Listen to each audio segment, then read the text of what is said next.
decorum needs a secretive society to advance on philosophies intentionally, magically good guys. Good guys, good guys. Good guys, which is where the mischief making. It's okay to change your thinking. Good guys. Good guys, good guys. Big up yourself and welcome to another secret society of good guys. This week we are lucky enough and brazen enough to invite on Odin's Alchemy Weaving Spiders own Benjamin Balderson. Welcome to the secret society of good guys. Hello, good guys. Welcome, Ben. The question should get interesting since we're going to make you and your wife answer tonight. That should be fun. You almost made her spit her drink out over here. Through my nose. Through her nose.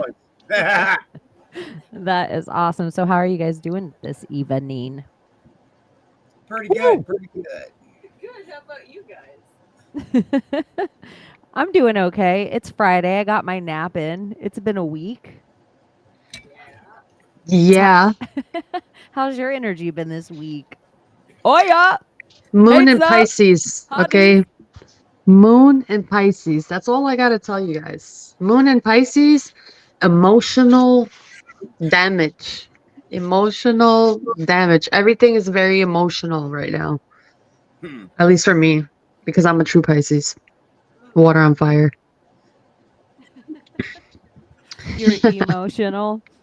Emotional damage. And I think that the full moon what was it, in Scorpio as well? It was, I think. Yeah. Yeah. I mean, Yeah. if you're And- into that astrology stuff, you're a water sign, the full moon coming out of Scorpio being a Pisces, that's like a love teary mix. Yeah. It's strange, honestly. I've been feeling strange. Honestly, you know how I've been feeling? Like cut off from everything. Like not real. Oh, dude, I was gonna say exactly like for whatever reason, this last couple months is like the least attached to reality I feel like I've been since I like got into drugs when I was like 13 or something. You know what I mean? But I haven't been going overboard or anything. Same. It just feels it feels like a different reality, especially does. with so many of my friends are like out of work now. There's so many people that are just like reevaluating their entire lives, and it's so weird because there's also no frame of reference. You try to talk to my parents or any older generation, it almost is like no one has seen this before. And I don't know if that's true or if it's just been so long that there's not enough people alive that have seen it. Yeah, that's Tell what they me. call new poor. I'm what they call old poor. I've been through this shit before. I swear, Thomas, let me tell you, I think the whole 2020 of it all has something to do with that. And like the 2020 vision, the corona, the crown opening, the energy. I think that they knew that this was coming. So it's like they're labeling people as this and that and diagnosing people with all kinds of crazy PTSD, OCD, da da da. But I think it's just like something is changing within humanity and the world, honestly, in a spiritual sense. So I think that's they what I locked think. they locked in the MK Ultra programming. They finally figured out like the you know when you get like your sound system set up just right, so like the movie hits and you're like, all right, no one touch the settings. Like don't you dare touch the settings. It took so long to get there. This is perfect. I feel like that's like where we're at right now, MK Ultra wise. Someone out in the CIA or wherever whoever's running it is like we got the settings just right. We've saved the preset. Nobody touched the dial for a little bit. Yeah. What if there's only a certain amount of times throughout history, no matter the civilization, no matter the religion, no matter the color, no matter what they've tried, there's only a certain amount of time around this 200 to 250 year mark that people will even fathom paying taxes to a crown, to a president, to a thing. There's only a certain amount of times that humans will be subservient to ideas above them on the, whether it doesn't matter if it's a dictator, it doesn't matter if it's a queen, it doesn't matter if you're answering to a boss, it doesn't matter if it's a principal. There's only a certain amount of years that humans will be subservient to a system before they all start to snap. And Throw what the if tea they in the fucking harbor. yeah, what if they know this? Like, it doesn't matter if they're European, doesn't matter if they're American, doesn't matter if they're Brazilian, doesn't matter if they're Russian, doesn't matter if they're Filipino, doesn't matter if it doesn't matter. Humans will only be under this for like 4 generations. Like Yeah. whatever amount it is. It's like the, strong men make for weak times make for strong men, or strong men make for weak easy times make for weak men, and weak men make for hard times. But maybe it only hits that amount until the grandkid is like, what the fuck? Or like, and then it doesn't happen anymore. Like, Yeah. what if everybody just collectively is at that? And that's why they have to do such a big, huge build back better, great reset. Like they thought they figured it out this time. No, they didn't. They wish they have, but no, they didn't. They think we're literally that fucking stupid. I mean, the majority of the population is fucking lost, but like the ones who know, we've been putting our work in for I don't know how many fucking years, like trying to awaken the masses, like wake up, snap out of it. So, I mean, at least we're doing our part. Yeah. Yeah. I don't know that the masses ever wake up. Like, even when you That's sad. When you look historically, anytime that there's any kind of a revolution, what is it? They say it takes 3% of the population to overthrow the government and have a revolution, and it only takes like 2% to actually be that government. 95% of people, give or take, are not taking any active part in their world around them. They're just going to work, going to the store, going home. That's all they're doing. So literally, anytime that there's any kind of a movement where there's a change, whether it's political or social, only like 3% of the people are making that change. That's fucking sad. Yeah, super sad. It makes sense. But you can't change society. Like, that's just too big of a problem. It really starts with changing yourself and the individual, and it's like that's where people waste their energy trying to like battle politics and all this other shit. Like, oh, how do we make the country a better place? Well, you start by making your world a better place. Like, start with you and your family, and then that spreads. Like, that is a big thing. But when you're swimming with a school of fish that are going a certain way, and you're part of that school of fish, sometimes you can't. Like, you have to be like what the school of fish are doing, like swimming together in that unison and creating those beautiful fucking things in the water, and like, swimming patterns, whatever you want to call them. Swimming to their death, and like there's the one fish that's like in the middle of all that, and they're just like, guys, listen. No, like, don't do up. it. It's so beautiful. Yeah. That literally. Conspiracy theorist. What are you talking? He's always saying dumb shit. Have you heard that, like, penguins, though, like when they were studying in Antarctica, all the penguins always do penguin shit, and they're all just hanging out doing penguin stuff. But one penguin will just start headed to inland, and they're like, what's this penguin doing? If it goes inland, it's not going to be able to eat. There's no water source. It's just walking to its death. It's walking alone inland. And no matter, sometimes they'd follow it for 100 miles, and then they'd be like, let's pick up this penguin and bring it back. They'd bring it back. The second they touch down, the penguin would turn around and start walking out alone again. And it's like, sometimes we theorize that, oh my gosh, that penguin's walking to its death. But what about if it's walking to some form of spiritual or like physical evolution? And none of the other penguins are ever going to get it. 40 days in the desert. Yeah, none of the other penguins are ever going to get it because they're going to just continue and doing penguin shit. But this penguin's about to take the next level and do the next level thing. That's kind of where I feel like humans are at.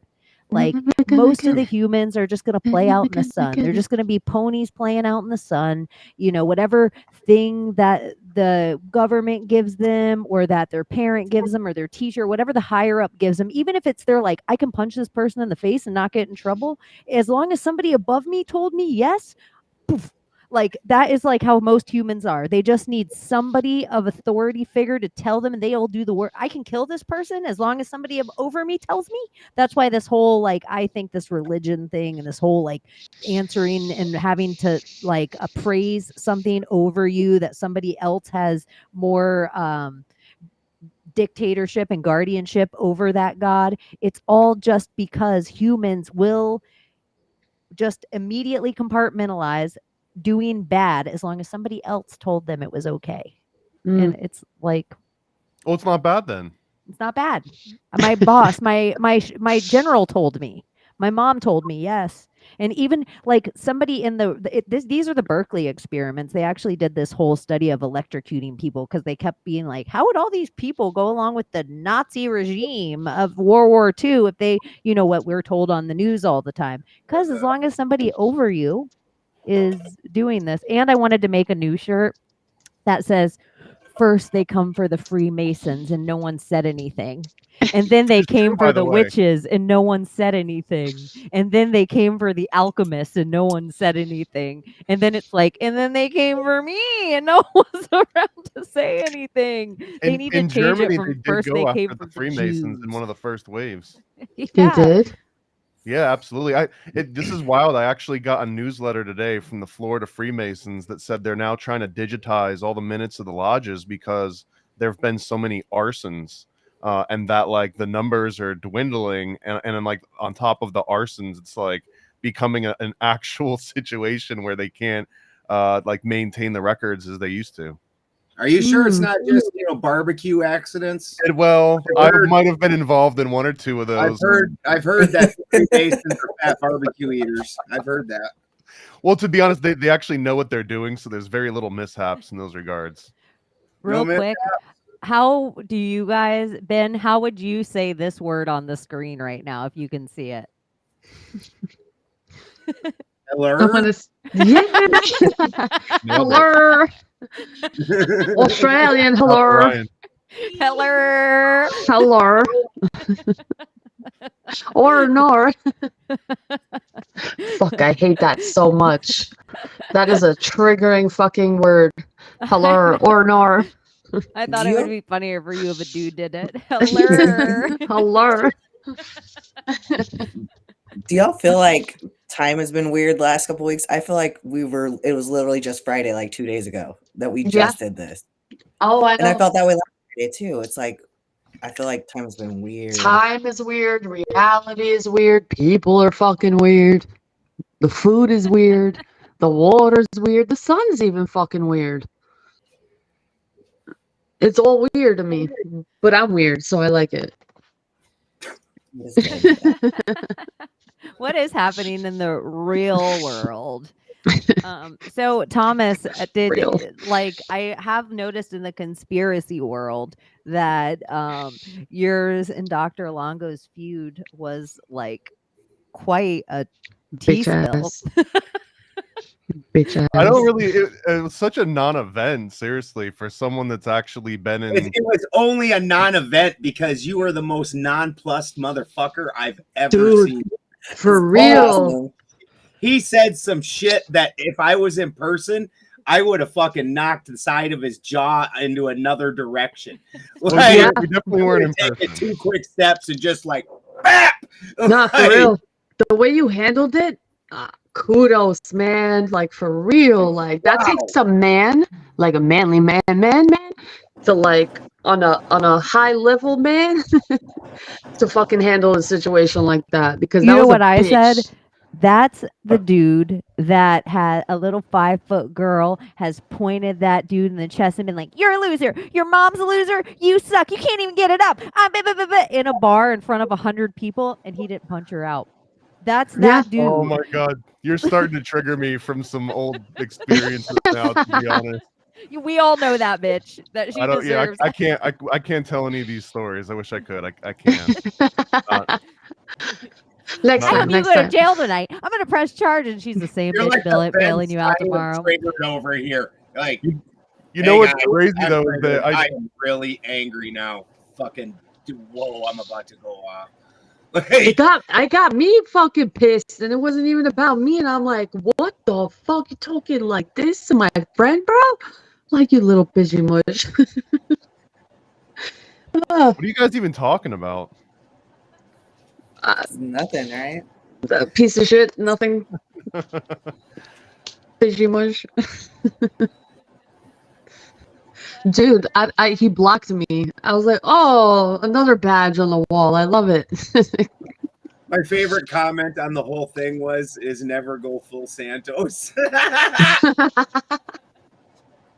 There's definitely a well, you know what, I was talking to Nate afterwards. Like we had it, like there was the conversation that continued after like we stopped recording. Like everyone still hung around and kept talking for quite a while. But afterwards, Nate pointed out to me, he was like, you know, every single person that's kind of gone any special way on you has all been a staunch flat earther. And he was like, I don't know if it's like a trend or if it's you or it's something that maybe like I said at some point way back when, and it like floated around through all the flat earth telegrams or whatever, and I've got like a target on my back from all the, I don't know, or if it's just a really random coincidence. But like it's a short list of like 4 or 5 people. I've gotten the message, and I've spoken at the large flat earth conference for the last couple of years, so I've not gotten this message.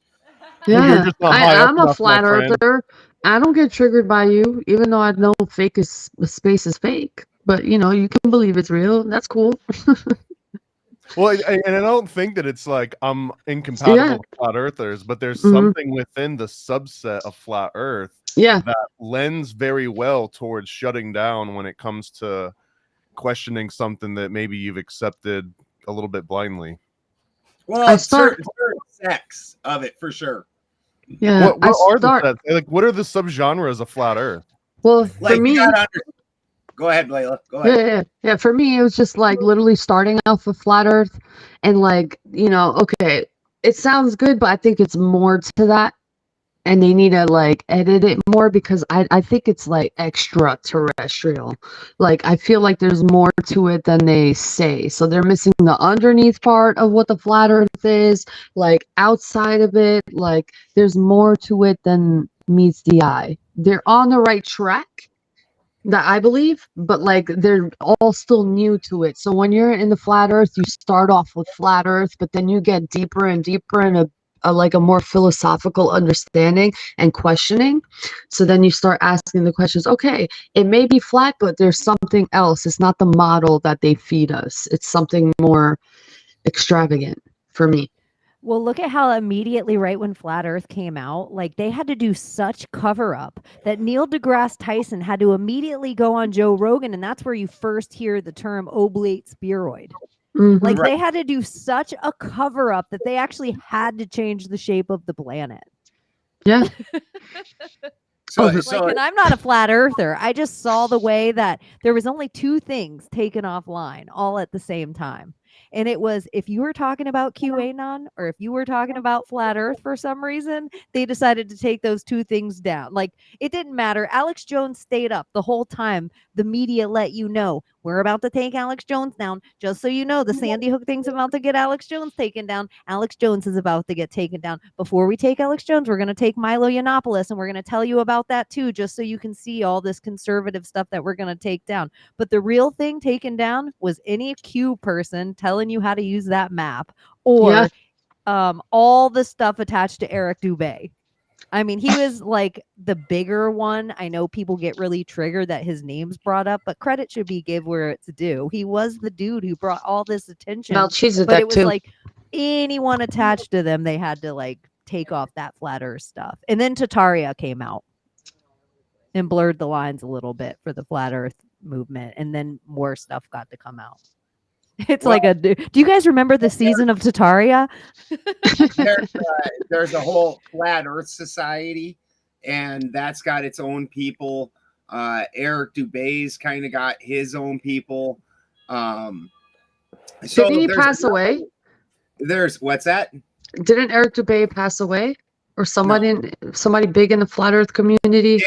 Quite a few the last couple of years. Rob Skiba died. Yes, him. There you go. Yeah, Mac died. Bob Nodell from Globebusters died last year. I literally met him like 2 weeks before he died. I was at his house and met him at a couple weeks before he died. Do people at Flat Earth Fest fuck with Flat Earth Dave? With Dave Weiss?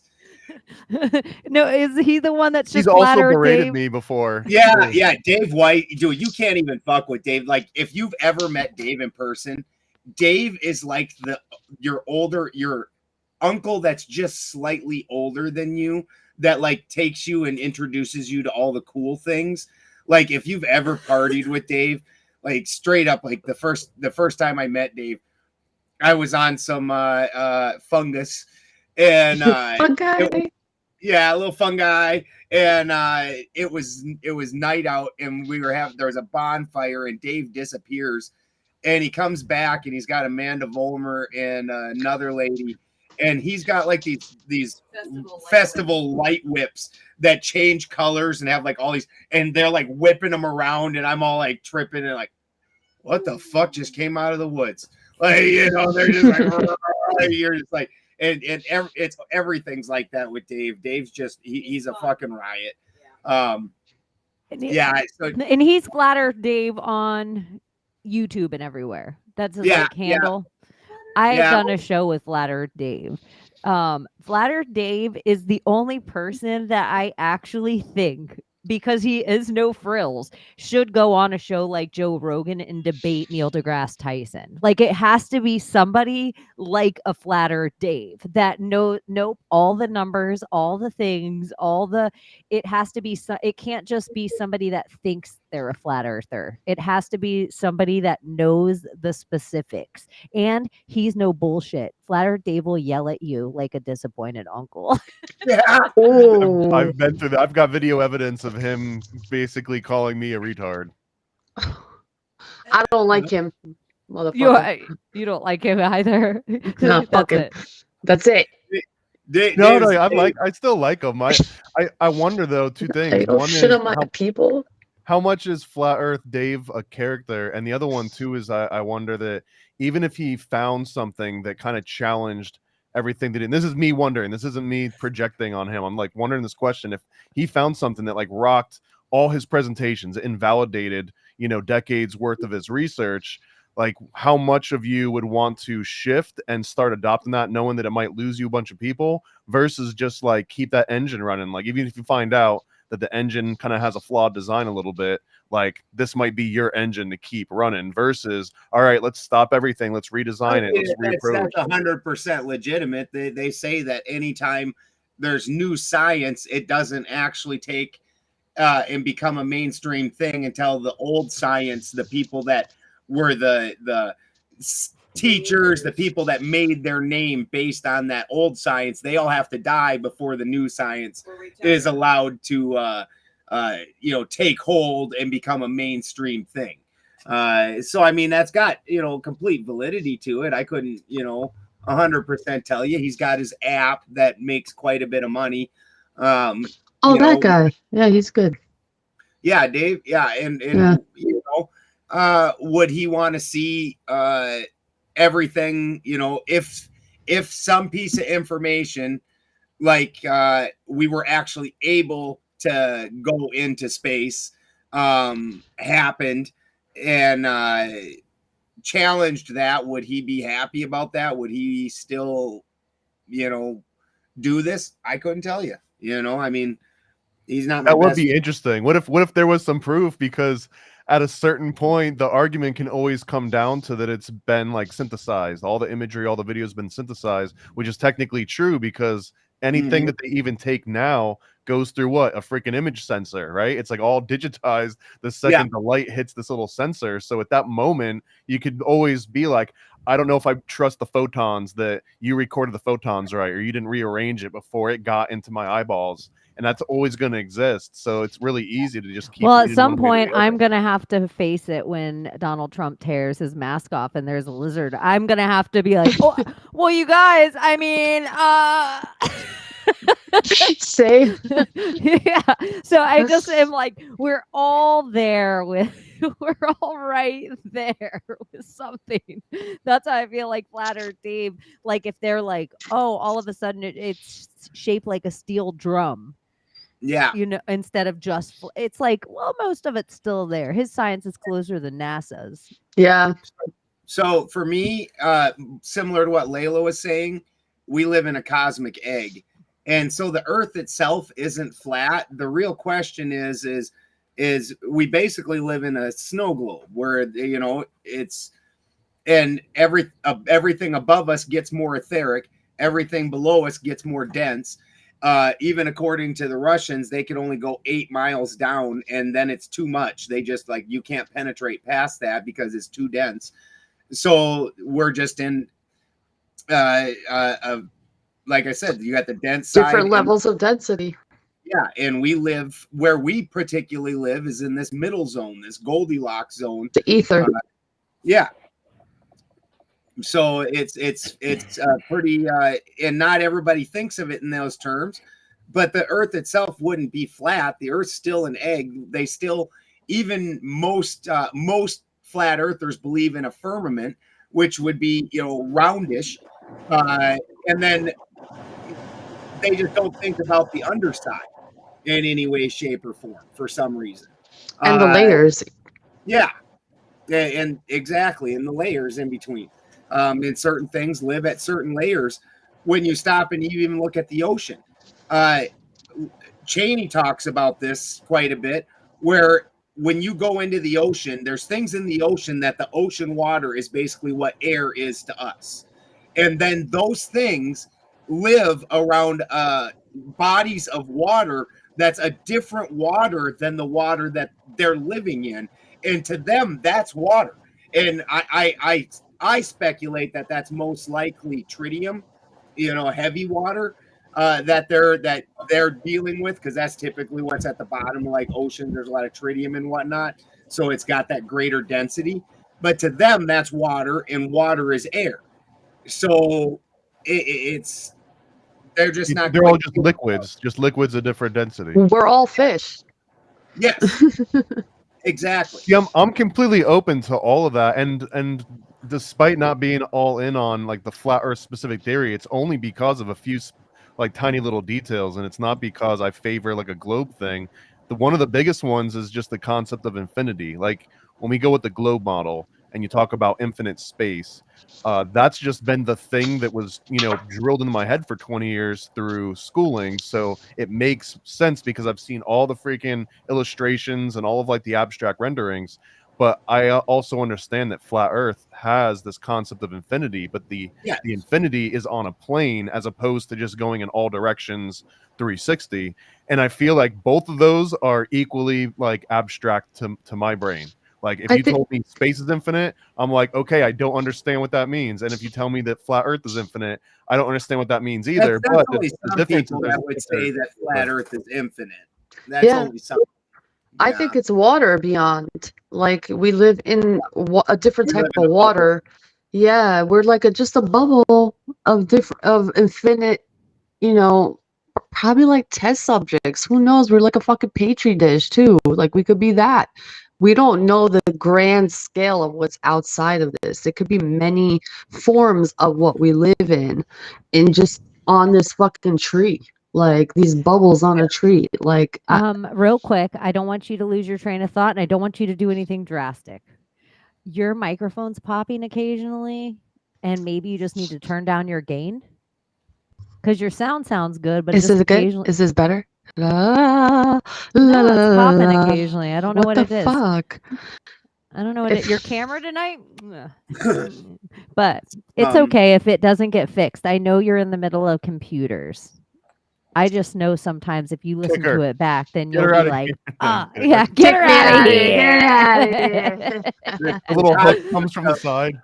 Gravity doesn't work even on a ball in any way. The gravity in no way can be replicated. That's why it's still a theory and not a law. But a thing that we can prove is magnetics, and everything that's alive, every organic matter has a draw to it, and we can even actually do experiments. Like if you ever watch Cammy Nodell and Zach Zambala, they do experiments where they just turn and all of a sudden gravity doesn't work, and all they did was add a charge to it. Well, gravity, all that happens. gravity comes from the word, or roots from the word gravitas, which means literally mass. It's Latin.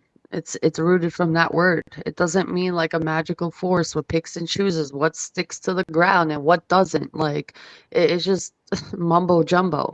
But that's where the word stems from, gravitas, which literally means mass, and that's what it is, mass and density. Like the more in mass you are, the more dense you are, the more in earth you'll be. The less dense, the more higher up in earth you are. So Do you guys levels. have you ever heard of the Great Ice Ball theory? I have not. Mm-mm. Where this is like the people's idea of flat Earth, you know, the flat Earth map, but that it is just one puddle on a frozen globe. Dave Oh, talks about this. Dave talks. Wait. So it ends in a globe again? Well, then this is where they don't know if it's, but there's like extraterrestrial where it's like the extra terrain beyond. And so instead of outside space, there is added space, but it's like terrestrial instead of. So the I idea mean, of space. being a Mason, you have to have you have to have had a pretty good grasp on the different mythoses and whatnot, right? I mean, there's not like a scantron that you necessarily have to pass in particular, because the masonry comes with its own mythos. It helps if you've got your own framework that you can kind of relate it to, because it's the same story that you've always heard, depending on what religion and what culture you grew up in. It's the exact same story. It's just like the adaptation. You know what I mean? It's like the musical, or it's the whatever. Like if someone said like, "Oh, Seth MacFarlane just redid Death of a Salesman," it's like, okay, well, if you've ever seen any version of Death of the Salesman, then you'll get all the references, but it's going to have its own little spin to it. So in that case, but I mean, there's never been anything specific to flat Earth necessarily. The closest I can come to would be like Atlantis. Maybe. Well, I'm not talking about specifically flat Earth with this, but specifically, there's a lot of different northern myths that have during different time periods, and these actually exist in numerous ones, where at certain points in time, a pathway opens up to another area, and this is supposedly where the Aryans, the first Aryans, came from, and that they came during this time when because the way the sun cycles, it basically creates where there's this spot, and as the procession goes, occasionally it goes to this next open area or puddle or whatever you would want to call it, and so a hole will open up, and during that time we can have exchange with that area, and that's where these extremely large either redheaded or blonde Aryan characters have come from, and that they had to return to there, and then this is why they're gone, and they've been gone for these thousands of years. But at some point in time, the procession will open up to that again, and will have that particular passageway open, and that from there could very possibly be more holes, but obviously because of the ice wall, they become like dots that you can only access at certain points and certain times. You know what's interesting? That sounds completely feasible. You talk about the Aryans. We have the same, I guess, storyline about the Aryans, but we call them the Aryans. And it's an ancient, I mean, this goes way back. And if you look in the Indo-European tree, You like you'll say see Aryan, Albania. I say Aryan. Aryan. You say tomato. I say tomato. Yes. Aryan. But the Aryan. difference is it's not having to do with anything with color of your skin or hair or anything like that. It talks about the golden ones. It's like something about the bloodline of this particular race that comes in. It's like the genetic bloodline of who these people are. And it's nothing to do with hair color or colored eyes. I don't recall everything about this history from where I come from in Albania, but it goes back to Illyrian, Pelagician, Etruscan, like back, and a bunch of actually different regions of the world have their own version of the Aryan race or the Aryan myth, and it's all tied. It almost makes me feel like there's an Aryan race for like every kind of people, like the first of these people and the first of these people and the first of these people, instead of the whole Adam and Eve story. There's a number of researchers that are also tying it at this point to the Tuatha De Danann, and saying that was, and even out of that legend, that they don't know where they went. They just went back to the north somewhere. Yeah, they're gone. These godlike people. Yeah. And that again, like I said, if you start just studying other myths, this wasn't flat Earth specific. This was more. I do a lot of. I'm more flat Earth adjacent, myself. I don't spend a lot of time studying specifically. I don't need to know all the numbers and all the flight paths and all that stuff. There's Dave's already there, and Austin Whitsitt was just on Alex Jones' thing, and debating on there about it. There's already guys that's all they talk about. I don't need to, and I don't know, for the most of the work I do, it wouldn't really change anything that I'm doing. So it's not something that I put a lot of effort into myself, but I study a lot of different myths, and this particular thing is in a lot of myths over and over again. So where are they going to in the north? And so once again, I actually don't subscribe necessarily to the puddle thing. I'm not necessarily against it. It's very interesting. I'm not like championing it, but where did all these people go? Where are all these stories of these people coming from the north and then disappearing back to the north? Where did they come from? Where did they go? Where did they come from? I kind of have another, like they say, like a king's tide, or there's like high tide and low tide. And we know that happens in a 24-hour period. We know it happens in a month period. We know it happens in a year-long cycle of how big these tides can get.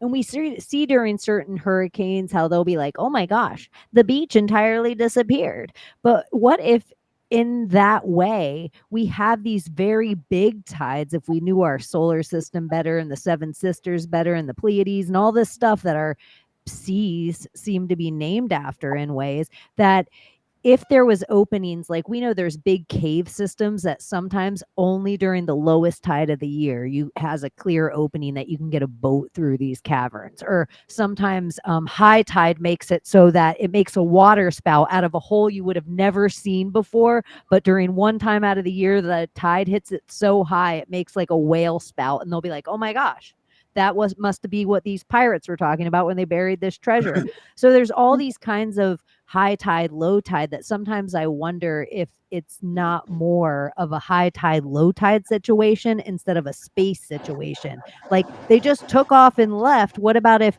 the door closes, but it's just water levels that make things open, or flood something to a way that it makes a bridge? Like, oh, look at that bridge is there. I don't know. Sometimes I think it's like a lot more simple and the opening happens, but we just don't know about it anymore. Well, if you take any sort of myth, like Ben was kind of sort of luring to this, and maybe I'm just rephrasing the same thing we were talking about. You take any myth, and instead of them going to heaven or them going, straight up, if you say it's literal and they're coming from just like north, they're coming from like a northern region, and that's where the gods come from, it also lines up with a lot of the older stories about having these bloodlines, like some would say like Nephilim, like the Nephilim came down and you had to basically procreate with this like chosen race if you wanted to start your own thing. If you wanted to go and create a legit dynasty or an empire, like a whole kingdom, you couldn't just like be a one-man band. You'd have to go and find like one of these bloodlines and somehow negotiate your way into, and it would usually be the female. You'd have to find a female, and then that would be the basis for this new empire that you wanted to build. So that was like one of the hardest things to acquire. And that would sort of align with this concept that there could be civilizations that are only accessible by us every once in a while. It's like you're playing like, I don't know, like Mario 3 or something, and you get that whistle, but you only get the whistle every like 3 levels or something. You got to like make like the perfect decision on exactly how you're going to play it out. And it would have to definitely be a female, because you imagine if it was a male and these things are giants and like, and all the myths, they basically either are gods or god adjacent, you know, like the Tuatha De Danann. They're not quite gods, but they're almost superhumans basically. And so you got to imagine one of their males would just tear a human female up. That how would they even birth that child? And so it would really have to always be the female that you would have to get in on that situation 100%. Like the idea of Superman blowing his load in Lois Lane and killing her. Yeah, exactly. Do you know also like the old idea of old Viking ships or old Phoenician, anyone that they would have told us would have been on the sea, old Moor boats, they all had the curl up, or even old dragon boats out in Hawaii, like different island chains. What if any of the people that knew about the sea also knew about the lineage of something from the north? Like you would have had to have been a civilization that actually your people made it out to the ocean to get this next level. But maybe if you made it out to the ocean, you would have crossed paths with these species or these giants a lot more frequently to exchange these ideas. Like going all the way north before it was cut off. You didn't have anyone telling you you're not allowed to go there. So maybe you getting into one of these places or getting this next level of knowledge, because there's even like the idea in Minnesota, like there's all these old Viking things, or there's even the Mormon, called the Mormon, is like, oh, those are the Moorish, somewhere they stole something from an actual Great Lake, like a Great Salt Lake probably was there. And water always being directly involved with intelligence, like our alphabet being on the Phoenicians, who were like the water people. The fact that even like the United States modern day intelligence is associated with naval intelligence. That's like naval intelligence is usually where any government starts their intelligence operations. So it's weird that like it's this mercantile and like the maritime law aspect where there's like this different agreed upon standard once you get into these international waters, all kind of leads towards there being like special rules, and that if you can somehow master the sea, that gives you some kind of extra insight. And that's where a lot of these old like myths come from, are just people, like the entire aspect of astrology could almost debate that was heavily by people that were wayfaring, that had to use the stars in order to navigate. That's what like launched us in a quantum leap of understanding almost the skies. So it's just weird that like the being able to navigate the sea seems to be a very common thread in high level intelligence. When you look at the northern people, what we consider the northern, like the biggest example being the Icelandics, somehow oddly the Icelandics, literally Iceland as a country has 300,000 people. That's not even a fucking blip of a major city in the United States. Like they've had like 6 different fucking world's strongest men champions. The dude that plays the mountain from fucking Game of Thrones, Iceland.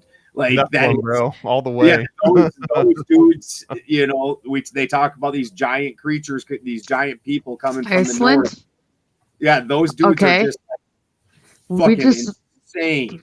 We read a book called The Adventures of the Underground Adventures of Baron Trump, and they had to go to they went to Russia to look for this cave. But when they exited the cave and met different types of entities, they ended up being in Iceland after that. When he like left, it was in Iceland. So that's a pretty interesting little. Was it in Iceland or Greenland that Trump made that mocking one time and put that GIF out, or the meme out that had Trump Tower on it? And he's like, maybe I'll just buy it. Maybe America will just buy it. I think that one was Greenland. Yeah. Oh, okay. It was one. But this is the other thing they taught us. Remember how they taught us in school? This is like almost triggering now that I'm about to say it aloud. Well, They named Iceland Iceland and Greenland Greenland to fool everyone. Mhm.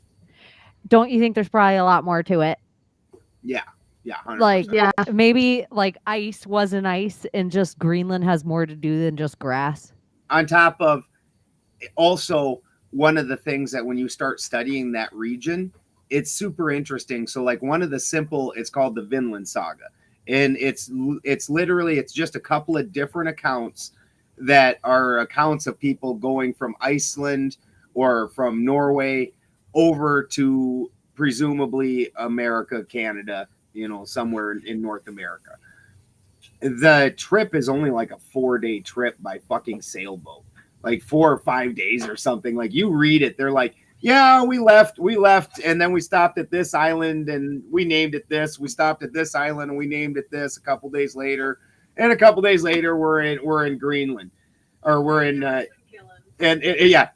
the best part. The book starts out with there were some killings, entirely different, culture. Like there were some killings. It happens, and so that's why he had to go off and go sail somewhere else, because there were some killings. It's nobody likes that. But they make it out like, you watch any show, they make it out like these people are for months traveling, and it's this horrific journey that's death defying, and it's literally just a couple days, boop boop boop, and they're already over to North America. It's a very odd thing when you read it compared when to they try to tell us about slave ships and pilgrims, and you're like, oh my god, they must have spent months on the sea, and you're like, but why? Yeah. You're the white monkey. If you ever put in why into your gifts, it goes why. What? But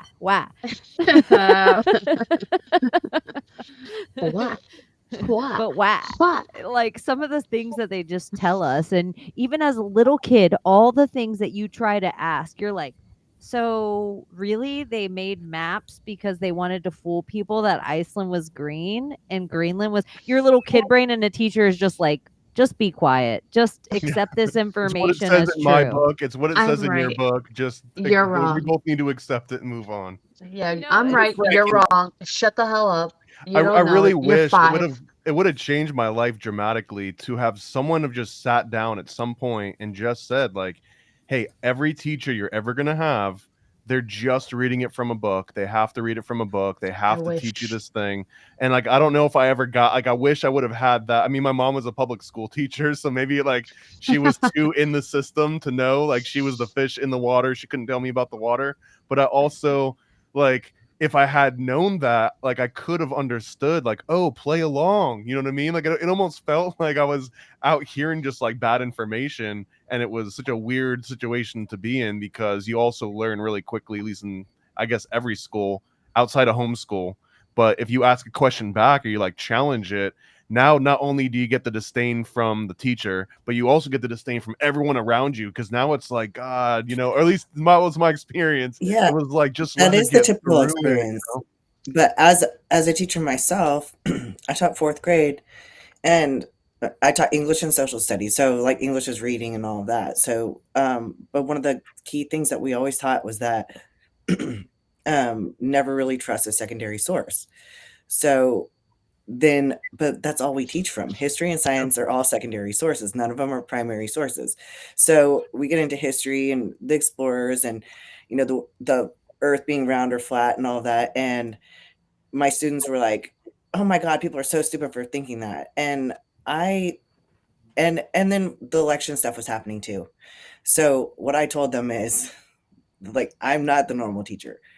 I told them, you need to question everything. I don't care if your grandma told you. I don't care if your teacher told you. I don't care if the president of the United States told you.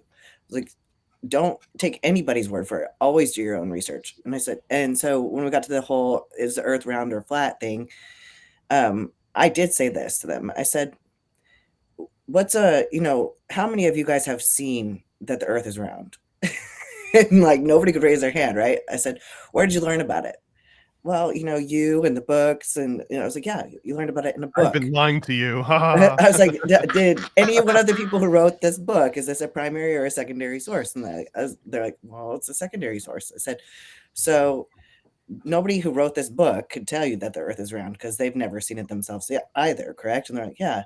I said, so I'm not telling you that the earth is round or the earth is flat. I'm telling you, don't question everything. Like, question whoever teaches you. So I've done this. I've done this for, the few years that I taught fourth grade.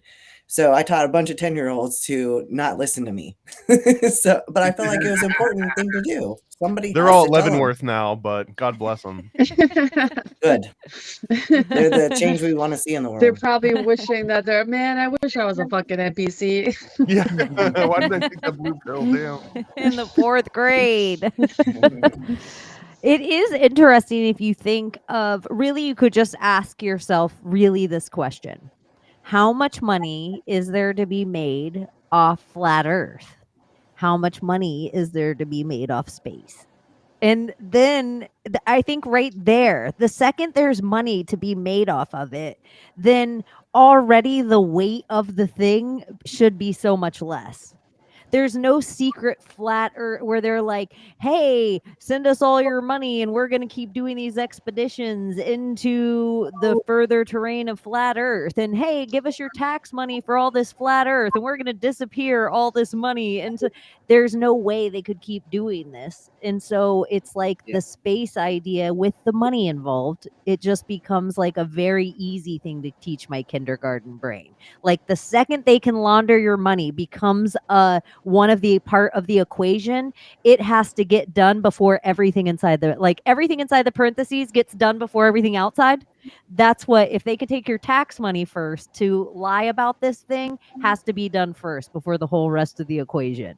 So I just think there is so much money to be made off satellites and space and stars exploding and black holes. And it's scary. It's scary. It's scary. It's the same way as trying to convince me that AI is quantum and gonna like take over your world like the Terminator.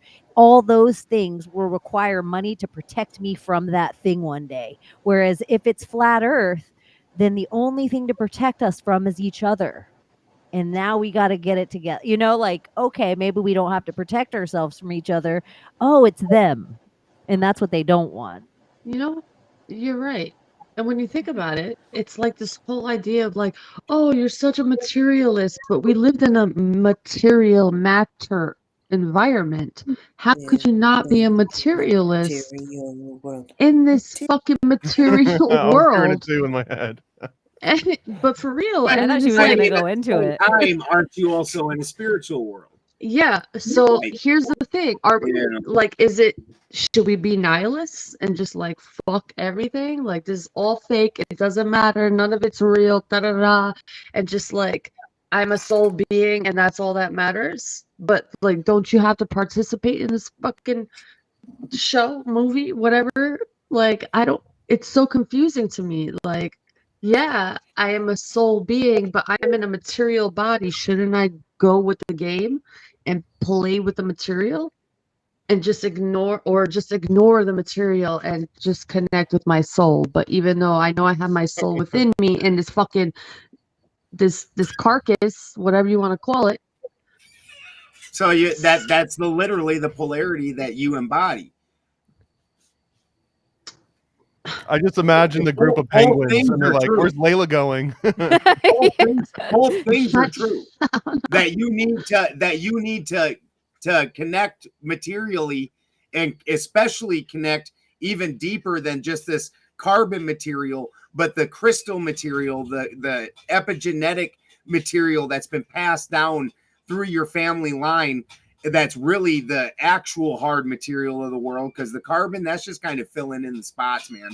And you also need to connect with that other side, and the two sides are absolutely polarized and completely different, and you are both, and you need to connect with both and rectify that. That's the great work.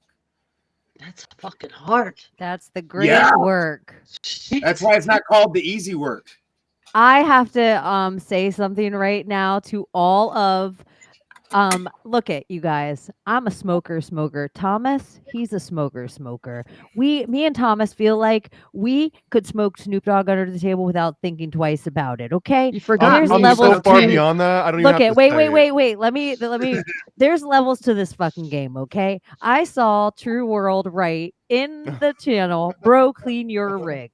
To Benjamin Balderson. But I have to tell you the levels to this game right now. Ben, show him that jar in your hand. I'm gonna What is that jar in look your at hand? like I'm gonna let Ben give you guys a little bit of pot alchemy right now to show you the levels to this game I that hear your shit's good, and I still haven't had Ben a would sample. smoke Thomas and I to the ground, I and don't- I'm I a don't doubt that. smoker.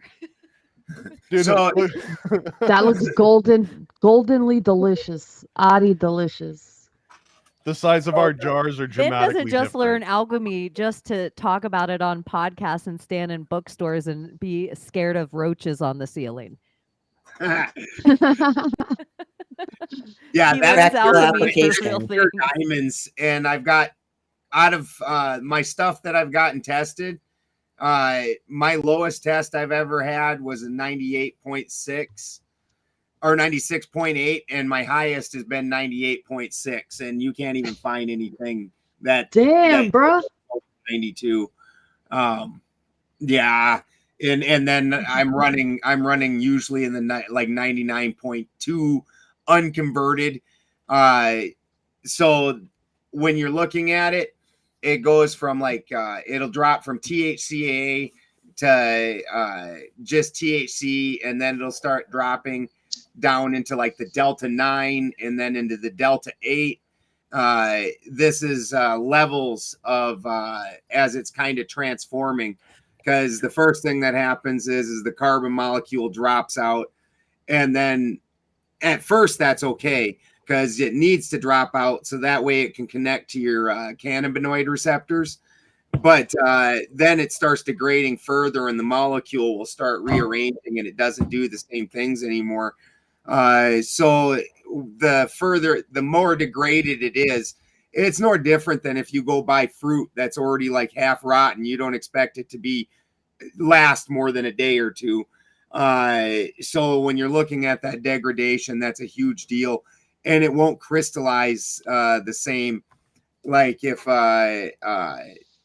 it's degraded like that, you won't get the sharp, hard edges where it perfectly aligns. And that's usually they're running in the like 85-80% unconverted. So if I were to hit that like on a pipe, all I would need is one little tiny little itty bitty drop of it, and that'd be it. Yeah. Actually, I have some you guys. I've never met Snoop Dogg, and I'm not a fan of his. Me But either. Yeah. well, I'm not Snoop Dogg. Snoop Dogg, I'm fine with. But there's a guy named MGK that's supposed to be such a big deal, and I met him the year that he was Rapper of the Year, and it was a hilarious story.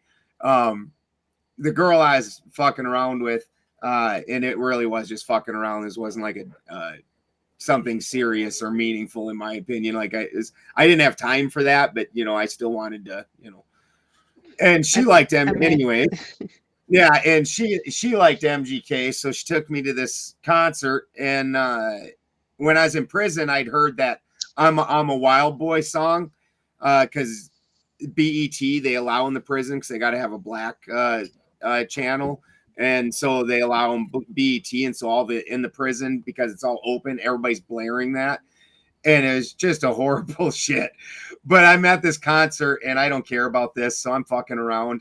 And these guys next to me pull out some joints, and they can't find a lighter. And I see what's going on because they're digging around for lighters. And I reach in and I just hand them a lighter. And so then when the joint got down to the end I was on, they handed me the joint, like, don't mind if I do. And so that literally right after I hit the joint, security comes and snatches us up, hauls us out of the concert. I can hear there's one guard on me, and the other guys have most of the guards, and I can hear them angrily fighting with the guards. And I'm just like, being cool, like, whatever. And I've been to prison. Like, what are you gonna do? Like, yell at me, fucking, because you saw me smoking a joint? Fuck off! You're a security guard. Like, What you gonna do? yeah, what are you gonna do? Take my birthday? Get the fuck away from me! And so they're kicking me out of the concert. Well, I hear a pop as this guy, that me and this security guard are talking, and all of a sudden he steps to the side and starts heading that way. So I just walked over to my truck and changed shirts and walked back into the concert. And MGK's manager saw all this, so he comes over and he's like, "Well, we're out of weed. Do you have any more weed?" And I was like, "Nah, I ain't got no more weed. That was their weed. It wasn't mine." I said, "But I got some dabs out in the truck." So he's like, "Oh man, can you come on the bus with us then?" So I was like, well, this chick that I'm fucking around with would obviously really like that. So I jump on the bus with him. And MGK, he's not in there for most of it. I'm just partying with the band or whatever. And his brother, and MGK gets on the bus and he goes, somebody's coughing real hard. And he's like, I want one of what he's having. And so he takes a dab, and it's a nectar collector. It's not even a beast like what I smoke here. And it's a nectar collector, which is just like this little road thing. And it wasn't this particular one. I actually gave it to my daughter because she also liked MGK. So I gave it to her as a present afterwards. And fucking, he takes his hit with a damn little bitch ass nectar collector. And freaking, he's like, and he starts going like this. And I have to fucking reach out and I snatch the nectar collector. I'm like, you're going to ruin the party, bro. Yeah. And I snatch the nectar collector from him. And he coughs a few more times. He starts face planting, and these two big black guys that were standing behind him reach down and snap his ass up and then haul him out to the fucking limo. And that's the end of MGK. The most anybody took out of that band, out of the whole group, was 3 dabs. Like, freaking basically laid that whole damn bus out. I'm like, and so after that, this girl, I used to tease her because I'd go, I'm a wild boy. I'm gonna take 1 dab. Oh, she'd get so mad. When I first started doing dabs, it was the first time that I ever felt like I might have actually like fucked myself. And it went away after, like 3 or 4 hours, maybe like a day. It probably took a day to go away, but it was me and my friend, like my friend was a recovering, like, we weren't great recovering addicts, but like he had done crack, heroin, like any drug you can literally name. He had done all of it and like had been to the edge and back, and like he was like one of those hardcore dudes, right? And we just spent one night, we're like, how serious can we get? Both of our girlfriends went out to like do something, and I had like we had pressed a whole bunch and like a little like low temp plate setup, and we had maybe like 2 grams worth of just straight like fresh pressed rosin. And I think like maybe a little bit more than like 1.5 way into that, like we couldn't stand, and he actually said like, dude, should we like call like a hospital or something? And I was just thinking, like, I'm glad you said it because I was thinking it, and it's the only time I've ever felt like that on weed, you know what I mean? And it's weird that it took so long. I was like probably like mid-30s when I got that. So this first 710 cup, I was Inspector Dabbit. And fucking the Friday, that's me. And fucking the Friday night at the judge's fucking VIP special thing, there's a super famous grower and dab maker named Lunchbox.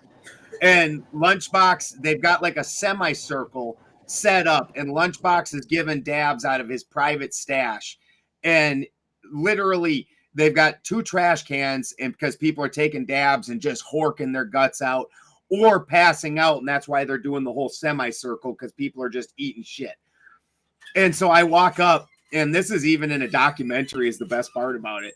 I walk up and take my dab, and I take it and I hit it in, and I fucking keep talking whatever story I'm telling, and dab smoke's just kind of, dab vapor just kind of go drifting out of my mouth, and everybody's looking at me like, what the fuck? And so I turn around and I get right back in line, and I walk back up again, and fucking Lunchbox looks at me, and he's like, he gets this kind of almost pissy look on his face, and he turns around and goes digging.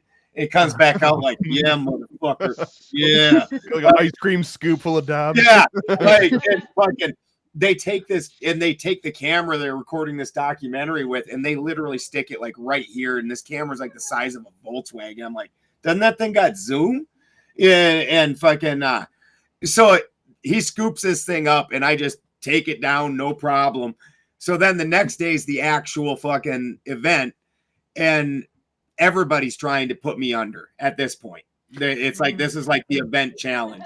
So people are just fucking scooping them, and I'm taking dabs out of, I took a dab out of $150,000, like 3-foot hookah that was freaking, you know, all laced in gold and shit and just crazy shit. But in that day, I did 55 dabs in 5.5 hours, some of them up over a gram. And at the 55th one, I blacked out. And specifically, I didn't fall over, but I blacked out. And it felt to me like somebody had, you know, like I was standing on a table, you know, that trick where they pull the tablecloth out from under the dishes, but the dishes don't fall. That's what I felt like. The world just went, whoop. And when I came to consciously, I was standing there like I was trying to go into like fucking Kamehameha mode or something. I'm like, and it was me trying to hold myself to the earth. I was like, and Dabs, then I went, Dabs did me Like in. sound like salvia. I've had a night like that with I my got cousin. so high once on dabs. Like the first time I ever did it, I went into, it was when Portland went from like medical to legal, or right beforehand it was medical still, but I had a card. I'd been in so many dispensaries, and they were like, have you gotten into dabs yet? And they had like a rig set up and a nail over on the side, and they were like showing people hits, and I was like, oh no, I've never had a hit. And I was in line, and they were like, do you want to hit it? And I was like, sure, with my big old pot ego that I can hit whatever. And it was like on a glass, like they lit it and they filled the glass up, and they were like, just drink the glass of smoke. It was such a weird experience. And I was like, okay, drank the glass of smoke, got back in line. And there must have been 20 people in this room, all getting their weed, selling their weed, people that work there. I looked around all of a sudden. I'm like, these people are all feds. I got to get the fuck out of here. Is this like a volcano kind of you're talking about? I have no, it's like my recollection of my first dab was like I hadn't been that high since college. Like when the first time we ate weed, we cooked it, and then we were like, oh, we don't want to waste any of it. So we put the seeds and the stems and the plant inside the brownie. Like we actually ate weed and brownie. Like it was the grossest experience, but we got ourselves so high that's like we were going like 20 miles an hour on the highway. Yeah, I had a night like that with my cousin. He used to grow in Cali, and he came back to visit in New York. This was like probably 7 years ago, 8 years ago, something like that. I don't remember. But he came back with so much shit, shatter, rosin, keef, all types of, I mean, it was just galore. It was wonderful. And all these people came over. He fucking rolled a 1 pound blunt, and we were just smoking dabs and blunts and that pound fucking blunt. I mean, I came to the point where I couldn't move. I was just on the couch and I was just stuck. I couldn't move. Just my eyes were moving. Like the concept of moving was like time traveling. My hand would move, but like my soul would follow. It was fucking nuts, but it was the best experience I've ever had with Mary. It was wonderful. Shout out Fish. Shout out Fish. I've gotten myself very twisted on a lot of different drugs. I've got myself very twisted on alcohol, like maybe to the point of Odin on certain things in life before. Nothing has given me a fright. Like take it, like seriously. I've even been on painkillers in the hospital with a cut open stomach and like morphine on a drip. Nothing has taken me to the place like Odin on marijuana. Like if you want a heroic dose, I don't care if it's mushrooms. I've done DMT. There is nothing like a heroic dose of marijuana if you really think your ego needs a break in. Like I hate to always bring it up, but without salvia, have you done no, like, and I'm never like going 20x to. salvia? I'm or not the gonna do 100x it. I've or- watched I it too did many times. 80x salvia, one of the worst experiences ever. See, but oh man, see, I think that's why I like it. I think that because when you say worst experience, unless you physically did something dumb like jumped out of a window and hurt yourself, it's really just like We're not going to play But that video Thomas, again. you're a It got different us take kind it of down. human. You're a different kind of human, Thomas. Okay, we all saw that one long ago. Time stopped, like basically fucking stopped. Yep. And I'm sitting there, and that was all right, you know. And I'm jealous right and now. I had to pee, I want and I to like that. literally could feel the urine making its way from my bladder, and it took like 3 fucking hours, and I had to pee so bad, and I get over to the bathroom, and I'm standing there, and it's like I can feel every centimeter as it's going through my dick, like taking like 10 years. Like I never wanted a tiny dick so bad in my life. I'm like, wow, wow, why can't I pee? And it finally gets out the end. And right before I feel that glorious relief, I had a ferret and she stuck her head right in the stream, and I had to pinch it off, and then I had to go back into peeing. This doesn't sound typical though. This sounds very atypical. This isn't a normal thing that people Thomas, usually run I do into. feel like if we were all hanging out and we were in who knows wherever Salvia is, I do think you could convince Abby to Salvia. It's such a Yeah. horrible thing to You do in a couldn't group convince setting, though. me. See, that's what makes I it don't know so if you could weird. convince Layla, but I know you could not convince me. But I think you could convince Abby. Like see, she's on the fence, and The the devil real owns the convincing would fence. be I would have to convince you to want to do it, but you'd also have to do it by yourself in a dark room with like no one else around, which is like With how no do windows. you it's not a social thing. And honestly, anytime anyone's that I know has ever tried to do it as a social thing, it's never been the right experience. If you've got like one sitter that understands how to actually go through the process. Yeah, let's do something. No, I wouldn't. Honestly, Nah. the worst thing would be to have a camera on you. It's just not, it doesn't work that way. Riggs, let's have Abby do some salvia next week. Yeah. What state? Oh, What dude, state is salvia she in? is so wild. I've seen so many different crazy reactions out of salvia. I seen one dude just maniacally laugh for fucking like 15 minutes. Like I've seen one dude, he just straight stood up and looked at everybody and goes, I gotta leave. Dude. We had to like fucking near tackle and work. No, you don't. See, like when I came across it, it was in the mid 90s. I want to say it was like 97 or something, and they would sell it in head shops, and all it said was incense. They didn't even know what the hell it was. The guy selling it, and finally, and this stuff was all over. I don't know if you guys remember like wizard weed. There was like a bunch of like fake weeds that like looked gnarly, and you'd buy it on the back of High Times and crap. Well, like I was one of those kids that had tried all of those bullshit fake wizard weeds and everything. And then finally someone mentioned this 10x incense. And it was like I found this weird cheat code that no one had freaking found. This was like the Mario flute. And I remember introducing to all my friends, and it was exactly the same thing. They would get really, really hot. They'd start to sweat just nonstop.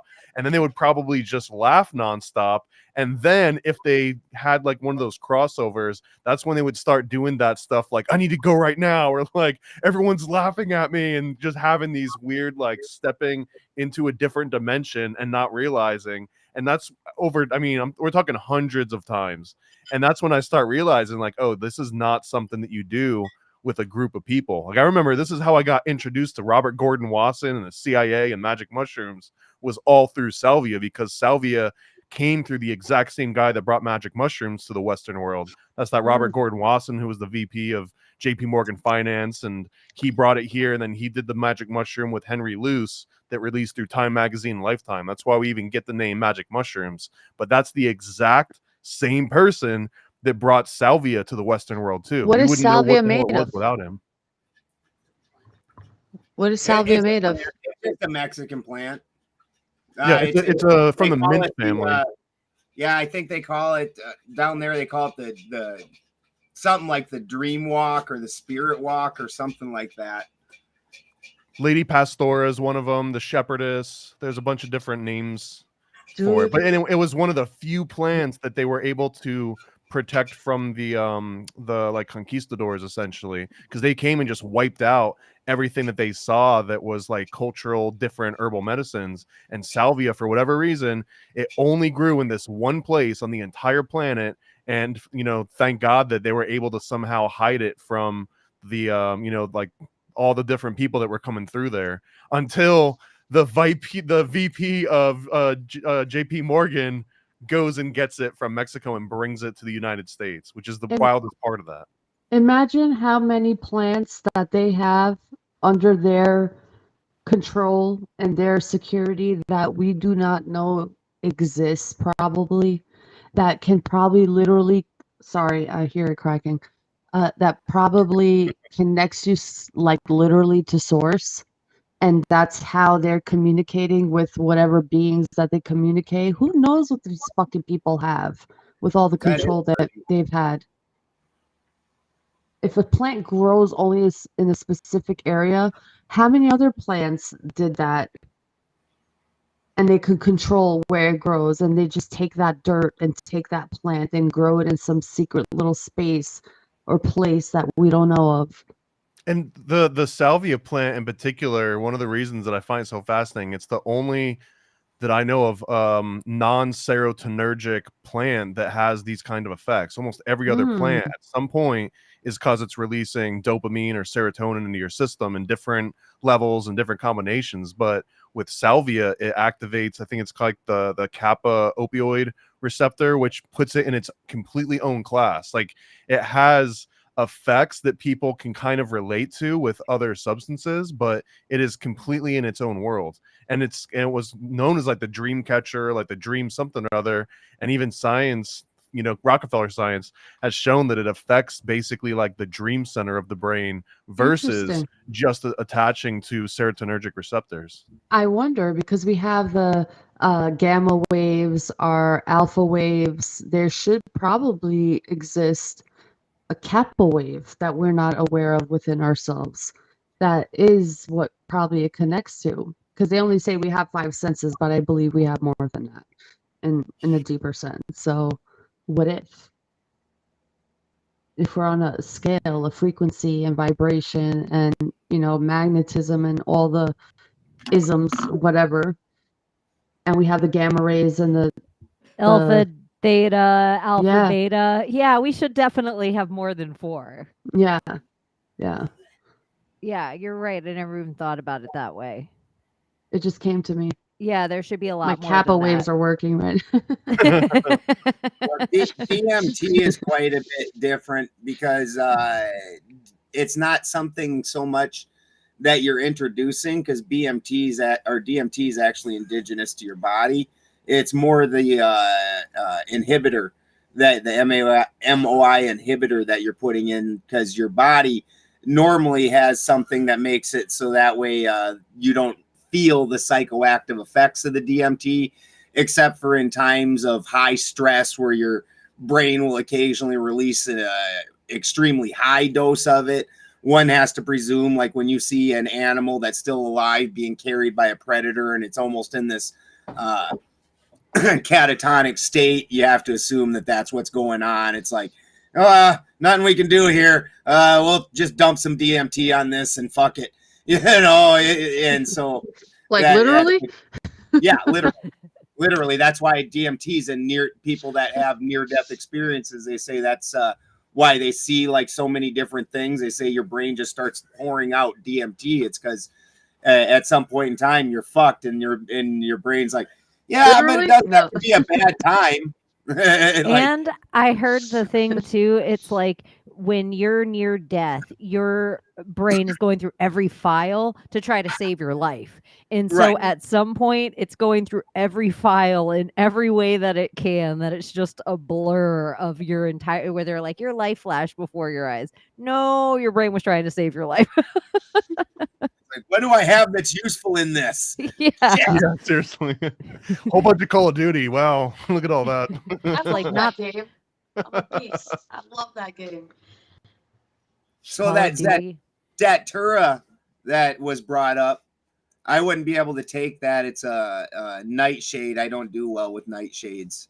It says it's highly poisonous, which all your psychedelics are highly poisonous. That's your body's just reacting to a poison, and that's just what's going on. And some of them Really? Or do they just say that's what happens? 100% you're poisoning yourself. 100%. Oh yeah. Yeah. Yeah. Why don't we just say a different word instead of that word? Well, I mean, you're putting the negative connotation on the poisoning because most of your medicines are poison also. Like root of all medicine, right? Like elderberry. even Paracelsus, his whole root of medicine was basically taking things that people thought were just pure poison, and he was like, yeah, but if you only take a tiny little bit, it's actually good for you. And no one it was so hard to convey that idea. No one believed it for hundreds of years. Like you take something simple like elderberry. Elderberry, if you take too much, is absolutely poisonous. Well, it's still poisonous at those lesser amounts. It's just not poisonous to a human. You're not going to die from it. So then the idea is the elderberry has, so without getting into the virus terrain argument, viruses are little basically spike balls, and they're going to attach to your cells through those spikes. So then the elderberry is like a little balloon that attaches to those spikes and then basically suffocates the virus, again, without getting into that argument. And so this is how that's working. Well, that's the first thing it attacks because that's the weak thing. The virus is a weak thing compared to your overall body. But after it's already killed off that, if you take enough more elderberry, it's going to start doing that to your other cells, the ones that are good. I thought viruses are created by the body. The body creates the virus so it can attack like the bacteria or whatever that enters the body and carries that bacteria out of your body. Blood cell is what you're looking for. Virus is basically... A virus is a parasite that can't reproduce nor live without a host. Now, most parasites, even on a more macro level, also can't live without some host, but they can live for a few days, as compared to a virus where the virus without a host almost immediately dies within minutes, instead of like you can take, like say you get head lice, which also a virus, just a more macro parasite. Well, you go take your bedding and whatnot, put it out in the garage for 6 weeks, seal the garage off, take it out, blow it off. It's fine. Everything's dead on it now because there wasn't a host for those parasites to reproduce. And so that's longer than the life cycle of the lice.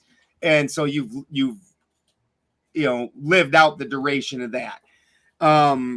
But with a virus, then it's and one of the problems, one of the catches on this is, well, the conspiracy community, the truth community, they, and rightly so, say that a virus has never met the Koch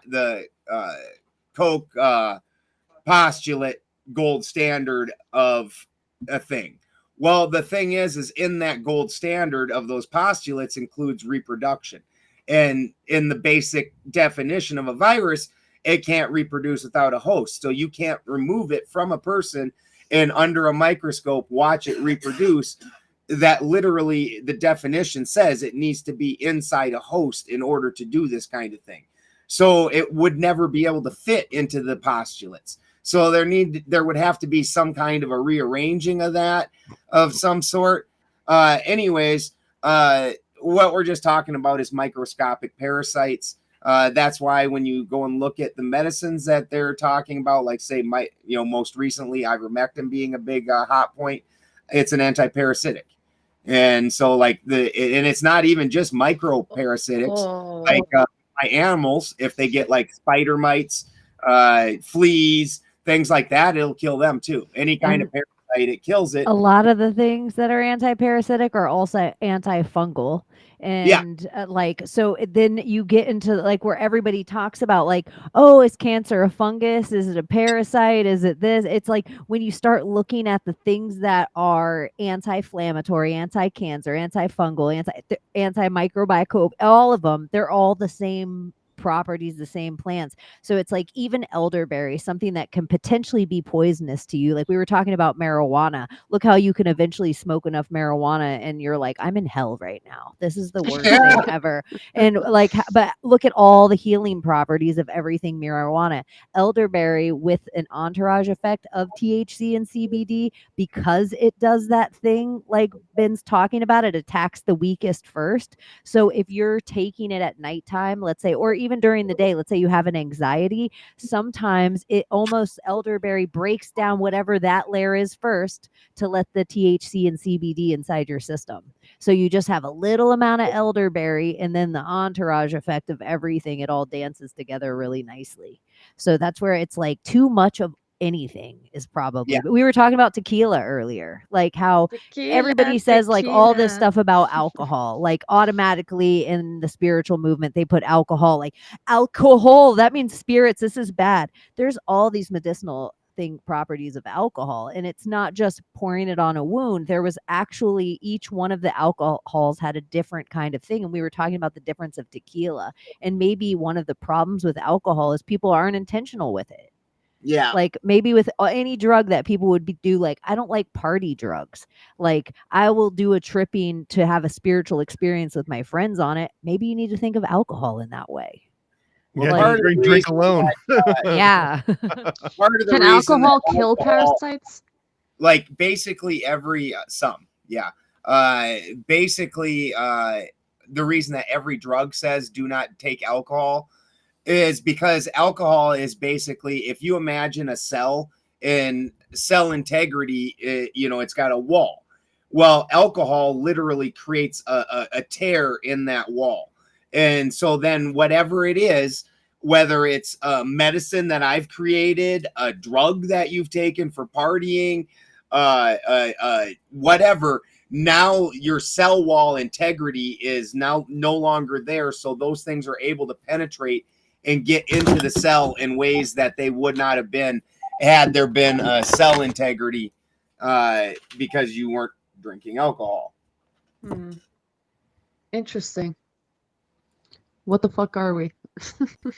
And to kind of piggyback Weird. on that, like maybe there's legit uses for stuff outside of the social environment. I don't know how much we can even say without YouTube getting angry. Like I think there might be legitimate uses for fish scale. And if you look at what Freud, even if you hate Freud, he was kind of a good example of, if you're on the path of something, like you're having like epiphanies and you're writing your magnum opus, like why not stay up for 4 days and get that thing knocked out? Like that might be a very intentional and legitimate use for certain substances that otherwise people use it to like dance all night. Like that's fine too, but there could be like a legitimate, philosophically, like ethical, moral, like almost like a need to have somebody stay up for 4 or 5 days. Like what if you're in the middle of doing like your great work and like sleep is almost your enemy? There's been all sorts of things that people try to do. Like this might be like a very real tool that if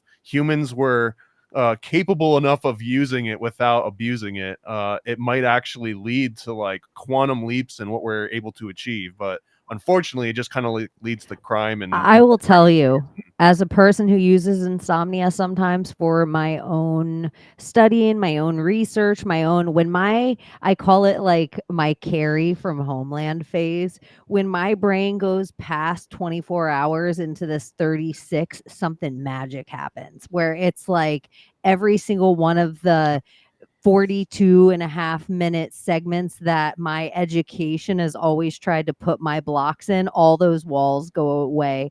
It's like I get, instead of thinking, it's like my brain, I allow it to think in a flash. I allow it to do this thing that is normally crazy. And every once in a while, when I have certain jobs in life, like I've been a painter where I don't have to talk to a human, a welder, I can sit up, and the only people that can relate to me on this, unfortunately, are usually people that have some time in their life been addicted to a speed, cocaine, meth, something where the Adderall, where they're like, I've stayed up for 48 hours because something happens in your brain. It's like, I'm not a dreamer. I don't have big, huge dreams in detail like all these other people, but I can get addicted to my insomnia where it freaks other people out. But it was one of the things with my chemo that I'm like, oh, I could see how this would be very bothersome to a normal person. But I lived in insomnia. So it was very normal for me to be like, whoa, I've been up for like 48 hours. This is a crazy way for your brain to think. But I'm used to this. Like I've allowed my brain to go to this drug enough times that it was like, oh girl, you tripping. It's like you have to have this like moment with yourself. Like if somebody were to dope you where you're like, what the fuck is happening right now? Somebody put acid in your drink. You've done it enough for your brain to find it. That's how chemo, I didn't lose my mind on insomnia, but all the old people next to me or the people that they're just living their normal 9 to 5 life, I could see, oh, this would be really hard for normies being in this place where they're like, I wonder if the world is flat. Like it's no like, because really that's the places your brain goes to is like, I wonder if aliens are real. I wonder if the world is flat. I wonder if the earth is hollow. I wonder all the stuff we conceptualize on these shows and philosophize about that are huge thoughts. That's where your brain goes. And for normies, they can't handle that. They can't like, what if Pizzagate is real? They can't have that. Dude, I couldn't handle fucking Pizzagate. Like I tried when that came around. Like holy shit! Like there was. Like, I feel Thomas being like, "You're doing it. Why? You're just gonna give yourself the third strike." Sorry. I want to go so in. Yeah, I mean, I wrote a whole comic book about it. Like you you can't got even advertise it. Even Chaney one time I showed literally I have this gorgeous, little redheaded granddaughter because all my little grandkids are redheaded and freaking and that damn you remember the name of the fashion place, Chaney? What was the name of them guys? Them assholes. Was it Balenciaga? Yeah, them guys. And they put up that little freaking thing with the being with the S&M type thing, the little redheaded girl. And I was like, I can't handle that kind of shit. Like, drop me in a fucking warehouse with this motherfucker real quick. Well, then show me that picture. But make sure I can touch somebody first, though. It's like teasing a pit bull through a fence or something. Like you're just gonna have me seething and foaming at the mouth here.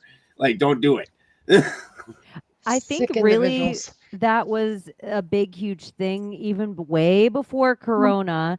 I think what a lot of us had to go through for real is knowing Pizzagate was real and being able to take Pizzagate out of it altogether, being able to dissect it in every real way, shape, or form with real proof in every country, in every religion, in every political group, and being gaslit everywhere. All of our accounts taken down for it. And this is before we were gaslit for Corona.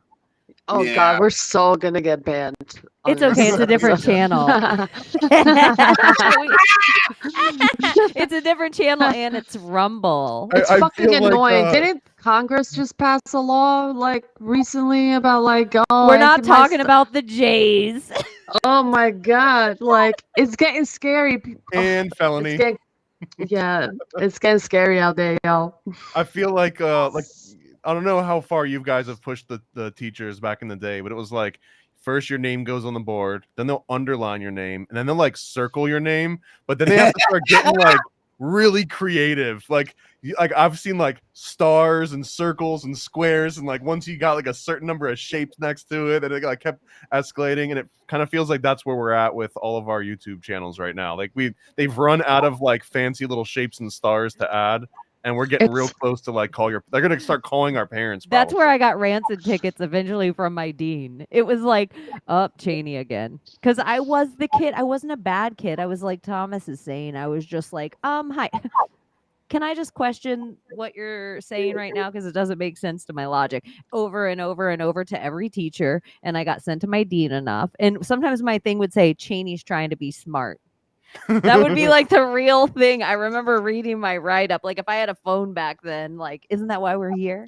I'm curious, like, would it have helped you if someone sat you down and they're like, look, yes, it's wrong, but like the tests have been printed. Look at here's the cabinet that's got all the tests that are already printed out. No one is going to go back and rewrite these tests and rewrite any of this stuff just because you figured out it was all bullshit. So just kind of get with the program. Would that have helped you if someone gave you like just that like very direct sort of insight? If they would have just said to me this, Chaney, you don't have to know this because it's right. You have to memorize this and then get a better score of memorization than everybody else in here. There you go. I would have gotten 100% on every one. Yeah. They would We have don't said have this freaking is just memory classes. memorization. Isn't that wild? That so much of our education had to do with moat memorization, but like, why didn't we have a class in how to use your memory, which is its own skill that can easily be taught? I don't know. It's so weird that we didn't get that.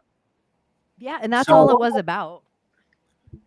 So back to the previous subject real quick, because it's hilarious, because I didn't imagine the one flat earth or any of that. The one thing I wanted to did want to talk to Thomas about is some of his views on Lilith, which hilariously enough was some bullshit that was propaganda pushed by Jewish feminists in the late 1800s. No way. Yes. It's there's no Layla, listen, Ben, whatsoever. what's the, you know how the hadiths are that, and then we talk about King James being the version to Christian. What's the version to Jews that they do? Where they have their version of the hadith? Yeah. Fuck. Not the one that's Talmud. the offset of the Talmud off the There you The go. Talmud supposedly is where Lilith is from. So Lilith is mentioned as a name amongst like Ben hates the a whole Talmud. group of demons. So like Felony. basically similar to like in the Havamal, where they're like, there's dwarves, and then they just start naming dwarves, but there's no descriptions or anything like that given. And so there's a name, and it's actually not Lilith. It's just something that they say Lilith is an anglicized version of what the word is. I don't remember what it is. But there's no descriptors giving to Lilith in any way, shape, or form. All those descriptors and that entire backstory comes from something called the Alphabet of Ben Sirah, which was a Jewish comedy from the Middle Ages. It's from a play. And you start finding, look up the Alphabet of Ben Sirah. So that's where all that entire story of her being Adam's first wife and then the demoness queen and all that shit. And then she was later glorified in the late 1800s by the Jewish feminist movement. And they hailed back to that version of Lilith, which was, again, from the Alphabet of Ben Sirah. It's very similar to if I started describing Thor from fucking Marvel and, he's got Stormbreaker now, and trying to claim that as actual a thing. Like, it's really very interesting. And this is one of the things that I keep finding over and over again is what's fascinating to me. Like, as a heathen, Ostara is one of our big characters, right? So everybody knows Ostara of the spring and blah, blah, blah. And ancient people worshipped her and all this. It's all made up. The very first actual reference to Ostara is Jacob Grimm from the Brothers Grimm, the Grimm fairy tales. And so the late 1800s, this same time period, is the first reference of Ostara. You look at Eoster, and Eoster's the name. Do you have a version of like your beliefs that is there a hadith version of your beliefs where like sometime heathen was all the way this and then around the 1800s it became this or 1500s or whenever? Absolutely. And I think I think for us it's closer to 1,000 where you see they're harder to find, but you see older versions of heathen stories. Like there's a Germanic story where it's not at all the same as the Eddas, and the Eddas are the Christianized version, and that's what's pushed to the world. And then you look at the Germanic version, like Balder. Balder's a big one in the Norse version. Or the Snorri Sturluson version is what that's accurately called. He was a Christian monk. Balder was a god, and he's the great shining one. He's like never gets into wars or fights. Everybody loves him. Loki convinces the blind god Hodor to kill him with mistletoe. And there's a few different versions. Sometimes it's an arrow, sometimes it's not. But either way, it's always of mistletoe. In the Germanic version, and then when he dies, Freya goes to hell and tries to get him back. And if everybody in the world would wept over his death, then she would allow him to come back out. Hell would allow him to come back out of hell. Loki did not weep. You know, well, in the Germanic version, he's not even a god. He's in a fight with another courtesan over his wife that he's married to in the Snorri Sturluson version. There, instead, he's in a fight with another courtesan. He gets killed in the fight by a sow, which is a Germanic, typical Germanic knife shape is a sow. But in the story, that specifically, it doesn't say knife, it says a sow. And that's made out of mistletoe. If you've ever touched mistletoe, it's very brittle. So this obviously has occult meanings rather than an actual weapon made of mistletoe. I think they put this in all of them for some reason, this mistletoe thing or the holly, because that's even the Holy Church. The Holy See is the holly see. It's the holly eye. For some reason, they want to put this like, I'm trying to find this thread of where they stole everyone's history. And I think whatever the evil they is on the planet, they went through every single one of the religions and every single one of the people and gutted them. And so I'm like, what is the common thread that they tried to put over all these things? Because I listen to Christians all the time now where I'm like, I can walk up to them and be like, Muslims don't think that or shouldn't. That's out of the hadith. Where I know now, where I'm like, in my Christian Americanness, I just thought that was what Muslims think. Or like I didn't even know there was two different books. So even like heathenism and paganism and Wiccan and this and that, they've all become one thing to our American Christian. Wiccan's not even that old. That's only from the like early 1900s. But don't you find it's all mixed into you? Like if somebody, like if you're like, I believe this, people say, are you Wiccan? And you're like, what? Like, or even the idea that why would they allow something to be true to be offered out to billions of people? Already the Muslim faith has grown over 5 million people. Like it's almost at 2 billion. It's do you think the people who are in control of whatever is going on in this script, this play, this movie, whatever you want to call it, do you think they would allow such truth to be shared with billions of people? I don't know about that. Well, that's where I want to know only the people that have passion and a calling to stay the course of whatever their faith is are the people that are going to be the ones that aren't scared to sit in a room of other people with other belief systems and figure out what the common thread is that they stole and that they're trying to lay down. And that's it. It's really just people not being frightened. Like Ben doesn't think if Layla talks about the Torah or the Quran or the, this Bible, it's not going to change my faith. And so many people are so scared out there about if I sit down and I talk about my faith, that somehow I'm going to break your faith. When really we all come together in our faith, we should be the people the most that can talk about this stuff without fear. And so I think it's that, like, and knowing your shit well enough to know that's not from my shit, that's added to my shit.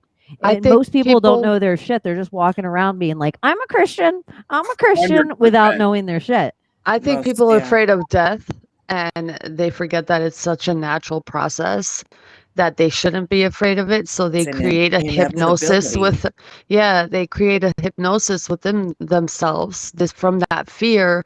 Okay, I'm going to go with this because this makes me feel better. I'm going to go with this because this makes me feel better. I'm going to go. It's like a feeling, and it's like a human nature that we all fucking share. We all have this thing that we're just like hypnotized towards, like we're connected, whatever the word you want to give it.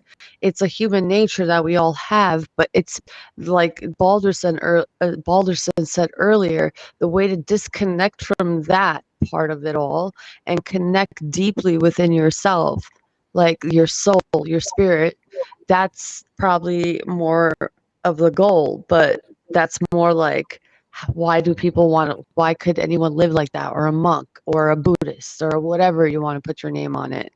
Like they try to live in that kind of But world. they do But both.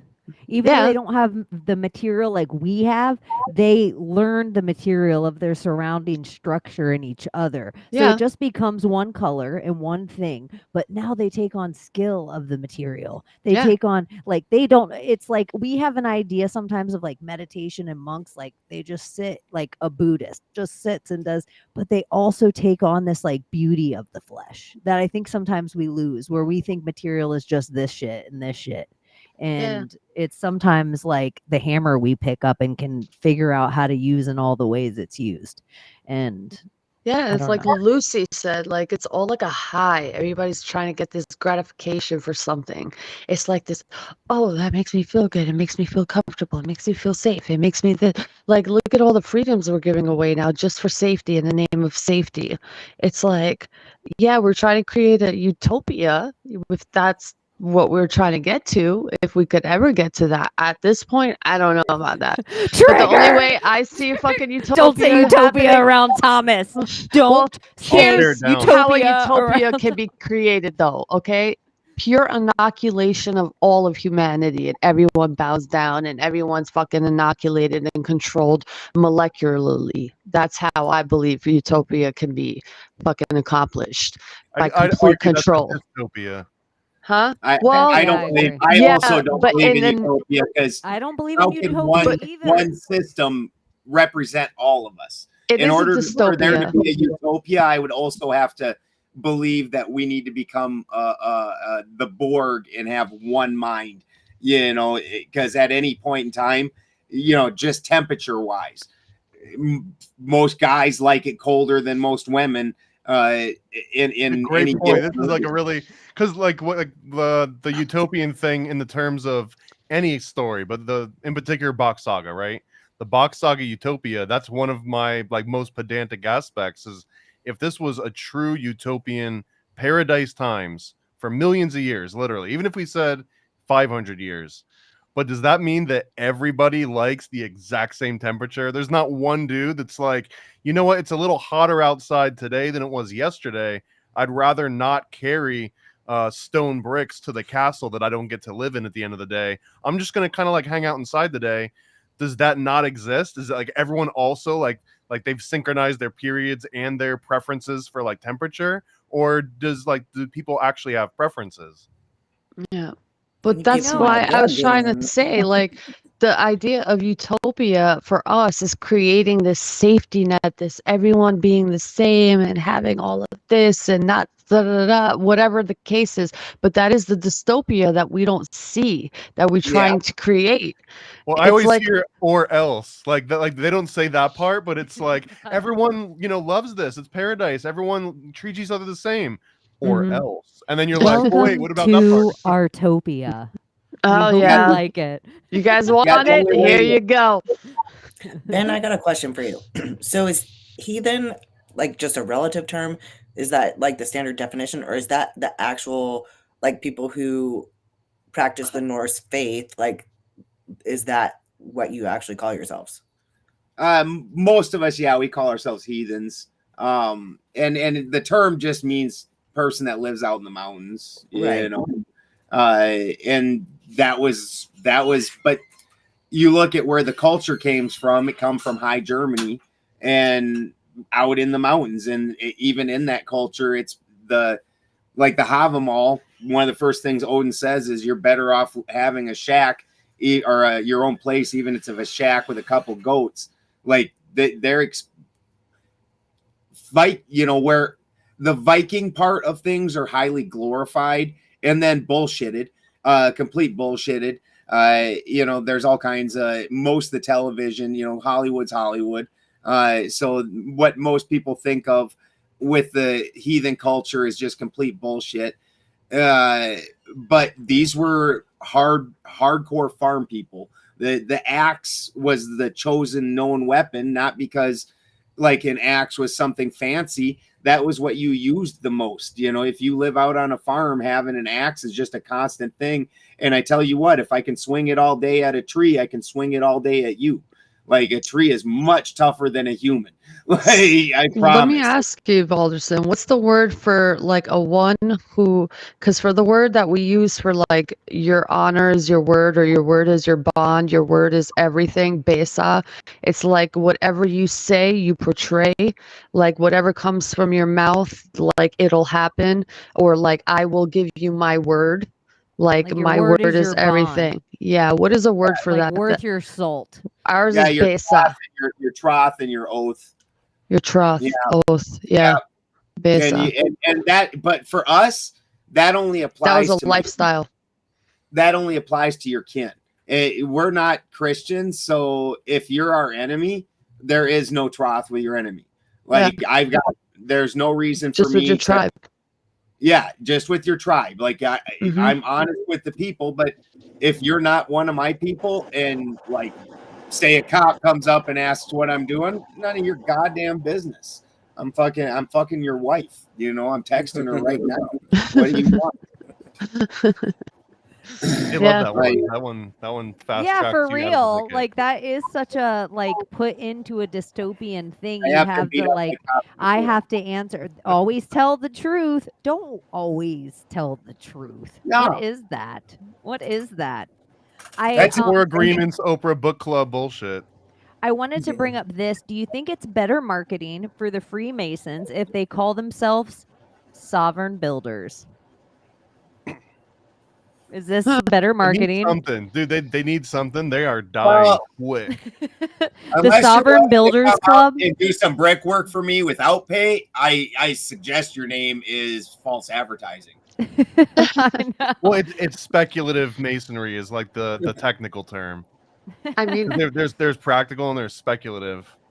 And was it speculative always just means called like you sit Masons? back and watch everyone else do the real masonry, and you're just like, oh, that means this. It's like armchair masonry. Right. The Remember Mason was the only pig that could stand up against the wolf. All the other pigs ended up at the Mason's house. That's true. That's true. It is true.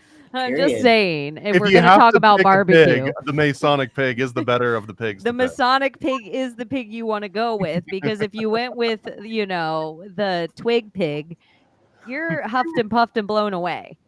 So you really want the Masonic pig. That's the I also just think in a culture of dying masculine, does the word Mason become even more frightening? How so?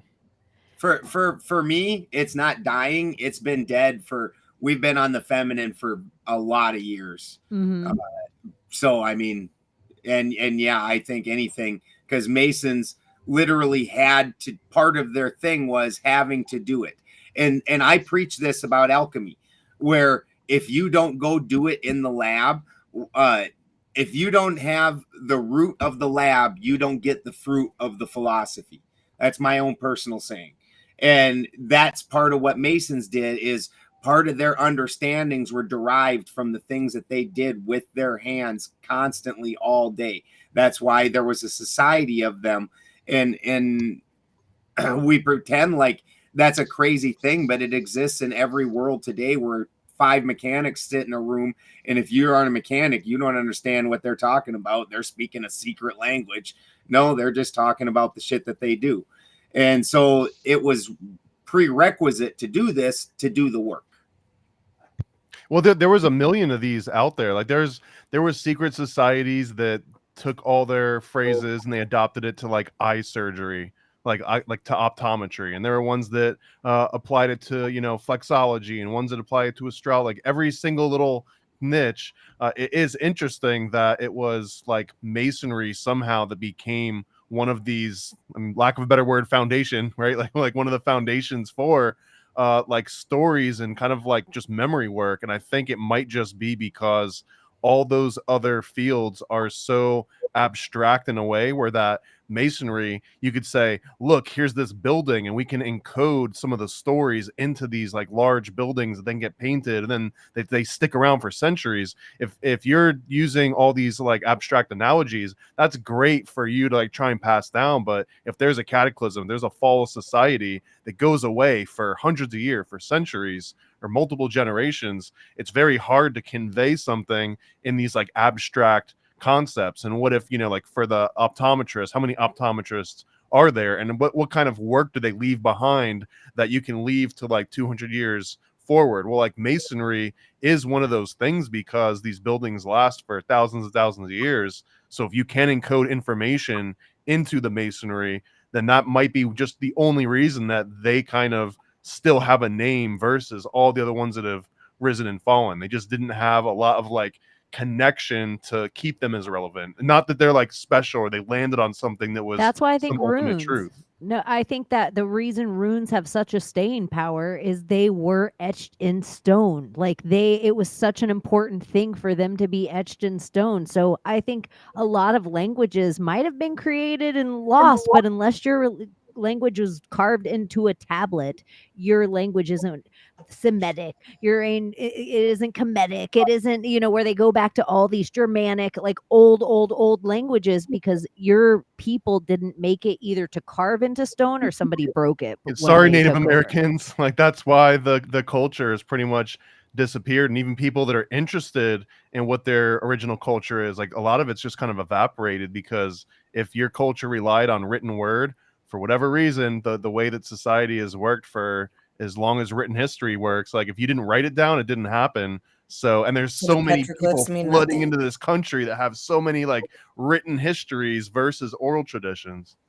Now, do you think that crossover from the written history to the oral tradition happened when such a heavy materialist move, where all of a sudden everybody has to start working consistently? Because if you look, even 200 years ago, where they say your average peasant or whatever worked less hours than you, well, that's because they wanted less material things. They lived in a hut and washed their clothes and their body in a creek and then hung it up, and then had to go rustle up some food, and that might be all they fucking did for every day for the next month.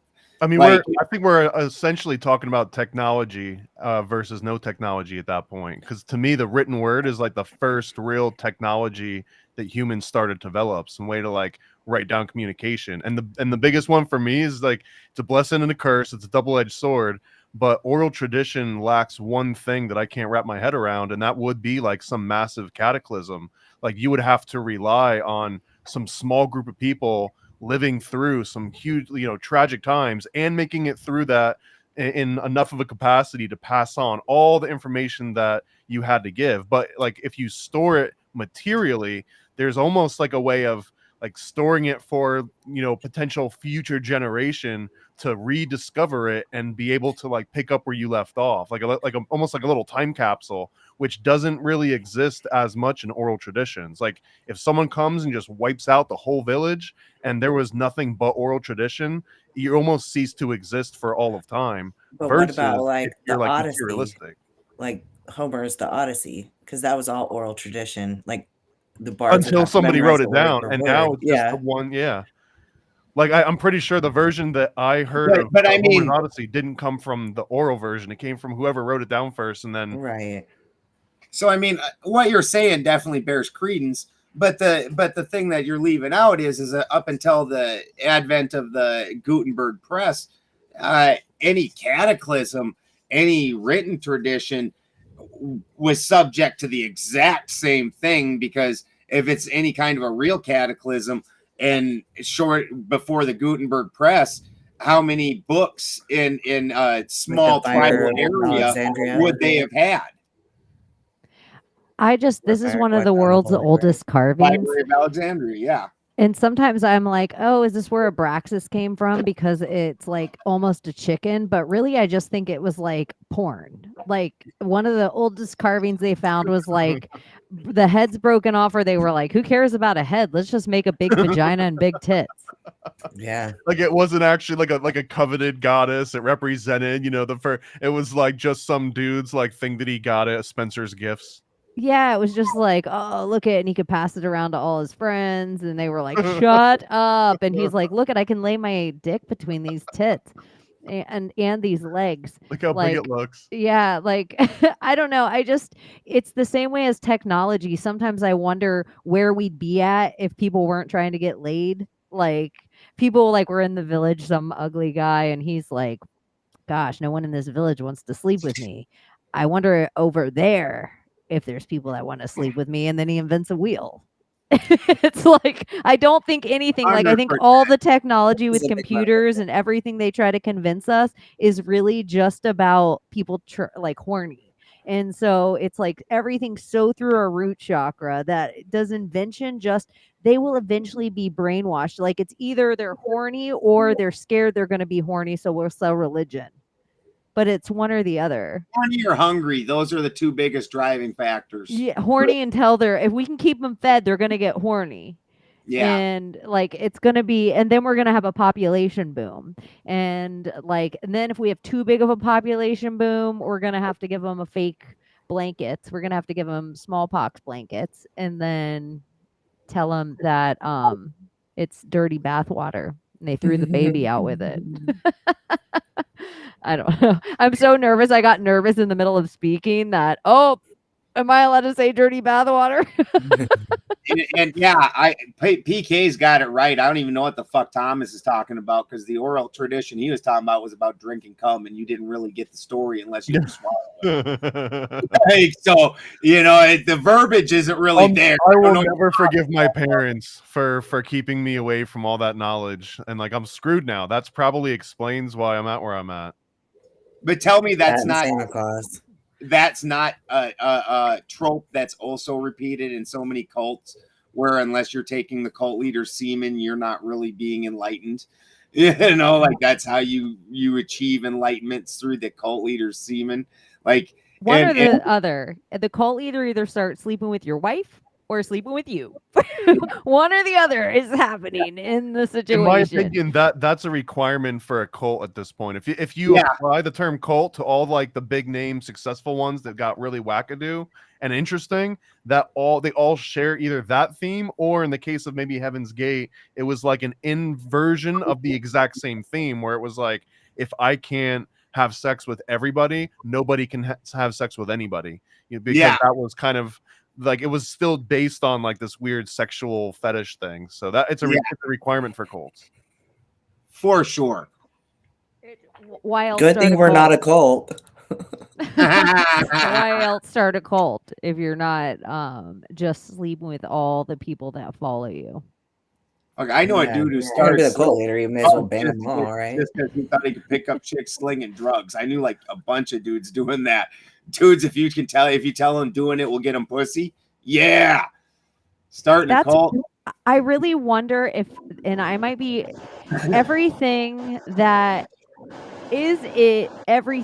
people are super passionate about was to get them laid, or the thing that they got passionate about just happened to get them laid once they were good at it.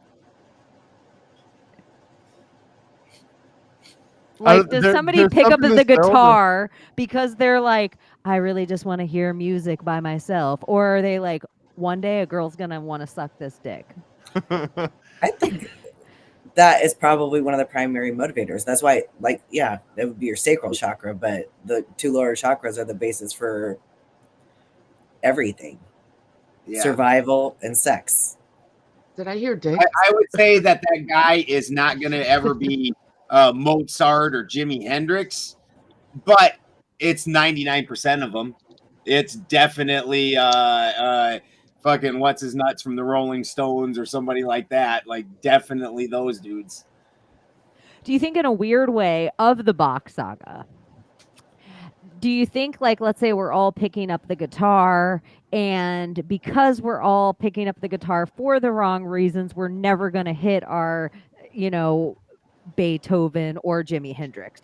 But if we hooked each other up occasionally and allowed each other to get off, then we could get that out of the way. And so we could hit our ethereal magic. So we were no longer chasing the fame, but chasing whatever that ether Well, is. I've got like a loose theory I'm still developing. This is still a work in progress, but that the Box saga is almost like capitalism for like, you know, sexual desires. In that capitalism, in my opinion, it embraces this natural instinct of humans to be greedy and be self-serving. And it's like, instead of trying to regulate that, let's just embrace that and build a system around that, and maybe that will sustain itself. And in the same way, Box Saga, it's almost like, look, if everyone's always going to be so concentrated on this one thing, let's just make that the thing. Like, that will be the water, and we'll be the fish. Yeah, Well, it'll be like the semen, and we'll be the fish. And then that way, you're already so saturated in it, then maybe like it's a utopian ideal, right? It's a platonic Like solid. your parents letting you drink your whole life, and then when you're older, you don't care. Yeah, it's the equivalent of like they found your pack of cigarettes and they're like, now smoke them all right now in front of me. You're not leaving this room until you smoke every cigarette in that pack. So I think the Box saga has some validity, and there's some interesting parts to it. And unfortunately, they are the sexual reproductive parts that I find most fascinating, but I find them fascinating because of the way I view the world that we live in. Because for me, we live in an a biochemical electrical place, and you can, you know, and everything that happens here is a biochemical electrical exchange. And so when I'm looking at the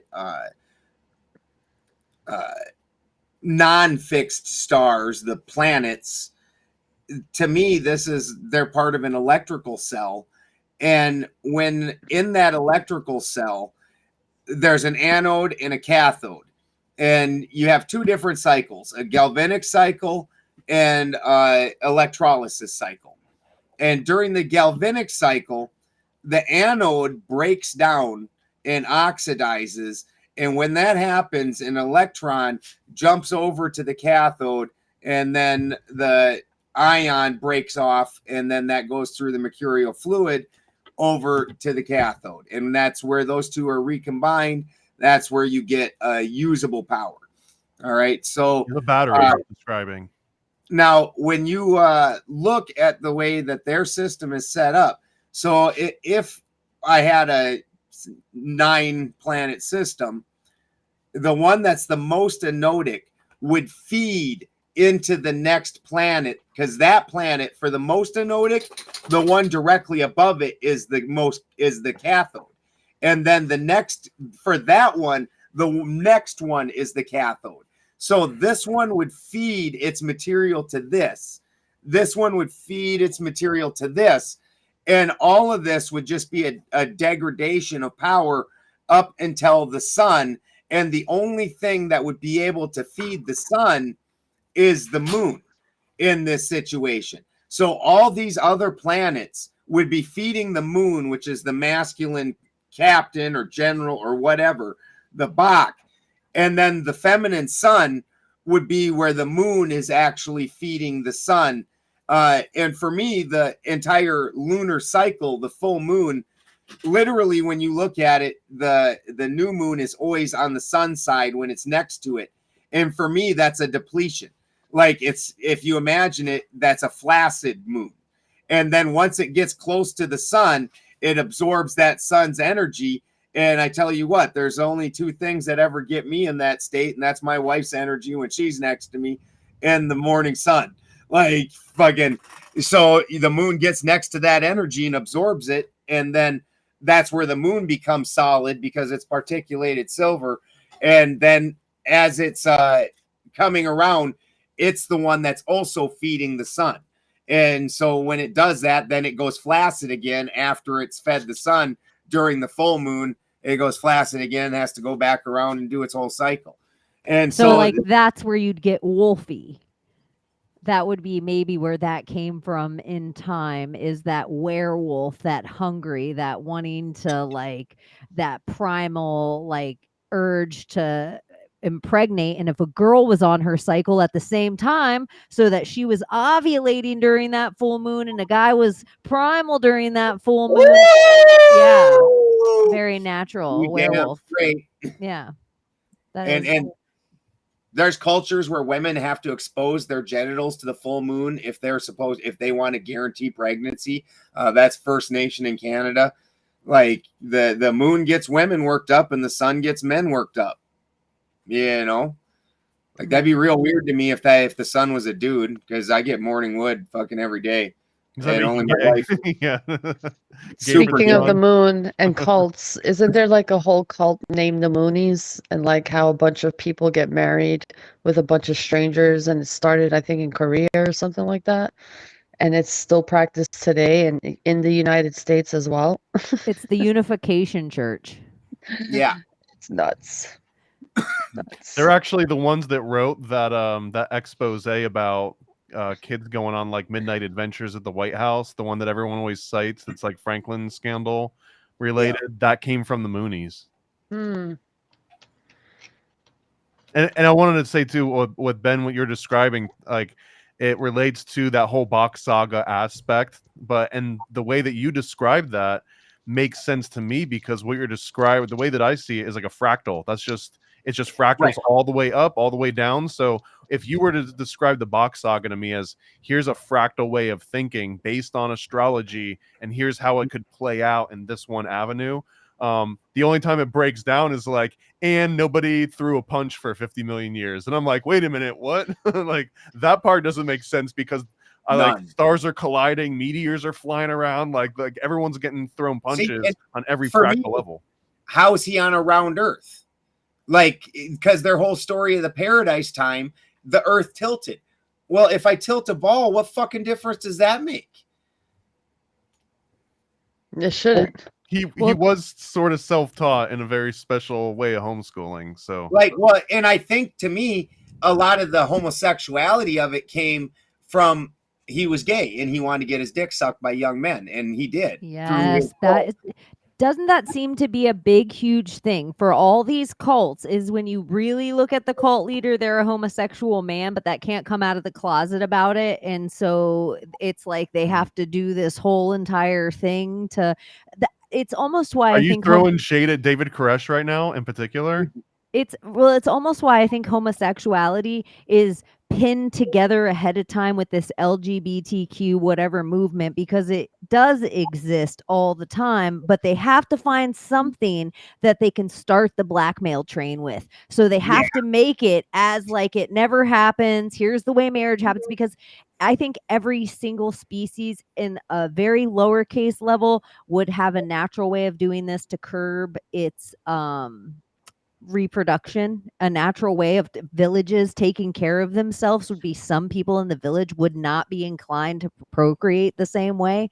But I also think, look at all the stuff we have shoved into us, that it could just be something like you were talking about, theta, beta, all these things. Who knows what kind of makeup that we are? Like, I am a person that can theorize. Who knows what kind of injury could come from things they inject into us? Who knows what kind of injury in our brain? Who knows what kind of injury in every single one of our chakras, including like, I think I'm born a giraffe, you guys. I want you to all call me Spot and Tall for my pronouns. Like, if I'm going to do this to you, then I'm trying to convince you guys to all take part in my cult. Like, you don't want to, but it's like my own little personal cult. I've become my own personal lesbian Jesus. Do you know people used to call me a giraffe for being tall and skinny in school? Like, they literally called me. That's a weird one. I don't think I've ever heard you fucking giraffe. Because I was tall, dude. Like, compared to everybody else in my classes, like, I was tall. Seriously, like on video, you look like you might be short, but you're like, I'm you were tall. like what, 7'4", 7'5"? Yeah, if I were gonna fight with you on screen, I'd be like, whatever, you Masonic giraffe. So this is my little kid brain. Giraffes and elephants are both on the same planet. They're both in the same area of the planet. They both quote unquote evolved or were made by science so that they could both eat the exact same trees. One of them did it by growing a long neck. One of them did it by growing a long nose. And one of like, look at how different, like if you've never seen something as violent as two giraffes getting into a fight. You don't know what violence is until you see They things just start fighting with whipping their them neck. fangs. Yeah, you think it's like the ultimate dick fight. It's the ultimate sword fight is a giraffe fight. I'm gonna pull it up right now. I'm like giraffe fight. I'm like, you got that big dick energy. This is gonna be the thing that gets us pulled, but it's fine. What, a It's at least giraffe it's fight? it will be our first and only giraffe fight. They have to get us for 3 of the same thing. Look at these things. Look at these things. That's so weird. Look how rude. And they have these horns at the top of their head, so when they hit each other, and look at that. And this is the other thing about us as humans and my little kid brain that I have to say.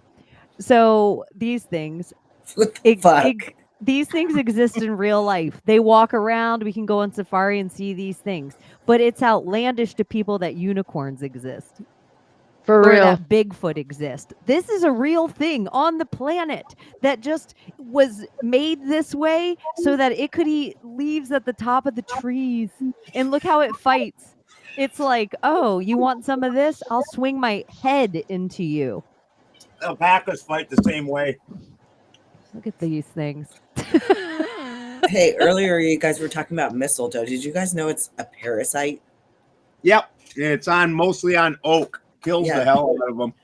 Really? It's the Oklahoma State flower, or it was. I think they've replaced it with a rose recently, but it was the Oklahoma State flower for a long time. Its other name is heel all, and shockingly, it kills heals a shocking number of things. Yeah, it's a parasite. So it's kind of weird that people kiss under the mistletoe. Yeah. Is oak on it with? Is oak related to Odin directly? Thor directly. So energy, and then you also told me once that mistletoe is conductive, right? Like very conductive as a plant. That's so curious to me of like all the things that you, even if you re-look at the depiction of Nimrod or Gilgamesh and you think of, oh, he's holding that like twig in his hand or the little person one side. Could that mistletoe be some form of, could that evergreen be some form of energy that it's trying to show us? Let me see if I can pull it up. I always forget I have a pull-up machine. I'm the one with the pull-up machine in front of me. Thor, when I translate it into our language, means the hour. Means what? The hour. Or the timekeeper. Try Donar. D-O-N-A-R. Donar. Oh, because the TH. Yeah, the TH isn't actually a letter in that language. It's not TH like Yeah, you're right. It's actually a duh. It's like Gift. more like a duh sound. Thor, So gift. It's not quite duh, but it's like a duh. Thor. Yeah, Thor. Gift. That's what it's translated. See, this is where you would need somebody that actually knows, because so many people, like if they go with Italian root or Latin root, they try to break down things in English, but the Germanic root is going to be so different. And then Albania, like when you go into your language, it's so different. So it's like the further people get torn away from these things and they try to Google translate and they don't know what they're talking about because they're picking up, everybody's basing it on the English we're speaking right now instead of the root language that everybody's really. So look at how different that is. If just him saying to you that, no, take the TH off, and you're like, oh, gift.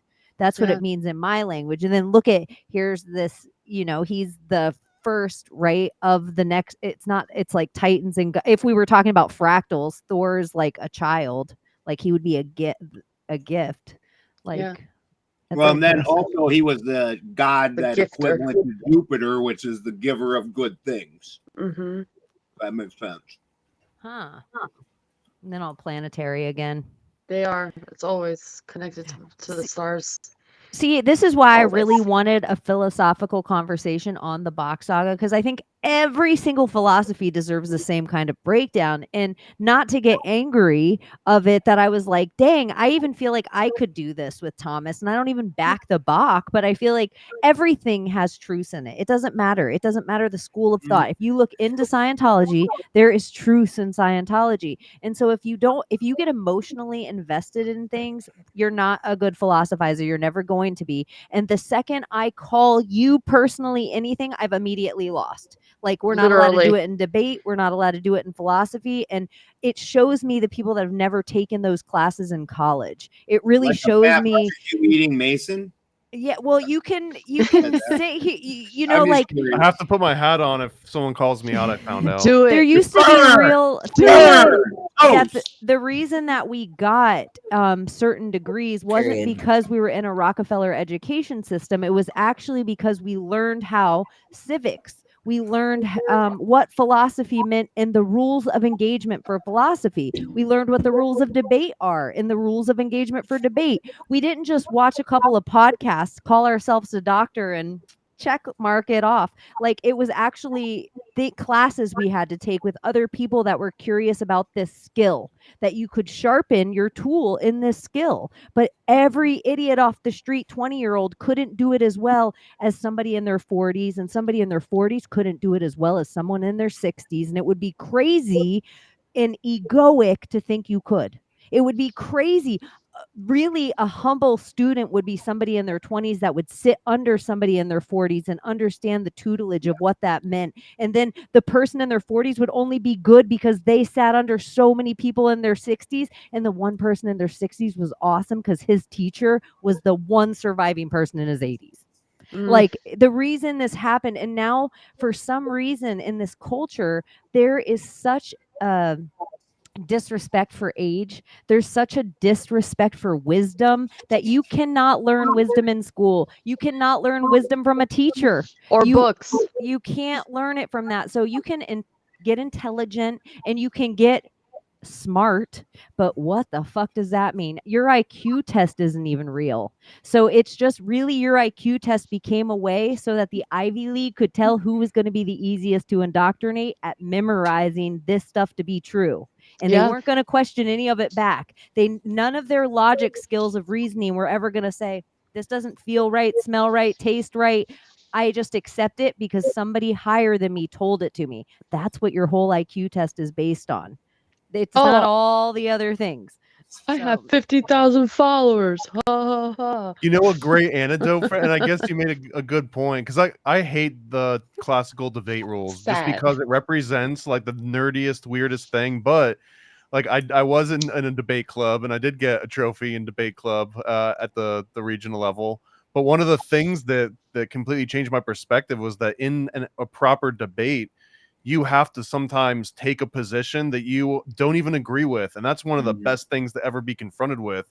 Or someone that you don't even care. There was one that was like, I had to make a debate whether or not like Russia might be able to take claim over like the Arctic cap, which retrospect, I could have been like all Tartarian flat earth, but it was just like, I don't care about this and I don't even agree about this, but I have to make a convincing argument. There was another one about like being for school uniforms and having to figure out all the pros and cons and debate it convincingly against someone that is taking the position that I personally feel, but I still have to like out debate them Devil's and make advocate. better points than them. And this would that I happen don't think too. wins. If you get high enough in debate classes, eventually now the topics get very personal, very like now it's Thomas and I debating abortion, but they know Thomas is a very big conservative. So they make him take the full liberal side and they make me, a very feminist woman, take the full conservative side. Now we're debating against each other for 15 minutes and our professor will snap his fingers and tell us in the moment, switch sides.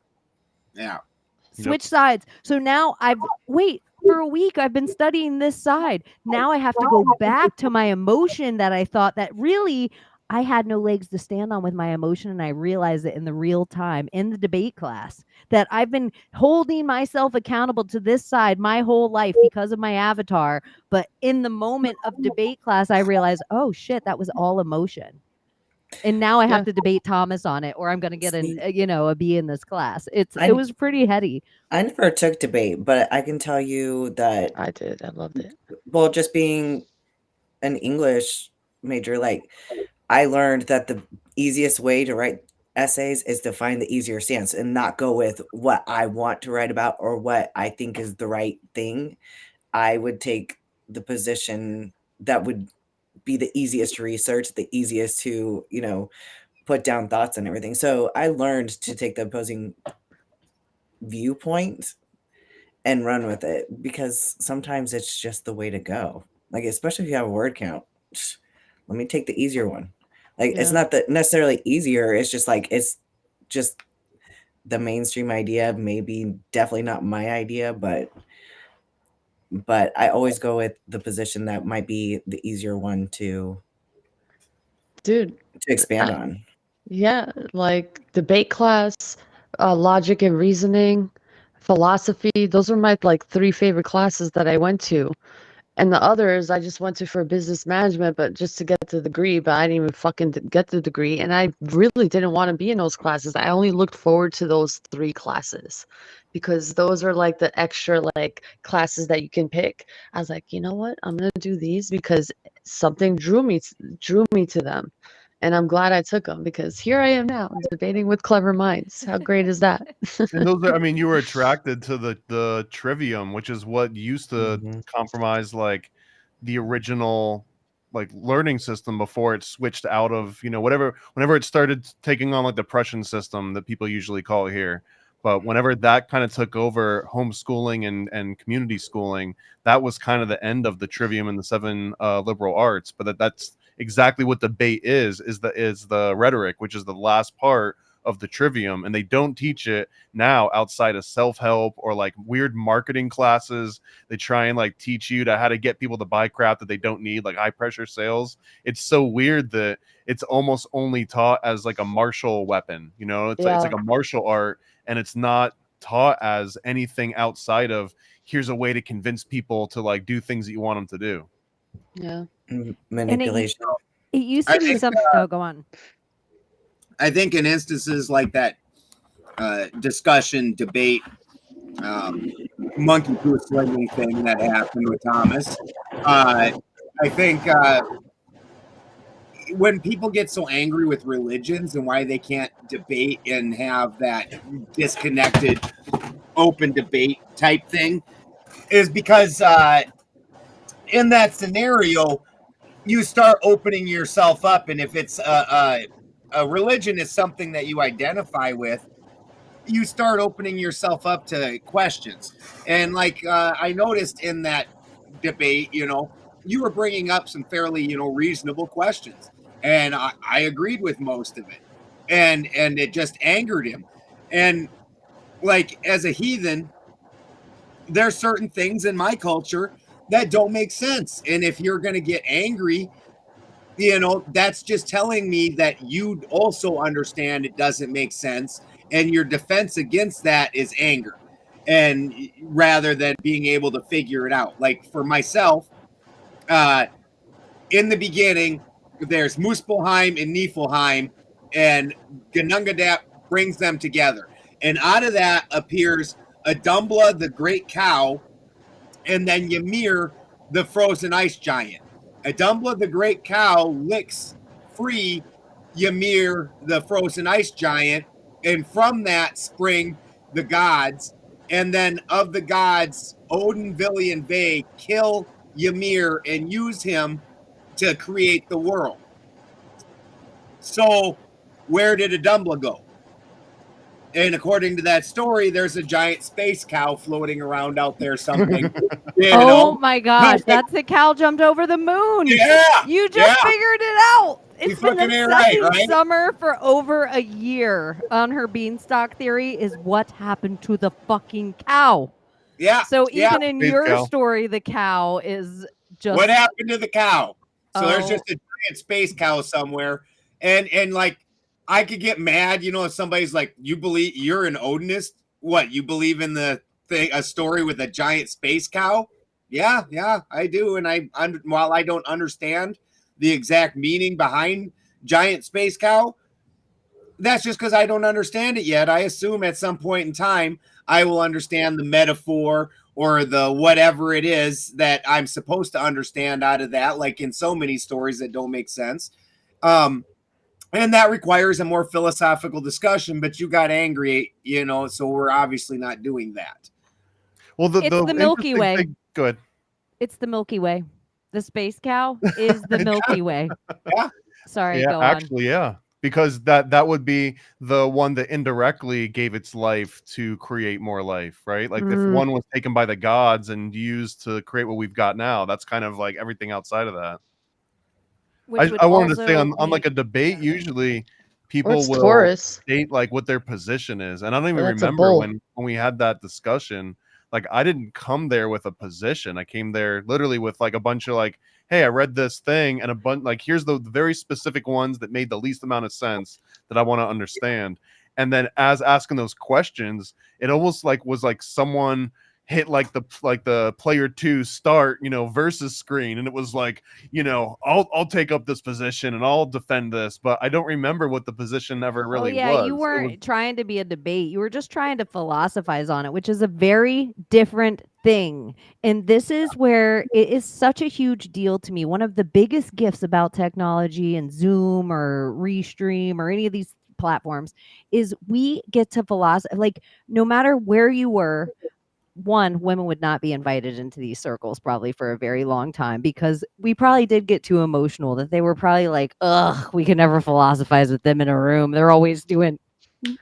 Yeah, but did you not see Longo? He was very emotional. I know. That's what Feminine. I'm saying. It probably guys like Longo didn't take the trek to the philosophy circles to make the trek to the places where they were held. It probably wasn't a hop, skip, and a jump that you could just Uber over and have your soft serve ice cream on the way. You probably had to be a Renaissance man that was worth your salt that could make the hike. So you not only had your brain, you felt inspired to bring your philosophy from your people to the group so you could also take everybody's philosophy in and then bring it back to your people. So you had to be man enough to make the hike on both sides, or a person enough that your village might not want you back because you want to make this hike, but you're called to do it for a greater purpose inside yourself, just of knowing, of gnosis. Before there was a word, you just wanted to know. And so I feel like some people don't get, some people just want to teach. They never want to be a student. They just want to be the smartest person in the room all the time. They just want to pretend your information's their information. The second I get out of this room, I tell everybody your guys' information like it's my information. Some people never want to big up the person they got it from. They never take how beautiful it is to be a student. And they'll never be the greatest teachers. You cannot be a great teacher unless you really get how amazing it is to be a student. And so that's where it's like never stop Longo's learning like, either. I am such a good teacher. This is how a teacher talks. This is how a thing. And I point and I'm waiting. He's going to do this with his hand soon. Because pointing becomes, you know, that's a little too aggressive. He'll never beat Gordy though. Like he'll never beat Gordy's like, look, listen, like we're gonna figure this out. Let's push that over here and get that. You guys just need to stop.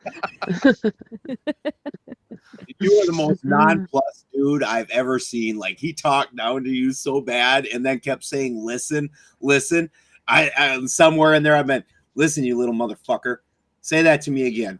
I mean, even what he said wasn't even so bad. It was false. All of One. a sudden, like you just see Christy in the screen, like there's a kerfluffle, a cat knocks over something, whatever, and then it's like the SpongeBob thing, and it's like 48 hours later, and Longo's standing in the bookshop, and all of a sudden Ben's on camera. But Well, that's Thomas, the thing. It was online, so like you're not gonna jump through a Yeah, camera I'm and so safe. like so it's such a weird. It would have been like the most lame thing in the world to start making physical threats. Like I can No, huff no, liquor no, from yeah, your yeah, ears no, and- exactly. I'm saying, but that's part of my point. That's why I prefaced it with if we're in person. Like it's so easy to talk tough like that to people when you're online and just just shitty talk. And he just when you didn't respond, then he kind of got this little shitty grin and just started poking. You guys, and it's like, we all know that I'm Project Chaney, right? And we can get Ben out of here. So just go ahead and take Ben off the screen. I'm going to stand here erect like a waving little dildo until you done. guys get him off the screen. You're Bye-bye. canceled, bub. You're roasted. You're done like a Toast. brisket. I'm going to stand Toast. here and Jackfruit. are you You're guys roasted going like to a jackfruit, my kick friend. him off the screen, right? Because of my followers. I You appreciate guys it. didn't get that was a threat. Thomas isn't going anywhere. yeah, sorry. Okay, and then this is Thomas. Okay, I don't want to trigger anyone. This question's open to the room, I so love feel how it free. kept doing that. And he was like, I guess I forgot what I was gonna say. Yeah. That was the beauty of it. You kept, say whatever. You're just talking a lot of shit. But what about da da da da da da da, and bringing up another You question? brisket eating. I'm just like, what? This is so fucking great. So It's a really easy policy to have is just always prefer to talk about ideas and prefer to talk about events and never in my mind the second that we start talking about unless it's like Tom Hanks and like the connotations of Tom Hanks, you know what I mean? But if we're just like, who's Tom Hanks dating now? Oh my God, did you see how much weight Tom Hanks has gained? Oh my God, look at like what shoes Tom Hanks has worn the same, unless it's like red shoes, and then it's like again just opens up thinking like that. different connotations. But whenever it gets onto like the person's level, it's just like, what is this going to matter in 2 months or in 2 years or in 200 years versus other stuff that we could be talking about that does matter in 2 years or 20 or 200 years. Well, and I think that if we approach the box saga with a reasoning mind and excise off the parts of it that were most likely twisted and turned by Eeyore Bach and his desire to make it fit in a modern world and get his dick sucked by young men, if we excise out those parts and then look at the other parts, there's some real things in there that are very interesting. But you have to not be caught up and tied up in the funny thing is I was actually in the community. I'm not as new as Longo. So when Jim Chesner was running around a little bit before this became a known thing, I had access to Jim Chesner, and I've heard a bunch of interviews that never even made air because a lot of people were obviously a little bit concerned about airing interview that has what he's talking about. And I've heard an interview where that didn't hit air, but went in depth in those things. And it doesn't have near the glamorization that he does call it a promise, or that wonderful time, but he doesn't glorify it the way they are, making it into this idyllic society. Not that I heard Chesner say at all anyways. So I think that there's a lot of evolution, just like with you look at today's people that are like Freudian, the Freudians or the other side, and then you start matching them up to actually what any of these people said. It's barely represented by the groups that are supposedly named after them, years later. So I don't see where it's any different. It holds any different,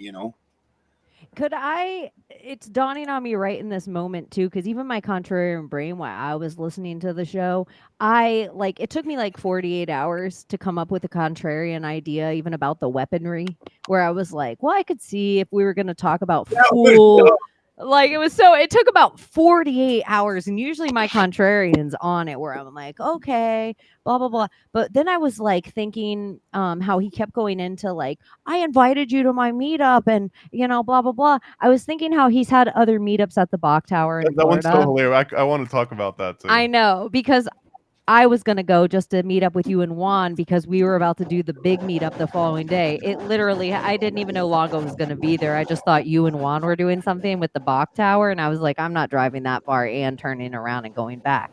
That's really the only, I had no idea Longo was involved.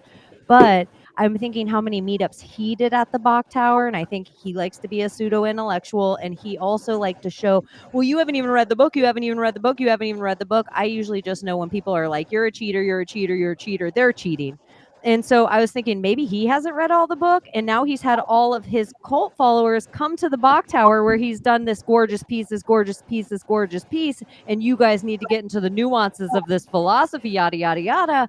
And Thomas pointed out all the pedophilia and weird sexual shit going on about dudes sucking their own dick in a pyramid scheme of cum. And now all these dudes that have sold it to their followers is like, shit, I didn't read the book. I don't know what Thomas is talking about. So I'm just going to call him icky and fat because I look like a fool in front of my cult right now. Could that be it? I hadn't even considered that. There is a really good point to that because that was the whole reason that I was interested in this. The whole entire sequence of me caring about the Bach saga to begin with was that I heard it for probably like 2 years conservatively. And it always was talking about alphabets and semantics and like, oh, here's this root word means this word. And it's like, I grew up on Jordan Maxwell. Like when I was a kid, I was listening to Jordan Maxwell. So I'm not a stranger to like kind of just like mishmashing different Lego sets together and being like, and this word means this thing, like a little bit of a grain of salt. But then when I saw a video where someone was getting very upset because Juan was throwing out like the word jackpot and he was talking about all these like weird code words, and it was this response was kind of like, give this some respect. And me and Juan have been doing a cult book club since forever, and that was one of the first comments we would just get nonstop was like, you guys aren't giving this topic any respect. It was whatever, Masonry, Rosicrucianism, like just take your pick. We were just laughing about it every time, but this one in particular, I was like, what's like, it's alphabets and semantics, like what is there to get mad about? So we decided to read it. And it was upon reading it that first time where I was like, why have they been burying the lead for this long? This is actually the interesting part. And more so than that, which is still mind blowing to me, and I can't wrap my head around it yet, but that when I actually got to talk to like some OGs that lived with Eeyore Bach before he even came out with the Bach saga, like we're chilling with him every day. That was Michel Merle, I think, is one of those people. And I was just kind of asking him point blank about all this. And he was kind of like confirming that no, that was like we were never meant to bury the lead. It was like wide out in the open. Everyone like constantly talked about it. They joked about it. It was like a silly, like how could you not joke and find it silly? So then my fascination became like, why are there people that have adopted it now that are kind of like brand new at it, just learned about it versus grew up with it, but being so protective and being so like, no, don't say that about it. Like, no, if you say that, then other people won't get on board. And it's like, well, so what? Why does everyone need to be on board with this thing? In fact, there might be something cool about people, not everyone wanting to be on board. Like, are you trying to mainstream the Bach saga in some way? And you realize that, but that doesn't make sense to me either. Like, what will be the point in trying to mainstream Bach saga? Why would anyone be afraid of scaring people away from the Bach saga? Well, I think part of the advantage to at mainstreaming it is it's such a niche thing at this point that if you become a leader in that niche, and you saw this a lot, especially when the explosion of podcasters happened. That's part of why the community that I'm in doesn't get along with Eric Dubé. It's not that there's any huge overarching, philosophical differences. Eric Dubé got pissed off because at one point he was basically the only person talking about it and the only source to go to. And as soon as other people started showing up, well, you're horning in on my turf. That's you know, cutting down my sub numbers, cutting down the number of people that are talking about me.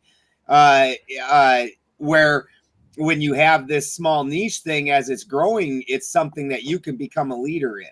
Like I firmly believe that same thing happened with like the Wiccan community, where you see that they are heavily set up as a church. And it's no different than the Abrahamic churches, even though they're supposedly pagan. Their version of pagan is anti-Abrahamic. Well, to me, the people that I've seen in it, and my wife at one point in time was in a year, did the year and a day thing with the coven. She didn't complete it. These people are pretty ridiculous, but these people, they wished to be that in a normal church, and because they couldn't fit in that role, they made their own church. They set it up exactly the same. All of a sudden, I'm a high priestess, and I get to have these privileges that are no different than what's going on in a normal church. And so I think he's kind of I think that kind of thing's going on with the Bach Saga, where it's so niche that if you bring that to a more mainstream version and you're on the front edge of that, you get to have the guru status with the fucking diamond studded glasses and, you know. Yeah, that's the big fish in the small pond analogy. Yeah. I almost related a little bit in the conspiracy realm to this person's that person, everyone's a girl, everyone's a boy.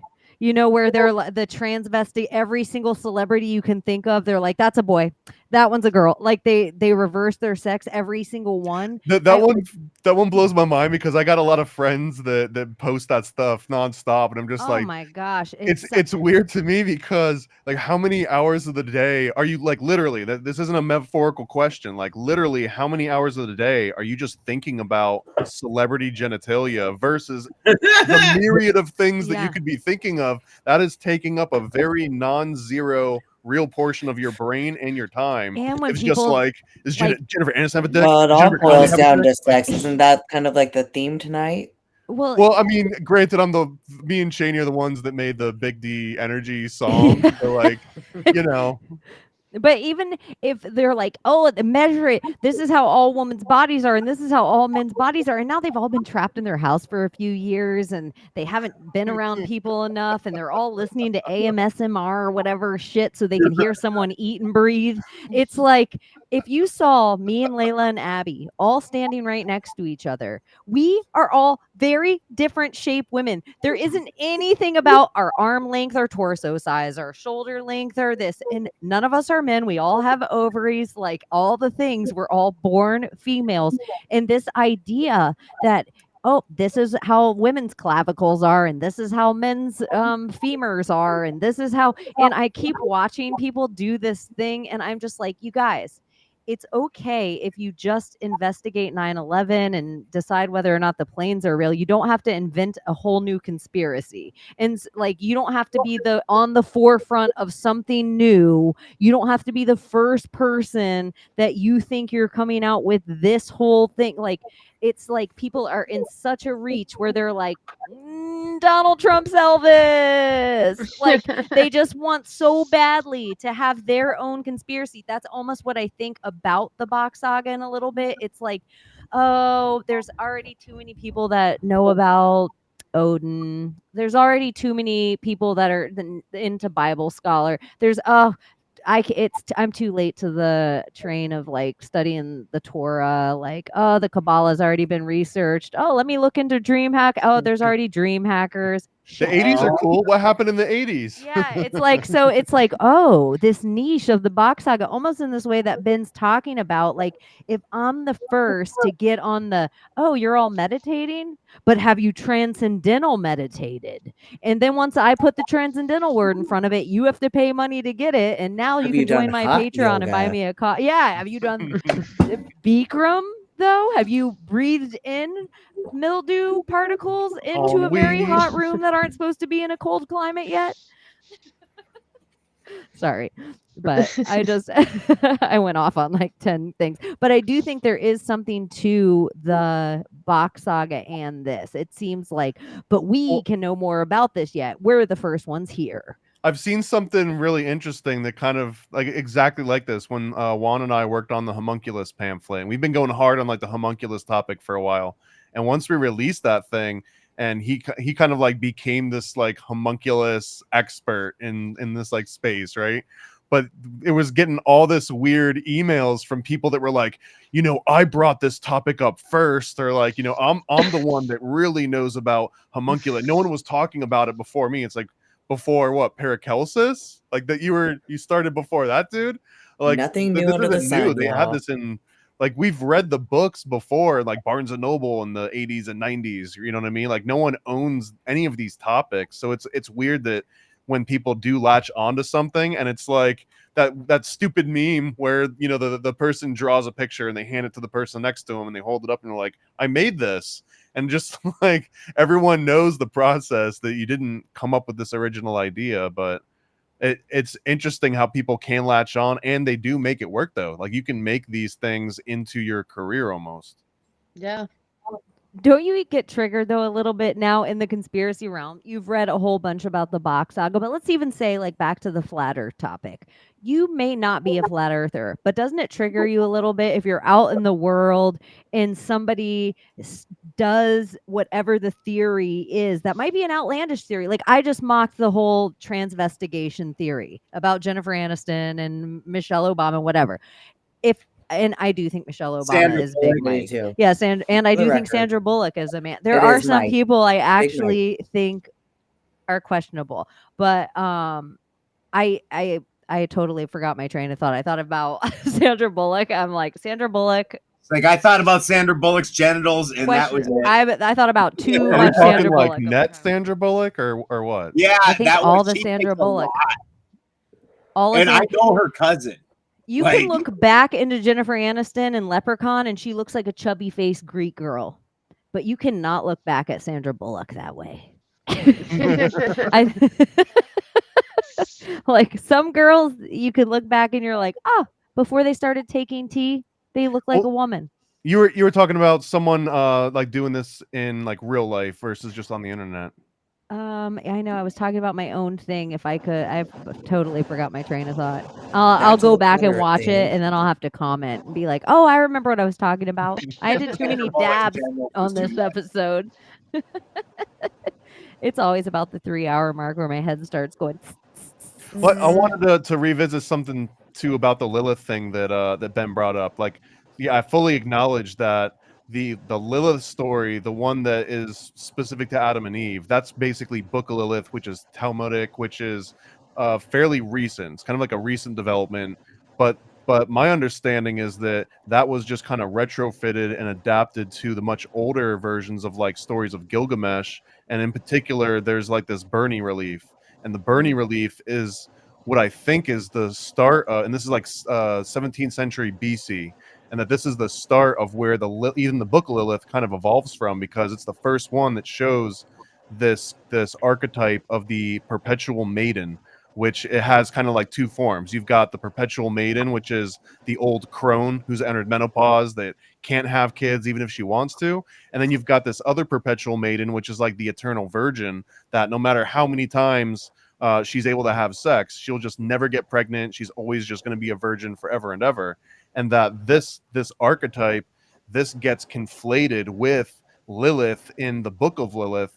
And part of that has to do with gematria, because the original version of Lilith from like the Gilgamesh epics and Akkadian and from Sumerians, that she was pictured with this owl, and that when the Talmudic version of this starts getting written, the gematria word for screech, the same name that the owl makes, was then tied up with the word Lilith, and that was this version of like Lilith that enters Adam and Eve in the garden and this temptress. But the whole archetype of what Lilith represents in that story predates any of these Talmudic stories by centuries and centuries, like over a millennia. It predates some of these. So but that archetype is the one that would like come and visit your husband in the middle of the night and cause nocturnal emission.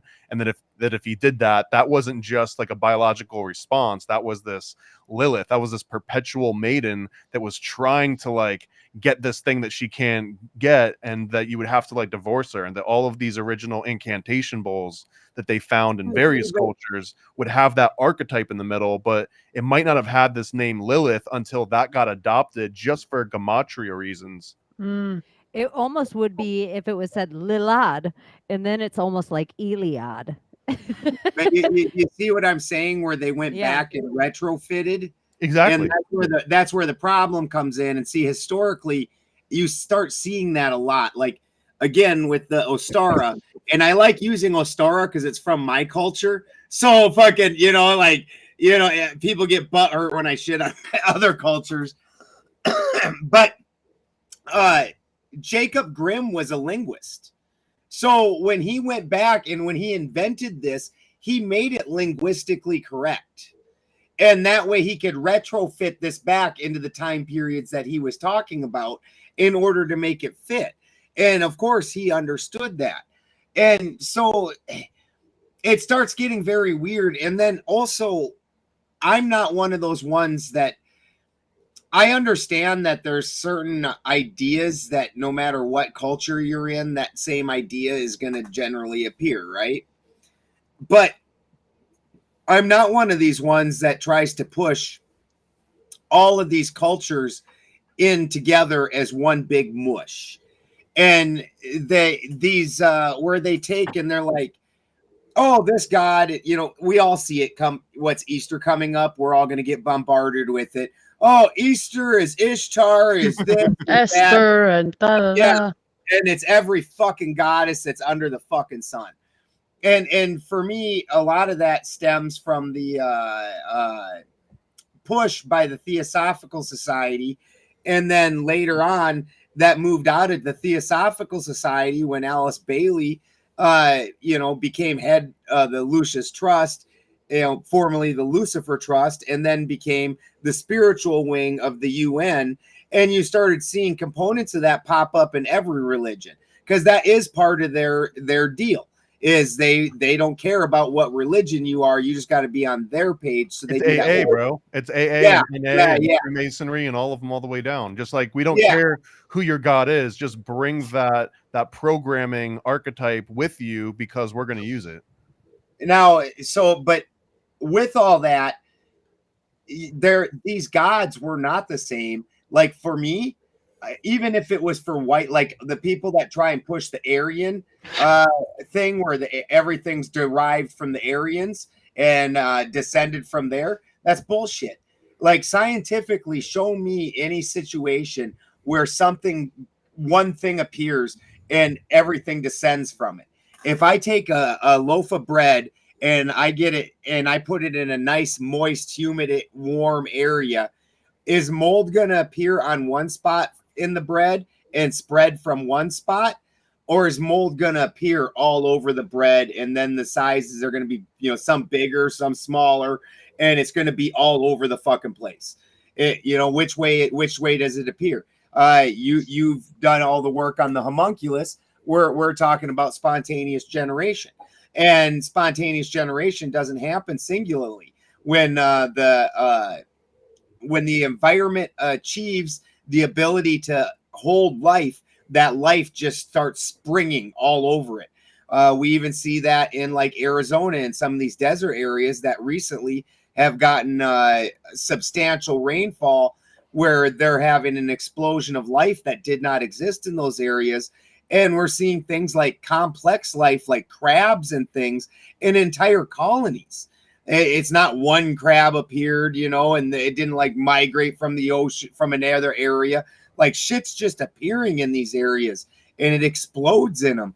So for me, when this plane, and for me, we live on the carbon plane, because again, I'm not 100% a flat earther. I'm a cosmic egger, but we live on this center plane that is the one made for us, the carbon plane, not the airplane, not, underneath the carbon plane, this one right here.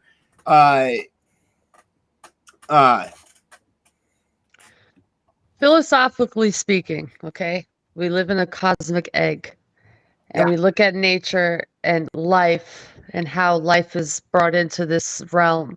It usually comes through a feminine aspect. If you want to think of an egg, a woman carries an egg. So it's like this feminine energy that everyone's like, oh, it's all around us, but it doesn't mean anything. But we never ask the question, is it a feminine energy that is giving life to life? But we're putting a male aspect on it when maybe that's wrong also.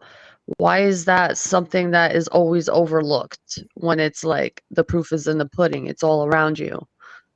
You know? So the way that works is, and it gets very interesting, is, and it's because when you start making micro to macro jumps, you lose people, and it's really hard. So when you're looking at it, the material side of things is the masculine side of things, and it ends up being way easier when you look at it from the creation side of things, because when we start, we have the all. The all is everything. And that at that point in time, the only thing the all understands is itself. It's I'm here, I exist, I am. And that's why that's the first ones. It's an I am. And so then the all splits into a masculine and feminine, but those two balance each other out and nothing really happens. So then the masculine side, the material side, it splits. And then the feminine takes and it pulls them two masculine parts together. And the two masculine parts were polar opposite once it splits. And it pulls those two polar opposites together and smashes them together. And where that happens, you have death and life. You have destruction and life, which is why the feminine, it has the two sides, the two names. So when you're looking at it procreatively, you understand that the egg in and of itself is the masculine. So the semen and the egg are two parts of the material side. And when how is it masculine though? Stop, just wait. When those two sides come together, the true feminine, because that's, you're looking at it on again, it's that micro macro thing. So these two things are the material pieces, and when the material pieces come together, that spark of energy that happens, that little spark, that is the true feminine. That's when that is the true life that's being given to that material piece that's now one whole piece. Now that once those two meet, that's one thing. And so that one thing is the masculine material, but that's dead. And so it's through the feminine, that spark that happens. That's when the feminine enters that dead material and enlivens it and frees it.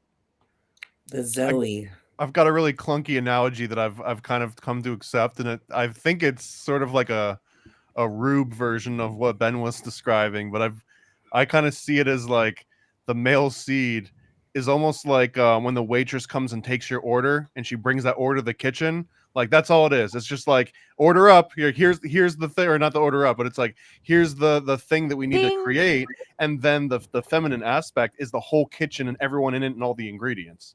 And it's like once that ticket has been delivered to the kitchen, and it's like okay, you guys take over, make this plate for us.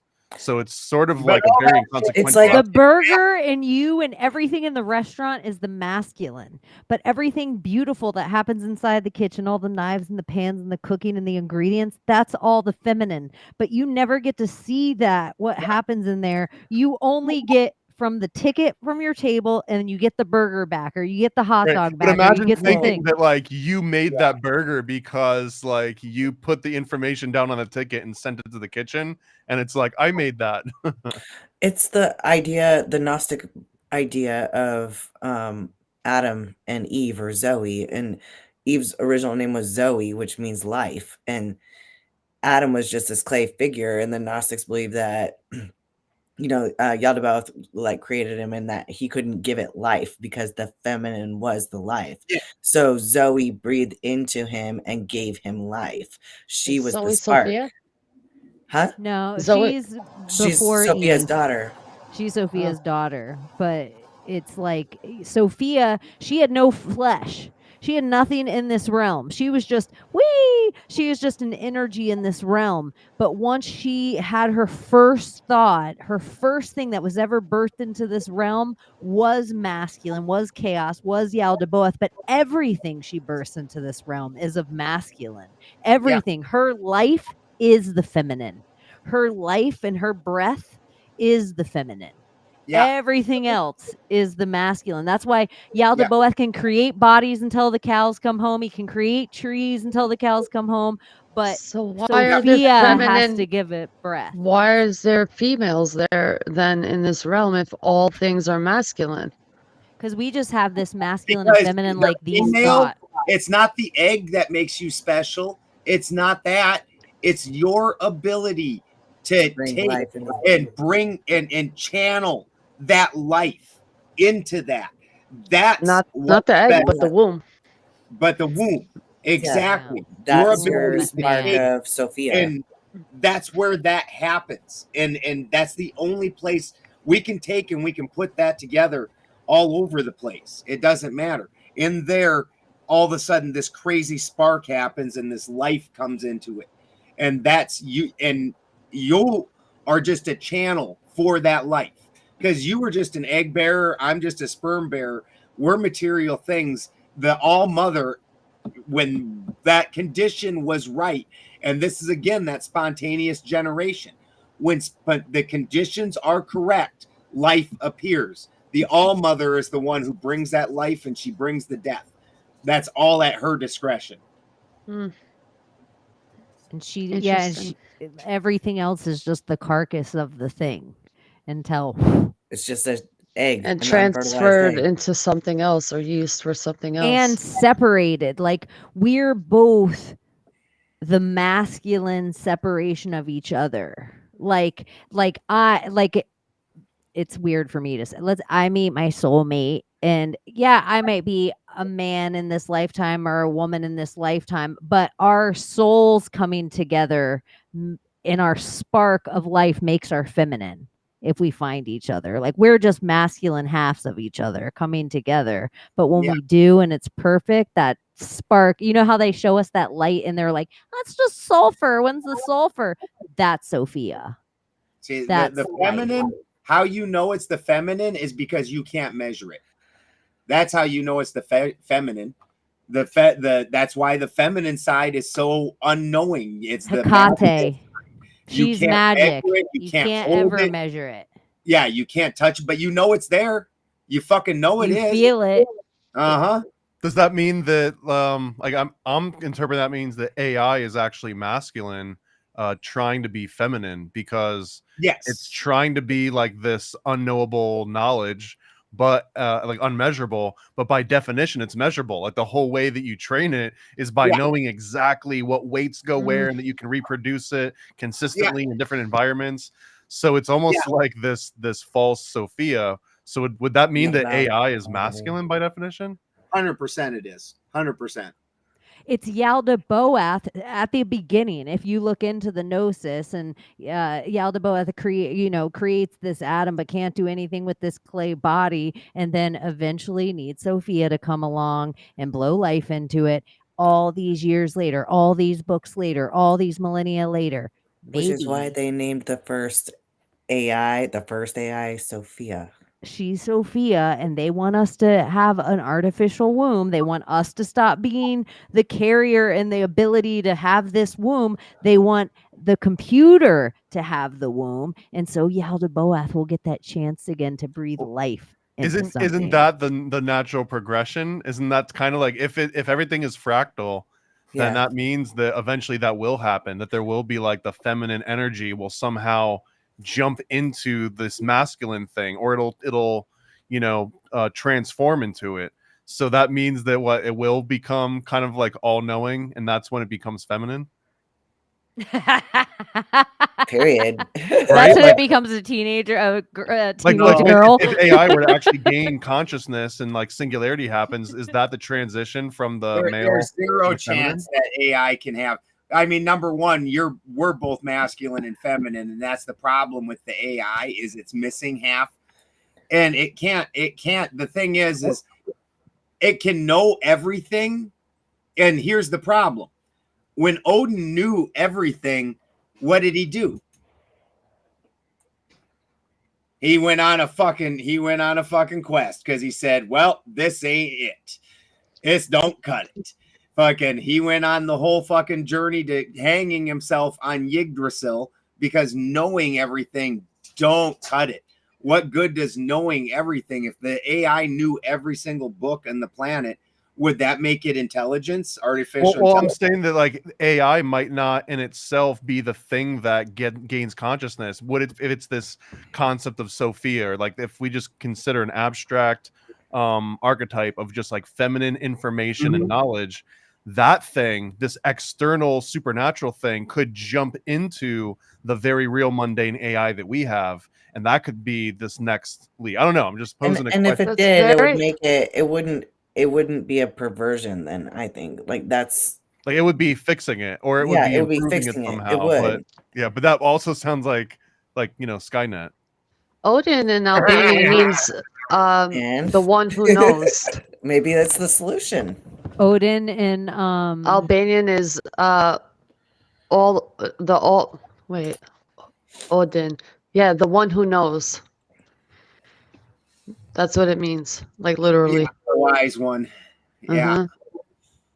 Yeah, and Odin knew everything, and then knew that wasn't enough, and that's why he had to go on his journey to Yggdrasil and hung himself for 9 days, and that's when he became the All Father, because there's a difference between wisdom and knowledge, and I can read a Chilton's manual on how to work on a vehicle. And if I've never worked on a vehicle before, and this is the problem that we have extremely in the truth community, is we've got a billion experts that have never fucking touched the thing that they're talking about. They've read a book, they've watched other podcasts, right? Like, yeah, exactly.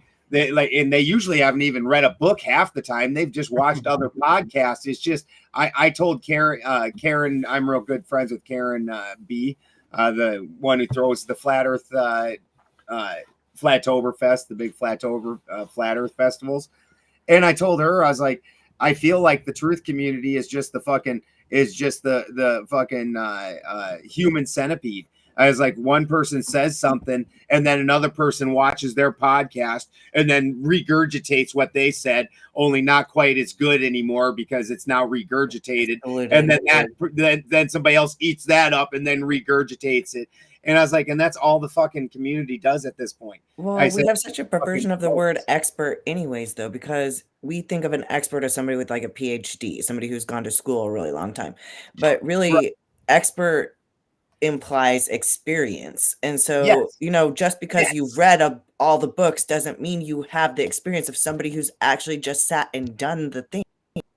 So I hate that, you almost, like, you might be an expert in your field, but you don't have a PhD in that science of it. You know it better than probably anybody who studied it for years and years.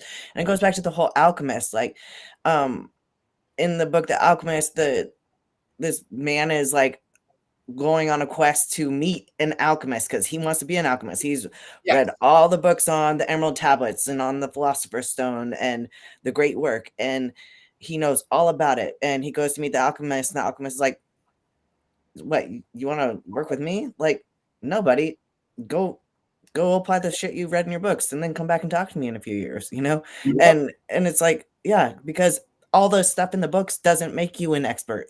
All the knowledge, all the stuff that you read and read and read does not make you an expert. Experience makes you an expert. You damn Does straight. me watching you in the gym make me better?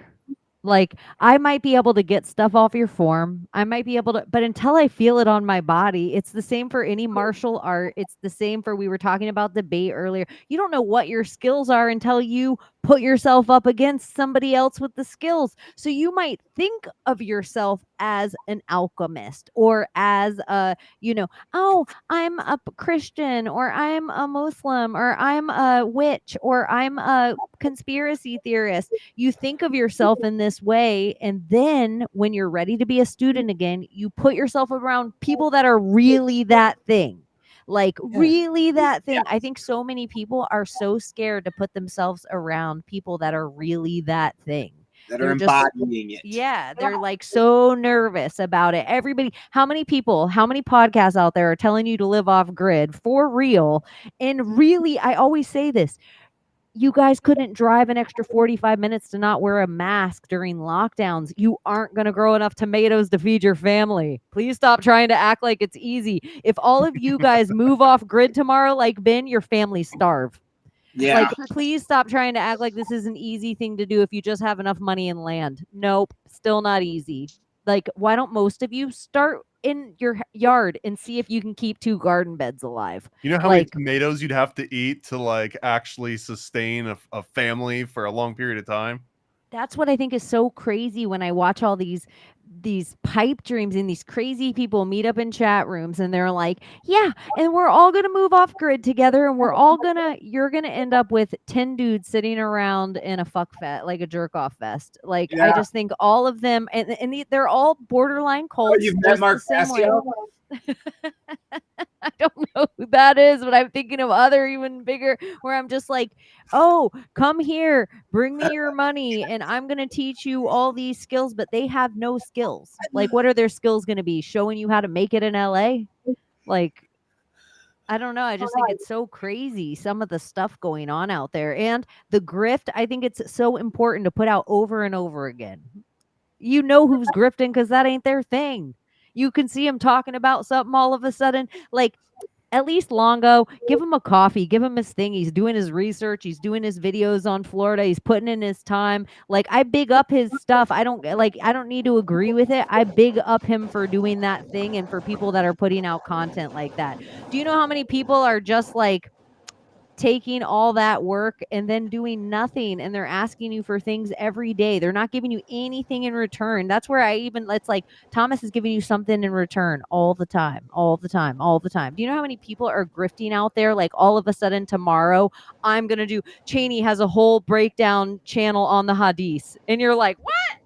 This ain't Chaney's thing. Why is Chaney talking about the hadiths all of a sudden? I see this left and right, and like yesterday, where it's like, who, like this content creator who all of a sudden, all my videos are pro Biden. You're like, what? Where did this come from? I see this where it's just like, oh, this seems to be getting a lot of clicks. Let me turn my whole entire channel a hard left and put out this thing that has nothing to do with any content I've ever created before, just to try to get clicks. And I'm like, dude, you're diluting your own brand right now. And not just clicks, money. And that's part of the problem. Once you start tying your monetary system, you're living to what you're saying. Because then sometimes what I'm like me, sometimes like I'm a hot commodity and I can't fucking hardly, I literally, there's times I'll get 100 interview requests in a week. Sometimes I don't get fucking any for 6 months. You know, it goes in weird cycles. Like, you know, if I was making money off of it, those times when I don't get any, I would freak the fuck out. And well, shit, now what do I need to talk about? Well, what's going on? What are people interested in right now? I got to get something out there. I got to get some money. I got to get some people, like, and for me, then I'm just not me. And I've got to, that's at night, I sleep really well. Like, I like that. Yeah, it matters. That's where I also feel like every single thing, if you watch Tom, I feel like I've known Thomas on the podcasting realm for so long. You weren't provoking, you weren't being a cocksucker, you were like, let me just ask these questions to the room that any show that you've seen, anyone would ask. And if you know Thomas, like the same, he sometimes has a contrarian thought to whatever anyone else might think. He wasn't being provoking or out of character or something like, let me go after this long-haired, bleach-haired guy in Florida.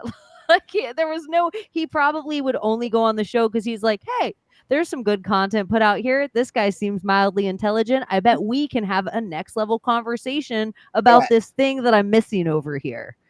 And then so to get so heated about this thing, you're like, dang, homie, how did you find out I slept with your mom?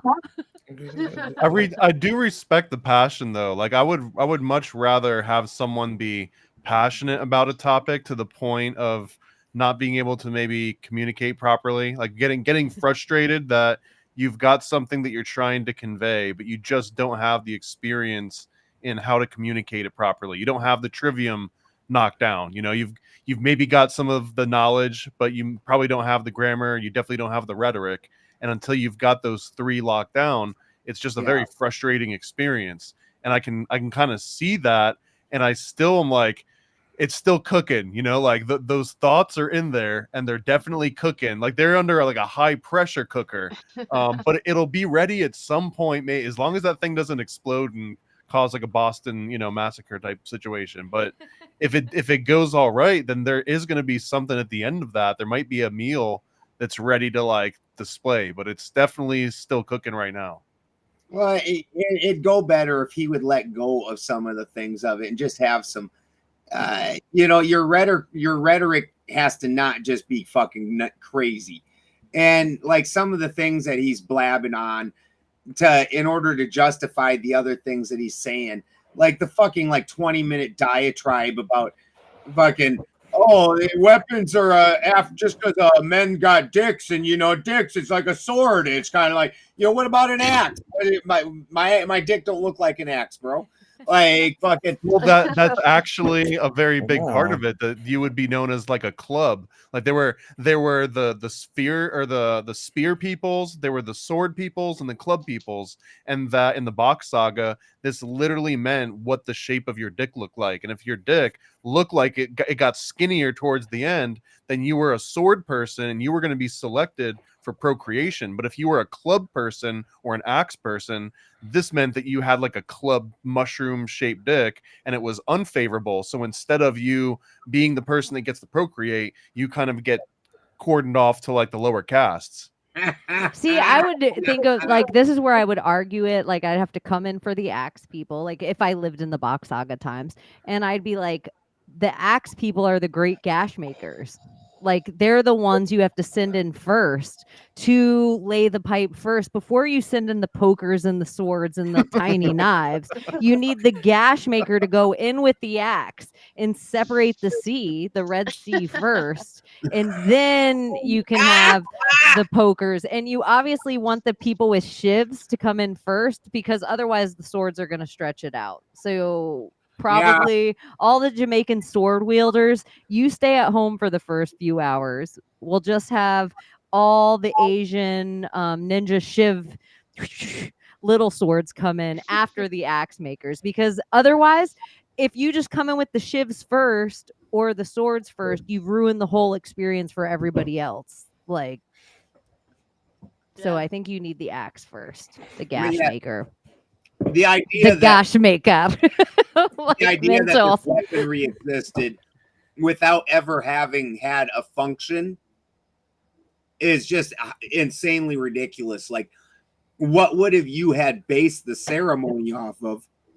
The ceremony, to anybody, especially anybody occult that has participated in any type of a ceremony, you understand that the ceremony, what you're doing is you're trying to speak to things that don't speak.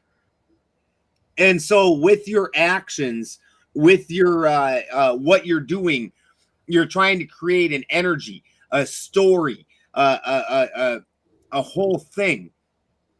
And that would be to mimic something. And if you've never fucking been in a fucking fight, how would you even know what an axe is for?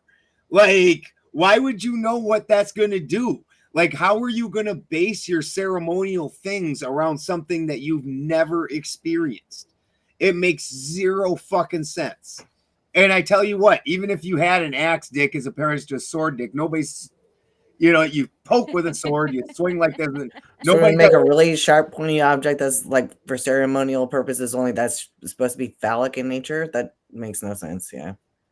Or a Like- gun or a cannon that was just to like this was Blow the up. other one I thought was really interesting, and I thought it was like funny telling a military person about all of the ranks of the military and how they rank to birthing. Me and Abby were talking about this after, because I think it's funny that Layla and I are actually sitting in the room with like 3 different branches of the military right now. And no one would guess in the conspiracy realm, and Maybe. none of the 3 of you Yeah. pipe it off all the time. But we were talking about it after, and I was like, well, like infantry, like some of this stuff in the military, you're like, you die as your civilian self and then you're born again as your military self. So time. that's why all of this stuff is, you're an infantry, you're an infant, you're the foot soldier, you're the bottom. So it was funny hearing somebody like that wanted to like shim sham born again words and freedom. talk about this to people who actually went through the ranks of what this kind of stuff actually means. And it was just like watching like I don't know, like a grandma talk to like a soldier about anything, but it was really that energy in the room watching. And this is where I don't even like terms like, oh, soy boy and whatever, but it was like watching, how everybody always says mansplain. Oh, don't mansplain this to me. Don't mansplain. There's not a woman splaining, but if there was a woman splaining, I felt like Longo was woman splaining what the ranks of the military were to a person of the military. It was weird way to that watch. started. Yeah. And so it never once did Thomas say like, as a staff sergeant, second, whatever, I don't know what each rank of each military, but he never called out his own rank in a way that it would be so funny with me that I might do after he was done. I'd be like, I never knew that I became like a birther on my 3rd year. That's so interesting. Yeah, I actually didn't quite become a staff sergeant. I was on my way to getting up to E4, but at that point I did some things that were not congruent with my military service. So they put me back down to an E1 or an E0. Oh, I was petty officer. I was E4, but I got a reduction. I got in trouble too, and I got a reduction in rate. So when I got out, I was a seaman, y'all. I was also an E4, and I was. Look at that. We got 4 E4s up in here. Yeah, I was supposed to get my E5, but I served during the Clinton years, and they did some military overhauling. So even don't ask, don't tell. Yeah, the don't ask, don't tell policy came in. They were supposedly the smart army, because during the Clinton years, it was an extreme downsizing.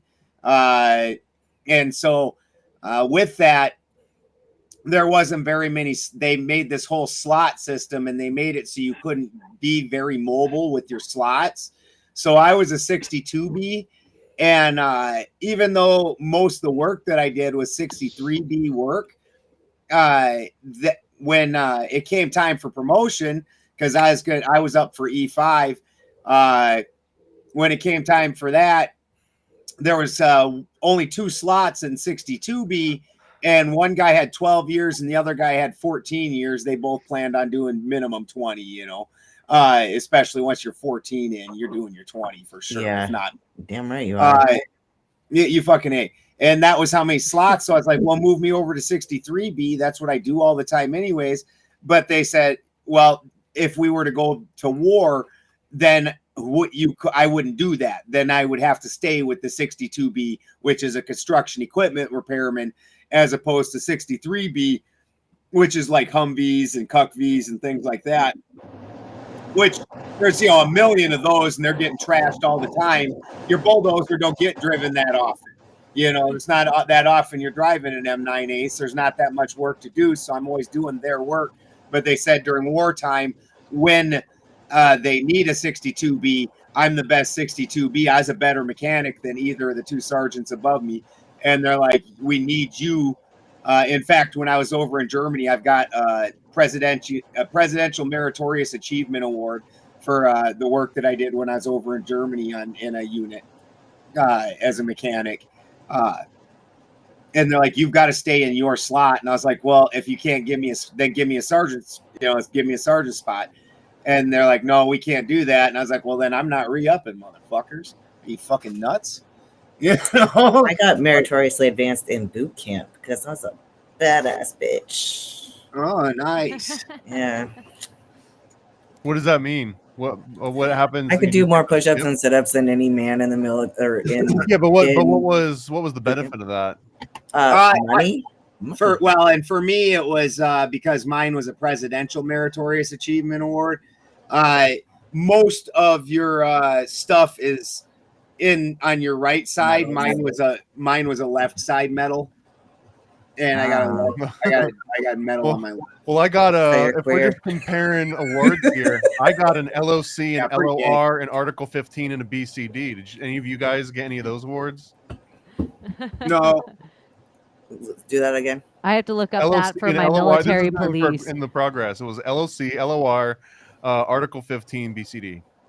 Article 15, I know that one, and no, I definitely didn't get that. What's in Article 15 in the military? That you got. Yeah, you get your wrist slapped a little bit. You might end up in some military prison for a little while. Yeah. You got to visit the brig. Yeah. I forgot that. There were some incredible intellectual debates in military confinement that I can't reproduce them, and you wouldn't believe them if I even tried to, but they're in my head forever, and it was a wild place to exist in for a while. I can't imagine. Solitary confinement seems like the craziest thing. Have you get guys bread and water rations in the brig too? Were you ever put on bread and water? Dude, it was actually worse because they had a training wing of whoever was like the meal prep for the military because we were so close to a training base. God. And I don't know if it was I think it was on purpose, but so often we would get our lunch and dinner would just be noodles. But every so often the noodles would have like latex like melted into the noodles. And it was like, how often can you be doing? Like, what are they doing with just like massive amounts of latex? They can constantly find. It was almost like they were melting latex gloves down, like clear ones, and mixing them in with the noodles. And I don't know if it was on mistake, but yeah, that was a large. No, that was portion a of it. test. It wasn't bread and water. It was like noodles and chocolate milk for. Fuck, bread and water would have been so good. Yeah, it would have been better. How much do things change for you as an individual inside the military? Like you lose all your rights, right? Oh, yeah. What if our your oath and you're owned by the government? I was fairly abused. I had a real hard life as a child, and I didn't ever have the types of freedoms other people did. And I thought the military was pretty easy. Like I had to go out and do farm work and shit. So, you want me to do some push-ups? Big fucking deal. I carry fucking I carry 5-gallon buckets full of fucking water across fucking 20 acres, to take them to the fucking bus. I got fucking trapped like the this. Part wasn't hard. Yeah, and literally when I got off the bus, I had a airborne ranger drill sergeant, and he was the one that fucking was in my face. There were some other ones, but the airborne ranger was the one in my face, and he even got to go to SEER school. Like when we had our first inspection, even the colonel was looking at him like, what the fuck? Because his uniform hung lopsided because he had so many medals and shit. And dude was crazy. And he comes up and starts screaming at me. And I'm just looking at him, and I'm standing there. And then he looks at me and goes, "You're not afraid, are you?" And I was like, and I looked at him, and I wasn't trying to be a dick, but I was like, "You're just yelling at me. Like that's you're gonna go make me do some work and yell at me." Yeah, like that's my dad's done that for years. Yeah, and he fucking hits me with the belt and smacks me around. Like, you're not doing that. This is like way better. Yeah, dude. If you show up, especially in boot camp, that was something that was in my mind too. I was like, I realized that legally, like, you're not gonna be just like assaulting me out in public. I'm pretty sure you're not gonna be assaulting me directly and visible, like all these different people. So it was just like a mental mind game. But a lot of people. A majority of people never kind of figured that part out. It was, dude, the same thing. Like a haunted house. You're not allowed to touch me. Oh Well, yeah. I was such a shit little kid at this one point because I realized that like the words "you're grounded," I just like it was like there's not a force field that just automatically makes the door locked and like my window locked. And it was just like so liberating to hear like you're grounded and be like, that's funny because the window still opens after you fall asleep.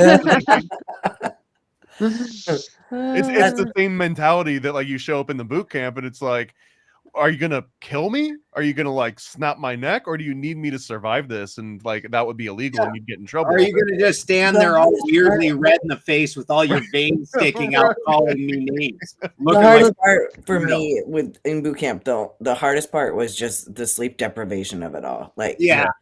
I fucking hated that part. Like falling, like marching and sleeping while you're marching. You Yes. literally like start staggering. You Knowing how realize to you got 5 sleep steps and standing you're up like is like a drooping. skill not many people know, but that's Dude, Yeah, I standing remember and sleeping. Like, yeah, remember we've all when you had done to it. tighten your bunk, and I don't know about you guys, but ours was just like springs. You know, it's just a metal Yeah. leg and then metal bars with springs and when you were tightening your blanket, you got underneath and you took your fingers and you went like that and you squished your blanket further in, you know, to get it real tight on top. And I'd lace my fingers in there and go to sleep with my hand with my arms laying up like that. You sleep in the weirdest, like things you would never ever believe. Back to the That was the hardest sorry. part. That's okay. Back to the word grounded. When your parents or whoever's parents would say that, that was like a spell that they put on you. It's like you're grounded and that's it. And you create like it created that box for you in a sense. I Just like I never this. felt it. I just realized so early on it was like, okay, you said a word. It like in retrospect, that episode of The Office where like Michael Scott just starts like saying bankrupt out loud a bunch of times, and they're like, that's not how it works. You can't just say the word bankrupt out loud and like all of a sudden you're bankrupt. Like there's an actual process. It was the same thing. Like it just felt like that spell has no weight over me. Like you can say the word grounded, but what does that mean? Are you gonna So like? I can't just say ground yourself. roasted, Yeah. roasted, and you don't feel. I creamed you. You're toast. You're toast. You're Creamed all over finished. me. Is in the military, is there like a law of war manual that you guys learn about that all of a sudden you guys would become hierarchy over civilians somewhere? There's the canon and Oh, Albanian dude, No, I mean in America, like drill- for them the being They like, drill that into you. You're 100%. Civilians are all ate up. All ate up. They aren't one of us. They don't know what the fuck they're doing. They don't know how to handle themselves. They are all ate up. Like, what the fuck's does ate up? everything change, like, you know, because they say also like if a president comes out, it isn't our presidents we have to be careful of when they stand in front of the podium. It's always been the first ladies. So when the first ladies come out and they declare war on obesity or declare war on drugs or declare war on, it's always these infinite wars that have no ending in sight. So as long as the presidency stays under a declaration of war, it's a whole different set of rules. And so there's like the law of war manual that we're all technically under right now, but we don't know anything about the law of war manual. I didn't know if they taught soldiers. I don't the law of war remember like manual. any like specific They training. taught that us was- that in civics, not in the army. Okay. Yeah, well, and I don't remember in the military where they actually trained like a differentiation between you and civilians. It was a very subtle like programming. Like the Yeah. best example I can think of is that you were almost defaulted as a military person always wearing military BDUs, and that if you didn't wear BDUs, you were wearing your civvies, you were wearing your civilian clothes, and just always calling it your civvies. It was almost like if you wanted to act like you were part of this outside world, you had to put on like an outfit, like putting on civilian clothes really was like putting on a costume and pretending that you were, because you you're know, not one a of them, just because you didn't always want to have your BDUs on for comfort reasons. You don't want to stand out, but it very much felt like you were pretending to be these like this other group of people. And even when after I got out, it took a while to kind of realize like, oh, these are normal people just like me. I've always been a civilian myself. I just like had to snap out of this programming. But in my clothes anymore. But it just happened. It just happened from being isolated from civilian life for I don't know how long, like probably 8 months plus, until I earned the right after all my training, after you prove that you can do all the stuff they want you to do, they slowly would be like, okay, now you can wear your civilian clothes on base. If you can handle yourself and keep getting stuff done for a couple months and keep up all your Almost sounds like scoring, prison. now you can go off base, is. but you Very can't much wear your like civilian prison. clothes off base. And then it kept like escalating. Yeah. And Yeah. actually, Layla, you notice that people and what you end up calling it is, rather than making that differentiation, it's just a structured environment.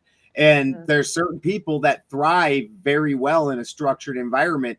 And so even back in the day, that was part of why people that, inmates made up a lot of the military. The people that would thrive there's people that go to prison that do better in prison than they ever do in the outside world. Those people also thrive in the military. They require, like, I've had 7 kids, and my ex-wife is from a very fertile family, and there's 5 fucking girls. Let me tell you what, there's like, I don't even fucking know. It was a goddamn zoo. And there is some kids that I swear to God, they like spankings, and they will act out, and their behavior will get worse and worse and worse. And then you crack them 2 good times on the ass with your hand, and all of a sudden they're little angels. Are, I love you. Oh, what would you like me to help you with? And you're like, just like they're happy, and they're just like entire attitude. Before that, they were just miserable. You're like, and there's some people that are just like that. They crave that real heavy structure. And then there's some people that like Thomas was describing, or myself. Luckily, I had a motor pool sergeant who valued me for my mechanical skills rather than my military ability to fit in the military. Yeah. So I did okay, and never got in trouble, but it's not something I thrived in. Like I said, they weren't about trying to promote me, even though I'd met all the requirements and actually had achievement awards. Even in my field, they weren't trying to promote me. I never did my own paperwork. I didn't fit in the behaviors. I got in trouble. I started having issues is that I held myself to the men's standard. When I went into the military, my stepdad was former Marine, and he told me the military is not a woman's place, and it pissed me off. I was like, watch me, motherfucker. I'm going to do great. And I did. I got meritoriously advanced to boot camp. I was the top in all my classes in electronics school. And then I started noticing the other women. And I hate to say it, but most of the women shouldn't have been there, for one. And for two, they gave us all a bad reputation because most of them used their tits and ass to get around. And so they treated... I saw why it wasn't a woman's place, because not only were they not even close to the males physically, like most of them couldn't run, most of them couldn't do push-ups, they should be able to at least do those things. But I mean, thinking in a wartime, like, am I going to drag a fucking 200-pound man by myself? Probably not. I started thinking about that stuff, but really where my issue is that the stupid men, and I was a smart woman, and I fucking knew I was smart. I was arrogant. I got tired of being treated like a bimbo, just like the other fucking bimbos, and because I wasn't one of them. I was smart, and I could hold my own at least. I might not be able to be as physical as a man, but I fucking held myself to their standard. And so I started getting pissed off at the fucking stupid men in charge of me. Don't you think that they're doing this for a reason, like not giving a shit who they let into the military and if they're physically fit or mentally stable or whatever the case may be nowadays? It's they're weakening us. they're doing it for a reason, and not only just for weakening. It's just like it's probably not going to be necessary because they're starting a whole new sector, and that's why they're weakening this one, because there's something new to come that we're not all seeing. It's like that's the distraction Robot here, soldiers. or something else. Like Split apart the military in all the other ways where they're like, look at the military spending so much less. They're putting so much more into soldiers. They're looking for an excuse, and they're not going to be able to lay off all these soldiers because they don't want to afford to pay them all. So it's easier to kill them all. Well, just I won't say words that will get us kicked offline. Well, But it's like Or always CIA comes easier. in and This does is a what they project. did after the Korean War too, and after Vietnam. Every time after these wars, when they pull in a whole bunch of people and they don't want to pay them out, they call them gay. Do you know how many men were called gay in the 50s, 60s, and 70s that weren't gay at all, but they were dishonorably discharged from the military, dropped off in San Francisco, and then horrified to go home to their families in Iowa or Oklahoma and say, I was dishonorably discharged for being gay. So they just started doing drugs because they were so disheartened. And because you couldn't go back in the 50s or 60s if you weren't a homosexual and even evoke that rumor about yourself. You would rather just be like, I did heroin in the military and got kicked out. Yeah. Yeah. Like something respectable, like I did heroin. Yeah, like for real, especially back then, like nobody would even, so it was just like a lot of the like counterculture movement was made because they took these dudes that they force drafted, made them go do whatever, which I really think Vietnam was all just an experiment after experiment after experiment. I think they made different platoons go to war with each other. I think they made different soldiers. They didn't know who were the allies, who were the friends. It was just like run up that hill. It was just MK Ultra in the real time. They were like, here's some acid, run up that hill. Here's Like, how I long think can Broken Arrow probably existed before me at Vietnam, but Vietnam's the first place it became a reality where you're in such a shit show. You're like, just drop bombs on me. Just fuck it. Just drop some bombs right here. Right on top. Yeah, on top of me. Yeah, do it. You know, like that's insane where that's such a shit show that you would do that. Like that's a normal fucking thing. I was gonna say you don't even need to be in the peak physical condition to get into that state, and that's really the preferable state. Like, I guess in my mind right now in 2024, I don't think that one military versus another is going to come down to who can throw a stronger punch. It might be who's willing to go and do like the kamikaze shit or like the broken arrow shit, where like they've been so indoctrinated and they're so down for the cause that they'll go and just be like, yeah, I don't have a tracer, I don't have a way to, you know, right here, whatever my position is, drop it. Bullshit. Most of this is bullshit. They can't. There's no reality to it because, like, the United States, you might be able to take a couple cities in the United States, but this is no different than when Japan defeated China in World War II. No, they defeated a tiny area in the gigantor Japan. Like, you didn't defeat or China. You didn't defeat China. You won one tiny little area. There's no taking the entirety of the United States. Yeah, like if China came in and put their flag on our White House, what would it mean to any of us? Yeah, what's it mean to the rest of you guys are grounded. Yeah. And with the women in the military thing, actually, the same year that Don't Ask, Don't Tell came around, also they went with co-ed military. And so I'd already been through boot camp, and out the gate, they had to completely change the way they did everything.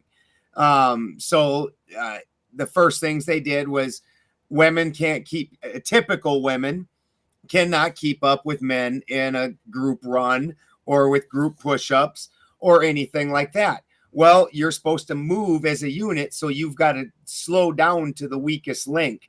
Mm-hmm. And all of a sudden they introduced a bunch of links that were way fucking weaker. And that applied for every other level. Well, then the other thing that you end up running into is once and too much communication too. They need too much answers, too much communication. They say this is why women thrive in like a society building way, is because we communicate about everything. We all tell each other all our little ins and outs and blah, blah, blah, blah, blah. In a military structure, there's no time for that. The private doesn't get to know what the general knows. You don't, but why? Why do I have to know? Hey, Sally. Did you see how the general was talking to me? What did you think about that? Am I reading into this? Was that tone weird? Are you guys? I really wanted to have a soap party one night because this one bitch would not shut the fuck up, and I was so tired and I couldn't sleep because of her. And Okay, yeah, soap I party, would seriously, I wanted to so When you bad. said that right in my girl brain, I thought, "Oh my god, are we making soap?" And then I went back to my Full Metal Jacket brain, and I was like, "Oh, a soap party." I wanted to beat her fucking ass.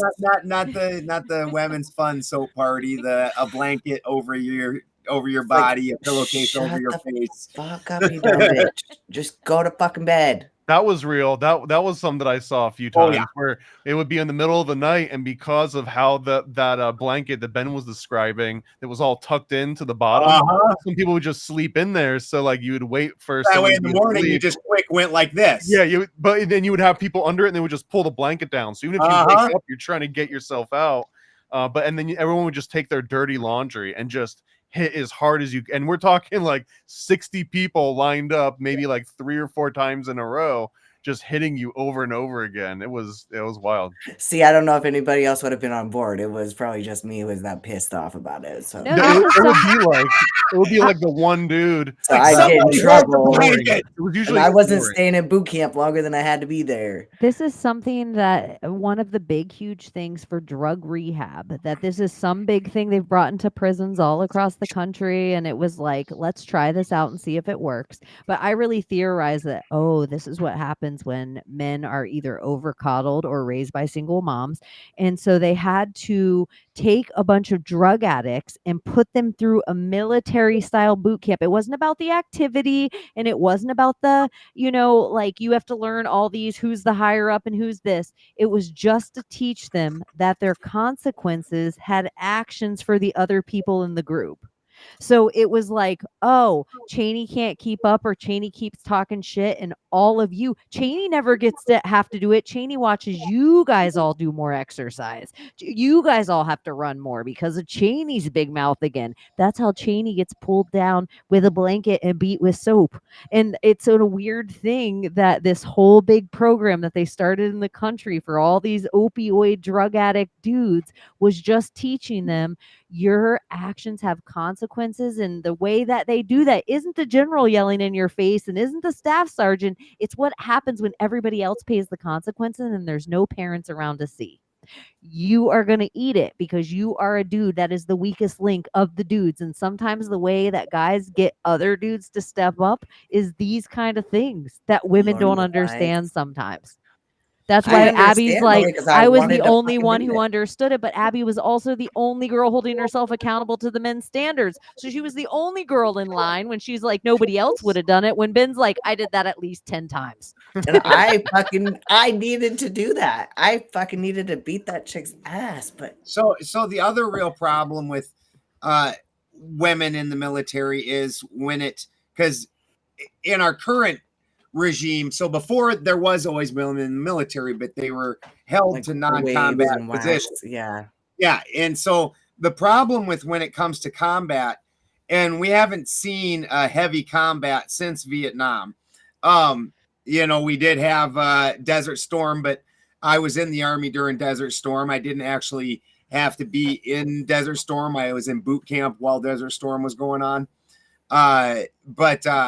And AIT. Now, when it comes to actual combat, when we look at the things that happened in Vietnam, when you start killing and devaluing other human beings, officers regularly got killed by their own unit, because you a mouthy motherfucker, and there's one to the back of his head. I'm sorry, I was shooting that way. There's, who's in charge now? And the Friendly same fire. And exactly. So when you look at video gamers, video game culture, and this is kind of the mentality that it devolves into when you're in these kind of situations where it gets heavily masculine. Video gamers, if you're not the alpha male, what they've discovered is that the men who are under the alpha male, because there's a natural pecking order that gets set, and the ones who don't fall into the top of the pecking order, they will supplicate to the top of the pecking order. But any women that try and enter the pecking order, they're very aggressive toward, extraordinarily aggressive toward. They don't want them women to be in between them and that top of the pecking order and supplant them. That's a real problem, and it causes real aggression amongst men that are not strong men. And men who aren't strong men are more violent than men who are strong men, because men who are strong men are comfortable with things and they aren't feeling threatened. And it's only when you feel threatened that you resort to violence. You don't just be violent just to be violent, for the most part, outside of some weirdos in society, the anomalies. And so then the other problem is now let's talk about the good men. If we're in battle and I'm next to Abby, even though I respect Abby and like I know goddamn good and well I can't hip up as much fucking weight as she can. She can drag you out of there. She can do all the things another soldier can do. But you guys get held hostage. If there's people fucking charging across, shit's going down, I'm worried about me and I'm worried about Abby. I'm not just worried about me, and I'm going to do some kind of dumb things and not be 100% who I need to be, because part of me is over here. Yeah. 100%.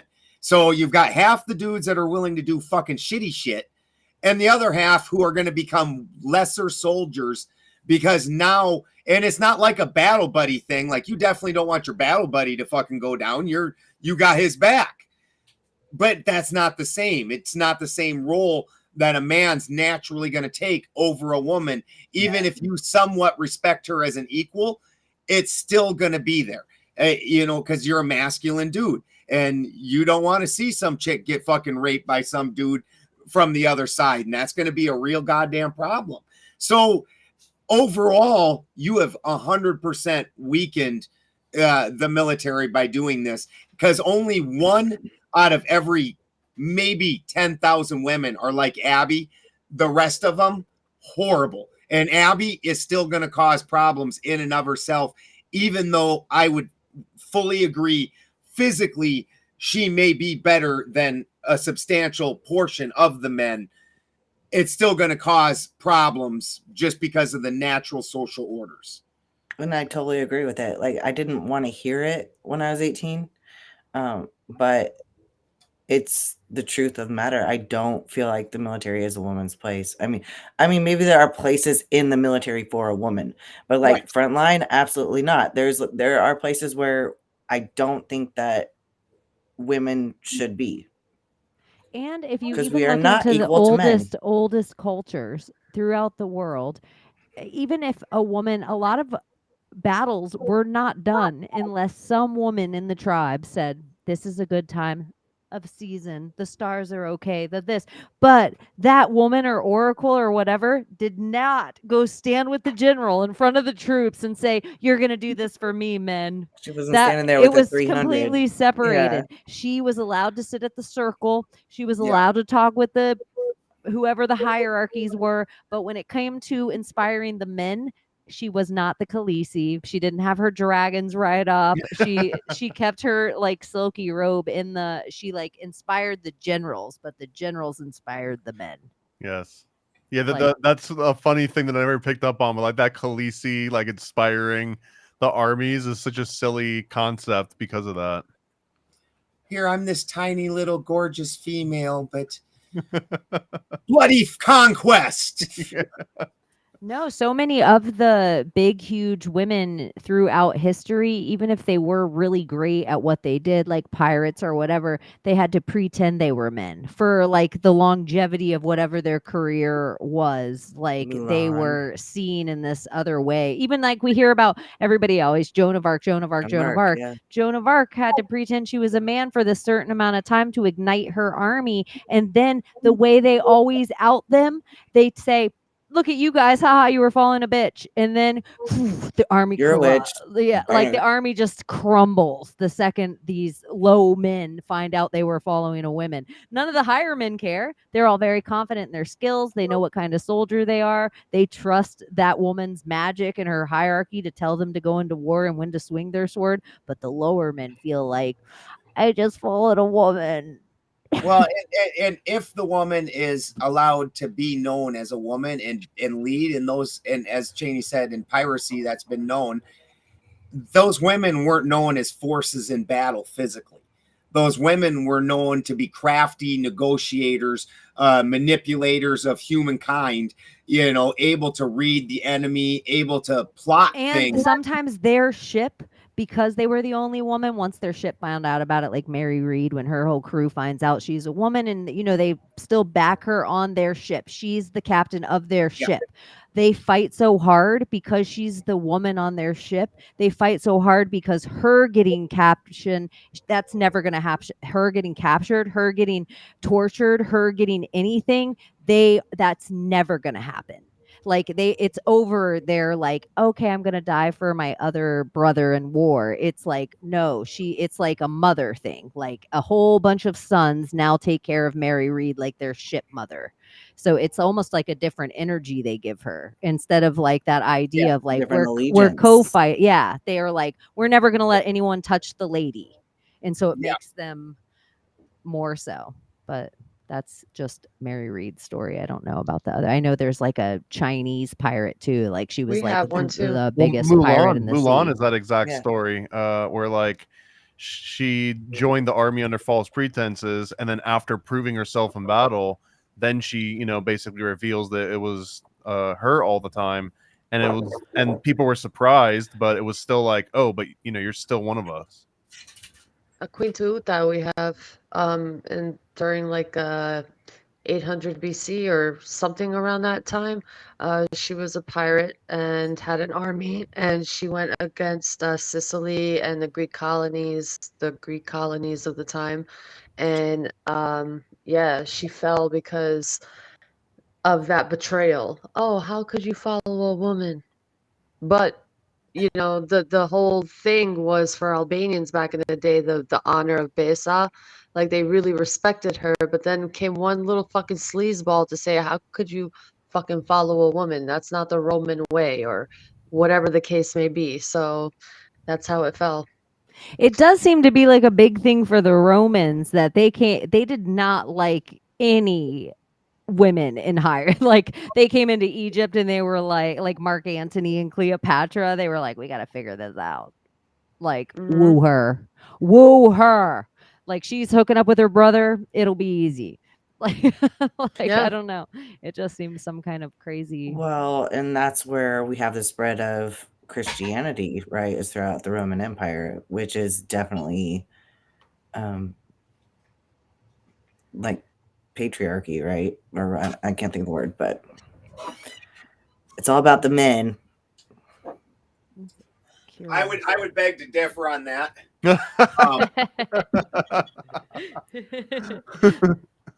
It's a book about a bunch of men written by a bunch of men. I heard I was watching a debate the other day, and I definitely ate asparagus today. Woo. You get asparagus bee? Huh? Oh, definitely asparagus bee. I've never gotten that. Oh yeah. Yeah. If I eat a lot of it, like when it's in season like it is right now, now that I'm starting to eat more of it, it'll go away. But them first couple times, you fucking ain't right. The smell thing though, isn't it just some certain people smell it and others Only don't? certain people. Yeah, certain people have the I asparagus also bee. I don't smell get it, ants. but I can also smell ants. 100%. But Ants? so I I was can listening smell to this. ants. I was listening to this debate, and this guy was playing out that women don't have part of why women should not have a place in the military, nor should they vote. And he was saying that, and it was a super interesting debate. But he was stating that, you know, and this is absolutely true. Before women voted, women still had power, 100%. There was women's movements. There was all kinds of different things that women did that had power without directly having a vote. And he's putting it in the terms of voting being masculine, and putting it in the terms of force. And so women, because women don't act with force, then they're the moral leaders. They get to basically take the moral high ground. they And so act with when they're- cunning. Is that why they call it cunningless? right, right. So they're the moral high ground. And so when they say something should happen, then even though they aren't the ones enforcing it, because the thing is women are never the enforcement. I mean, even if we went to war, and he was talking about, this was also super fascinating, in a position like politically where we're going now, where discourse breaks down and you have the feminine side moving hard left and you have the masculine side moving hard right. Well, then eventually when discourse fully breaks down, it goes back to force. It's historically the way it always has. There is no other, once you can't talk, then you're going to go to some type of physical thing. It's just the way it works. And when that happens, while you have one Abby, you have 999 other women that just got beat up by the average dude, and those guys are all coming. So that will never pan out. And we've seen that historically.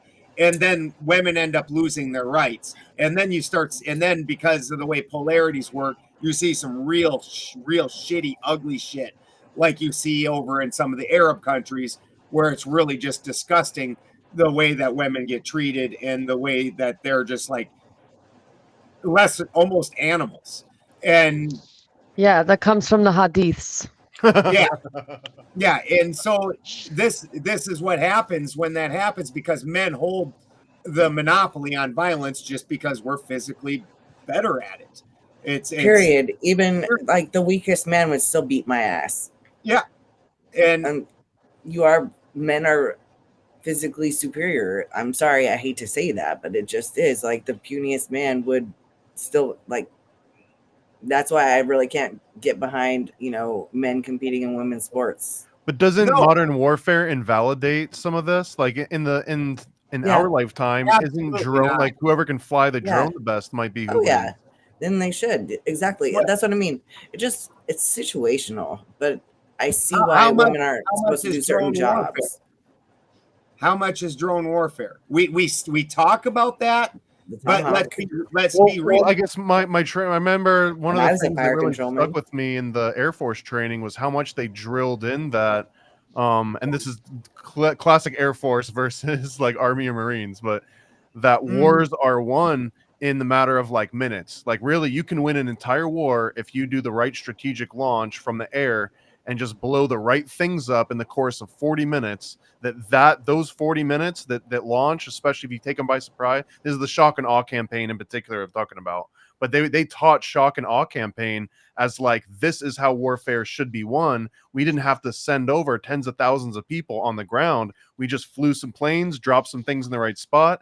And to me, that was what they thought was the future in the 90s. So now we're talking, 30 years later, the future seems like it's always been inching towards just a warehouse of kids that were trained in playing video games. They all got in the top 10 on all the top military games. And now you just have them flying these drones around. And in that kind of context, all the aspects of like, how many push-ups can you do? Are you going to be afraid of like having a girl in a foxhole next to you? What if that dude's gay? All that stuff is like out the window. Now it's just like, hey, what was your high score on Call of Duty? Let's put this guy in. And until like, the hadiths or whatever come over here and they're like, start punching us or taking our computers away from us. I feel like there's a bunch of really good. That's what I was a fire controlman in the Navy. Better thing to pull up's the Last Starfighter. Is probably the one to pull up in this to match this situation. But I was a fire controlman in the Navy, which is not a firefighter. It's advanced electronics and computer field. I worked on the phalanx, the close-in weapon system, which was on every single ship. But it's the last line of defense on a ship. But fire controlmen also were, the people who fire the Tomahawk missiles, which are like can be equipped with any type of warhead, and can pinpoint locations. We'll come to find out how they pinpoint the location and program the where the Tomahawk is gonna hit and hover until it fucking lands on the person while they're shitting on the toilet. Like it was always drones, and that was the top secret part of it. FCs were literally fucking good at flying drones. My question now is which story is it? Can we not find Osama bin Laden, or do we have drones that can pinpoint, go up a ladder? It's definitely the latter. No, we can pinpoint. Satellites are not real. And Yeah, and no, like there was like a really crappy joke that I remember from the department that I worked in the military, but it was kind of on this drone topic, and it was in context. It was like, hey, that building that you just blew up, was that a hospital or was that a compound? And the answer was always like, well, I don't know. I'm just a guy that pushes the button. Yeah. Like I just push the red button that makes the thing explode. Like it's not my department that figures out Fire if that was a control. hospital or a school or whatever it was. So when is that? But Fire when is controlling. that? So now when is that? I don't disagree with that part 100%. 100% agree. When is that stopped? When is that ended a war? Historically. What do you mean, be able to press the button at the right time? Because they still put boots on the ground. I mean, Like I would argue Afghanistan. World War II Hiroshima if you believe in nukes, which is its own topic, but that's kind of the like, hey, Well, whether this, you believe in nukes or not, giant explosion happened in Hiroshima, giant explosion in Nagasaki. Call it a firebomb, call it a nuke. Lots of people died. Agreed. Okay. right, without sending boots on the ground there. It was just like, here, Yeah. we're going to push this one button, and that means we don't have to send boots on the ground. And I just think that like drone warfare is just the more specific surgical version of It that, is. where it's like we can Yeah. send out 10,000 drones and take out 10,000 key people, and do it at such a scale that Instead you of like, wiping out the whole region. like, go ahead, take the Yeah. drone down. Like no one died. We'll just send another drone. We can keep sending drones. We print money over here. Oh, Y'all, they got the doesn't guy that that flies just- the drone. That's okay. We'll send another work one. like that at this point. Doesn't that just blow your mind that we have to be even talking about war and killing people? Like, why does that even have to be a thing? Like, what is so this? weird, What isn't is it? this that's indoctrination in humanity. people that we have to like go fighting to in these like rich people's killing wars? people, gathering people like fucking pawns, sending them to other parts of the fucking world for this or that? It's fucking insane. It is It is insane. so Humanity. stupid. It is But so it's- barbaric and backwards. Like, I don't get it. Does, Why is but it that, even it's a not thing? gonna. That's what The they. only answer for it is the singularity. Yeah, they're That- not but going to through send war- humans anymore. That's what they want. They wanted you to have a robot war, like drones. I mean, and it robots. actually, I mean, in a sort of utopian, silly way, but that's kind of like the ultimate ideal society where, like, we're at war, but nobody's dying from it. You just keep sending more and more robots into the war, and I guess whoever runs out of robots Radioactive, first is the loser of the war. I don't think that's actually what we're ever going to turn into. Like, that's the platonic solid version of. So what we're this is going to supposed revert back to war prior to Shaka Khan? Is that what you're saying? Well, like a whole, like, yeah. Well, I mean, Or this Shaka would- Zulu, I mean. yeah, You know yeah. what's like, cheaper it's- than war, though? tribes. For real, cheaper than war is if we can just convince you all on TV that there's war. Why do we ever need to actually destroy Nagasaki and Hiroshima again if we can just convince most of the world we're destroying it and they stay in this fear stasis? And that's kind of what I think. They can just tell you this is a big bomb, but now it can just really be a computerized screen or like dancing Tupac at Coachella. They can be like, look at this missile defense shield of all these weapons that are shooting into Israel. Do we know it's stopping anything, or is it just putting off flashbangs in the sky occasionally to like give us the Yeah, just a illusion? fireworks display. Yeah. You don't It's just- even need the illusion though, because look at like TikTok, for example, right? Like this almost feels to a lot of people like a world or like a culture, a city that they've invested in, and now someone's going to be coming for it. And this is just a very abstract, like the first time we've seen this. Imagine if this metaverse actually comes together like some of the big tech wants it, where you actually like rush home after school to log in and hang out in like this world that you create with your friends everywhere. Like Ready Player One. Well, like kind of like, yeah. So imagine Ready Player One, but now imagine the threat is like someone's gonna bomb your little virtual world with your friends. That could be just as traumatic and feel just as real as like a real world threat. And it would be such that a nice way exists to already. Yeah, 100%. Well, you train like, yeah, so like someone's like, what do you mean I lost all my Fortnite skins? You know what I mean? It's Yeah. kind of that, but times 100. Well, look you at this in real life. There is grown men grown people, but grown men specifically, that get really emotionally triggered by somebody online tippy tapping something at them. And that idea of like, wow, we're so far away from a culture that actually knows what it's like to stub their toe or get punched in the face is like, how can you be emotionally triggered at all from it could be a robot typing to you. Like might not even have a human thing, but most people are just getting triggered in the world and evoked to that kind of anger where they're stewing in it all day from people typing stuff to them online.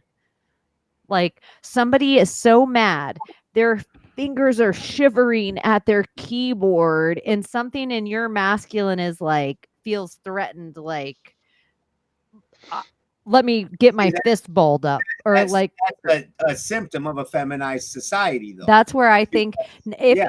in the way of what you're saying of like if we're the masculine and we're like supposed to be in this certain kind of world of like in this heathen way of thinking, I can see how all these men on the computer and sitting in cubicles and doing the whole society is feminized. Like I can see it, like not about ruler structure, not about tops of the pyramid of who they try to fool us, but actually how soft everything in society is. Like the Shouldn't it car be and that way? If everything material is masculine and this energy of living in the masculine is the feminine, shouldn't it be that way probably? To See, create be that soft. utopia? you Yeah. understand that the feminine's much more destructive than the masculine, right? The feminine, that's why she's the life Well, giver she could be and the both. destroyer She could be and the loving, destroyer. like Right. life-giving Feminine and is- death. Right. And Absolutely. that is the typical. So the masculine, so when you look at a feminine society, they're typically much more angry, much more violent. It's the old Frank Frazetta, savage will always be more polite than a civilized man because a civilized man doesn't fear his skull getting split with an axe. This is and see, Thomas's in my boot camp story was perfect examples. In a feminine world, this little fucking weird dude fucking standing in front of you. You're a piece of shit. You're ugly. Your mom fucking raised a little pussy boy. Like, who the fuck are you, dude? The veins are all standing out in your fucking face, and you're just freaking out. he didn't say that. He said you're a brisket. Yeah, like you ain't hit me yet, motherfucker. You ain't done a thing to me. You said some words. In a masculine world, sticks and stones can break my bones, but words will never hurt me. In a feminine world, he says some words, and you see these motherfuckers going crazy postal, and that's why you see a much heavier where they talk about the bigger the monolith, the more calm the society.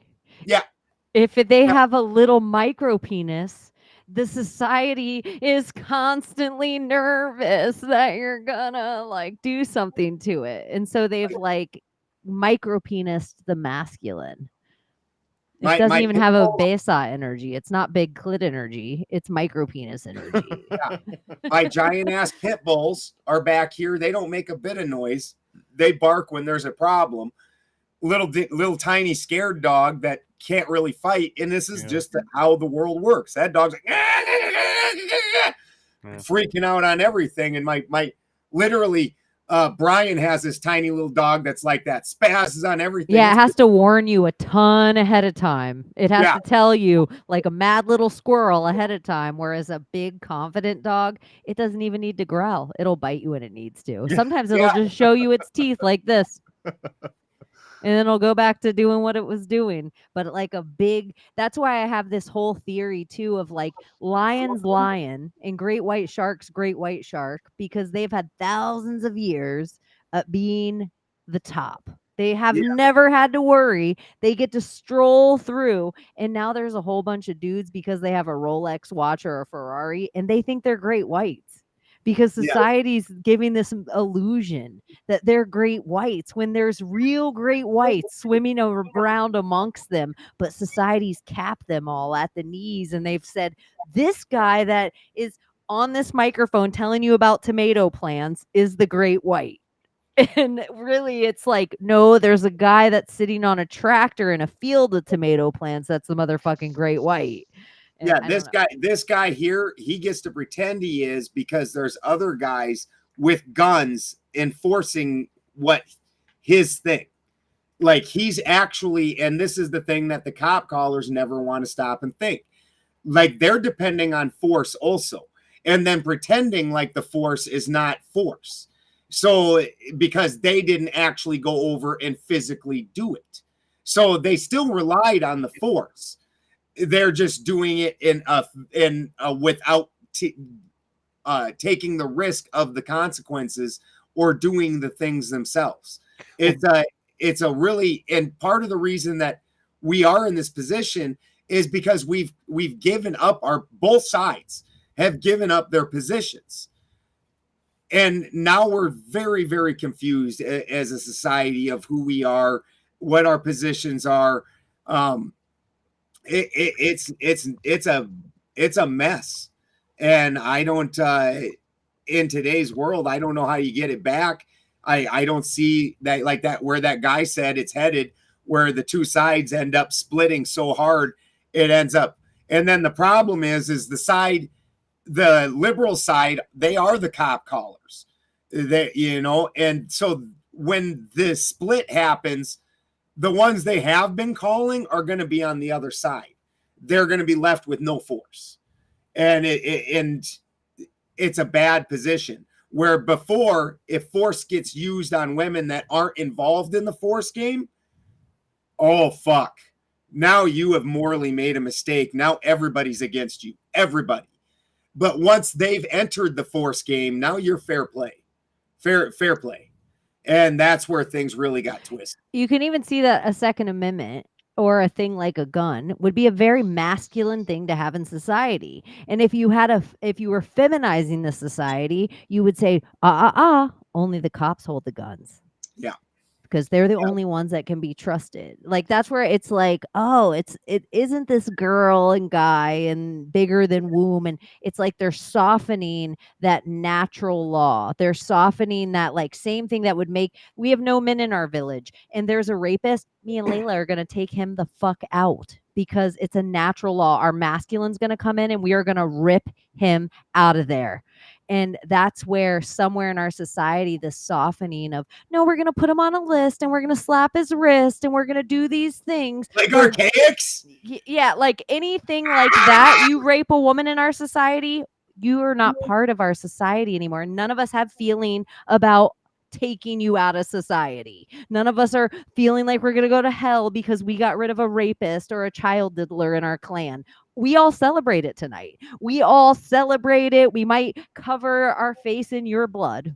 And that would be a natural law. But because we've softened so much and have to go through the maritime trials and the whole entire, like, no, there used to be a way we just took care of things. Yeah. And it wasn't a woman or a man. It was like a witch might be off with your head as well. Like she might make your head roll. It was just like we used to take care of things with a masculine reality. Whereas it wasn't like, let's just throw it up to the ether. And if God thinks you're a bad person, then he'll strike you down with lightning. Like it was like, no, we'll take care of this. We're part of nature. Both things were supposed to be represented. So the masculine is the law. That is and inside the law, there's also mitigating circumstances. So Archaic's piece of shit, Jason Brashears, raped a woman. That is a fact. And that triggers a certain law that now has certain penalties. Now, the feminine portion comes in and is this a situation that we can empathize with in some way, whether good or bad? Was it a situation where they were both drunk and there was some confusion and he's never done this. He's been a nice guy his whole life. Well, then maybe the punishment, even though the loss portion's been fulfilled, now we're at the punishment portion. This is where mitigating factors come in. And so now we can either lessen it, or was he a psycho that violently beat on a woman and then violently raped her and she had to be hospitalized for an extended duration, and he should be left out in the front of the courthouse dangling, making little kicky twitchy things? Which one? So that's where the mitigating circumstances come in.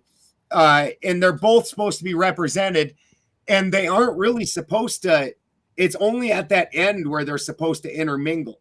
And that's where the problems really come in, because they've taken that feminine portion and they've moved it more toward the front, where, oh, well, but he's a nice guy. He's good for the community. He's got these friends. So he maybe's not guilty. No, the motherfucker's guilty. He did what he did. Like, let's say I come home and there's somebody assaulting my wife and I kill him.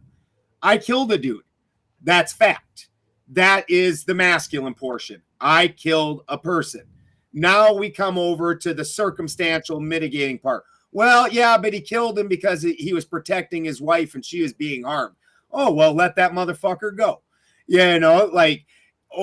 So this is where those parts come in. The facts can't be twisted, and we've moved into this world where we think the facts are something that we feel, like something that like we want it to be. We'll twist facts depending on how we're sitting, and it's not. The hard masculine, the fact part of it is just the fact.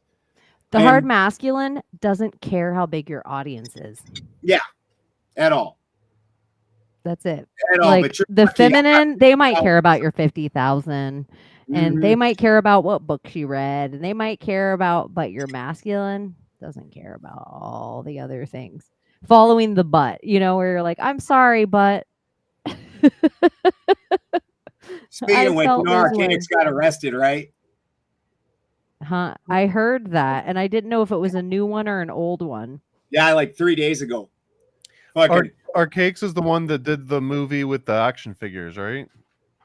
No, he's the violent rapist that fucking does like the whole water vapor thing and Phoenix Enigma and all this. The dude's, he's got, his channel grows by 10,000 people in average a month. Like, it's insane. And the dude fucking hasn't been registering and got raided and rearrested because you can't just go hang out anywhere you want in public when you're a violent rapist. You gotta, let people know where you are. It's just how it works. And then now they're trying, he's got his little buddies trying to pawn it off as, oh, it was just a problem in the paperwork. Oh, you mean your violent rapist ass didn't register so people know where you are? That kind of thing, because that's not a parole problem. That's why SWAT showed up instead of your parole officer, because you broke a new law and caught a new charge. And that will happen even after you're off parole. For the rest of your life, people are going to want to know where you are because you're a dangerous individual, not fit for society. I think that says it. I'm anti-archaics too. I hate when people big up people that deserve no big upping, or people are like, oh my God, you should have this person on, or you should interview them. Whatever their information is, I can find it out by somebody who hasn't raped somebody else. Yep. Like, easy perch easy. That's where I just feel like whatever you think is the gatekeeper on the information, there's somebody who's not a dickweed that has that same information. If I got cancer and the only dude that has the cure for cancer is Archaics, cancer ain't that bad. You're fine. You're fine. Right. You're going to be fine. That's the journey. Yeah. All right. We could probably hang out until the sun comes up, but unfortunately, I have to go sell marijuana soon. The sun's probably about up there, huh? I know. It isn't the worst existence in the world. It's definitely an okay place to be having to go clock in. And despite what 80s commercials told us, some of us do dream of growing up and selling marijuana. Dude, I could have been a professional video game player if I just had the right encouragement, but no one Same. was pushing that when I was growing up. I was shamed for it.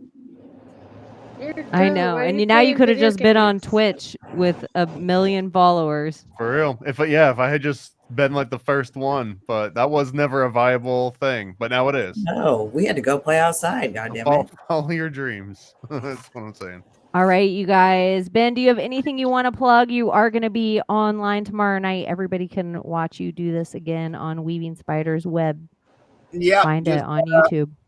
Come over and visit us on the Weaving Spiders webs on Saturday night. And actually, Karen BFE and I are talking about doing probably 2 events a year where it's going to be a mystery school, more along the lines of like what we were talking about earlier, rather than where most events now are basically no different than an in-person podcast. You go sit down, somebody gives a little speech, you listen to it, you talk to the other people that you know from the chat, and which is awesome that you're doing it in person and live. Don't get me wrong, absolutely would not take those back.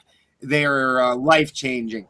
But what they don't do is create occult experts and start bringing our society up, because nobody's actually doing anything. So Karen and I are talking about starting a mystery school and doing a couple events a year where we have it's going to be probably like a 4-day event, where instead of having a speaker, it's more of a probably going to be out on farms. So it's workshops. But it's going to be workshops where you're actually doing things with your hands. Like for me, obviously, alchemy. For those guys over there, you got Cammy Nodell, Bob Nodell's wife, the one who passed away, the big one from last year passed away, doing like telescope work. And here, you want to see, because she's got that whole thing where they found the second sun and they put polarized lenses over it. And she can teach you about polarized lenses, all kinds of things with your hands so you can understand. So if you're interested in that kind of thing, just kind of start talking about it. Like I said, we're trying to drum up interest in it and work on it. So it's an actual mystery school and occult school, not just like Santos and a bunch of other people. They're saying, oh, we're starting a mystery school. And then it's just fucking podcasts. And nobody's really doing anything.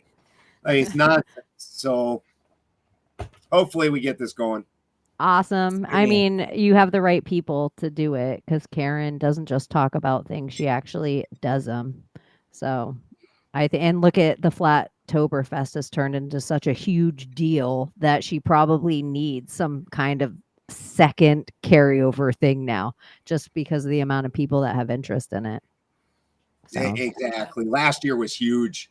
That was so awesome. But well, I'm glad you hung out, and we're going to, I guess, save your questions for the Secret Society of Good Guys till next time. So we love you guys so much. Thomas, do you have anything coming up this week or tomorrow or something? I was going to do an all online secret mystery school with e-learning courses, but Ben just kind of took all the wind out of my sails on this project. So I might bring it back to the...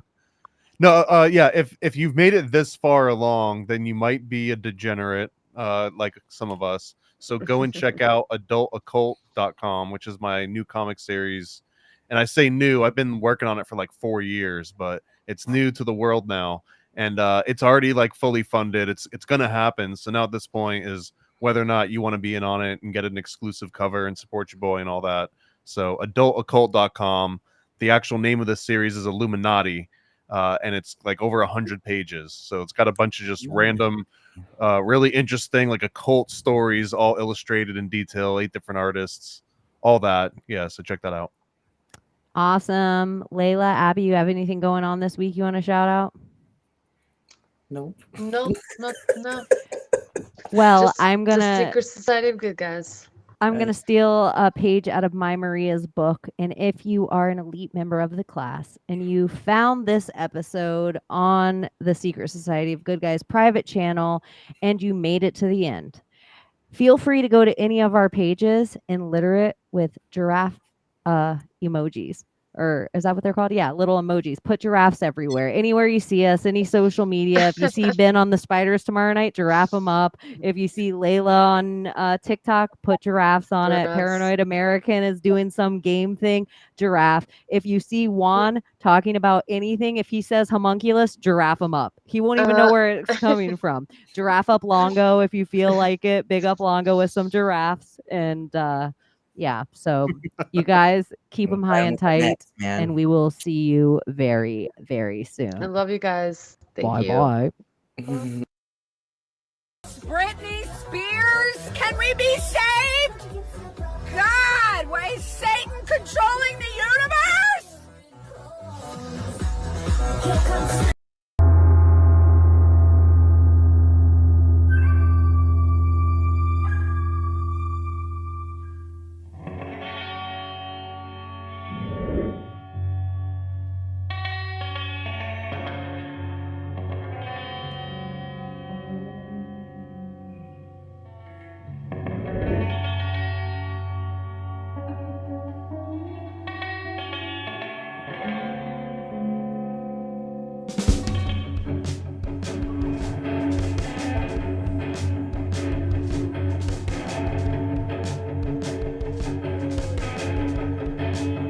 Well, we used to think we knew, constantly explore the view. Our possibilities come true, so what we do is call out to the good guys. Good guys, good guys, good guys. Which is where those bigger mistakes, entertaining, calming linguists, good guys.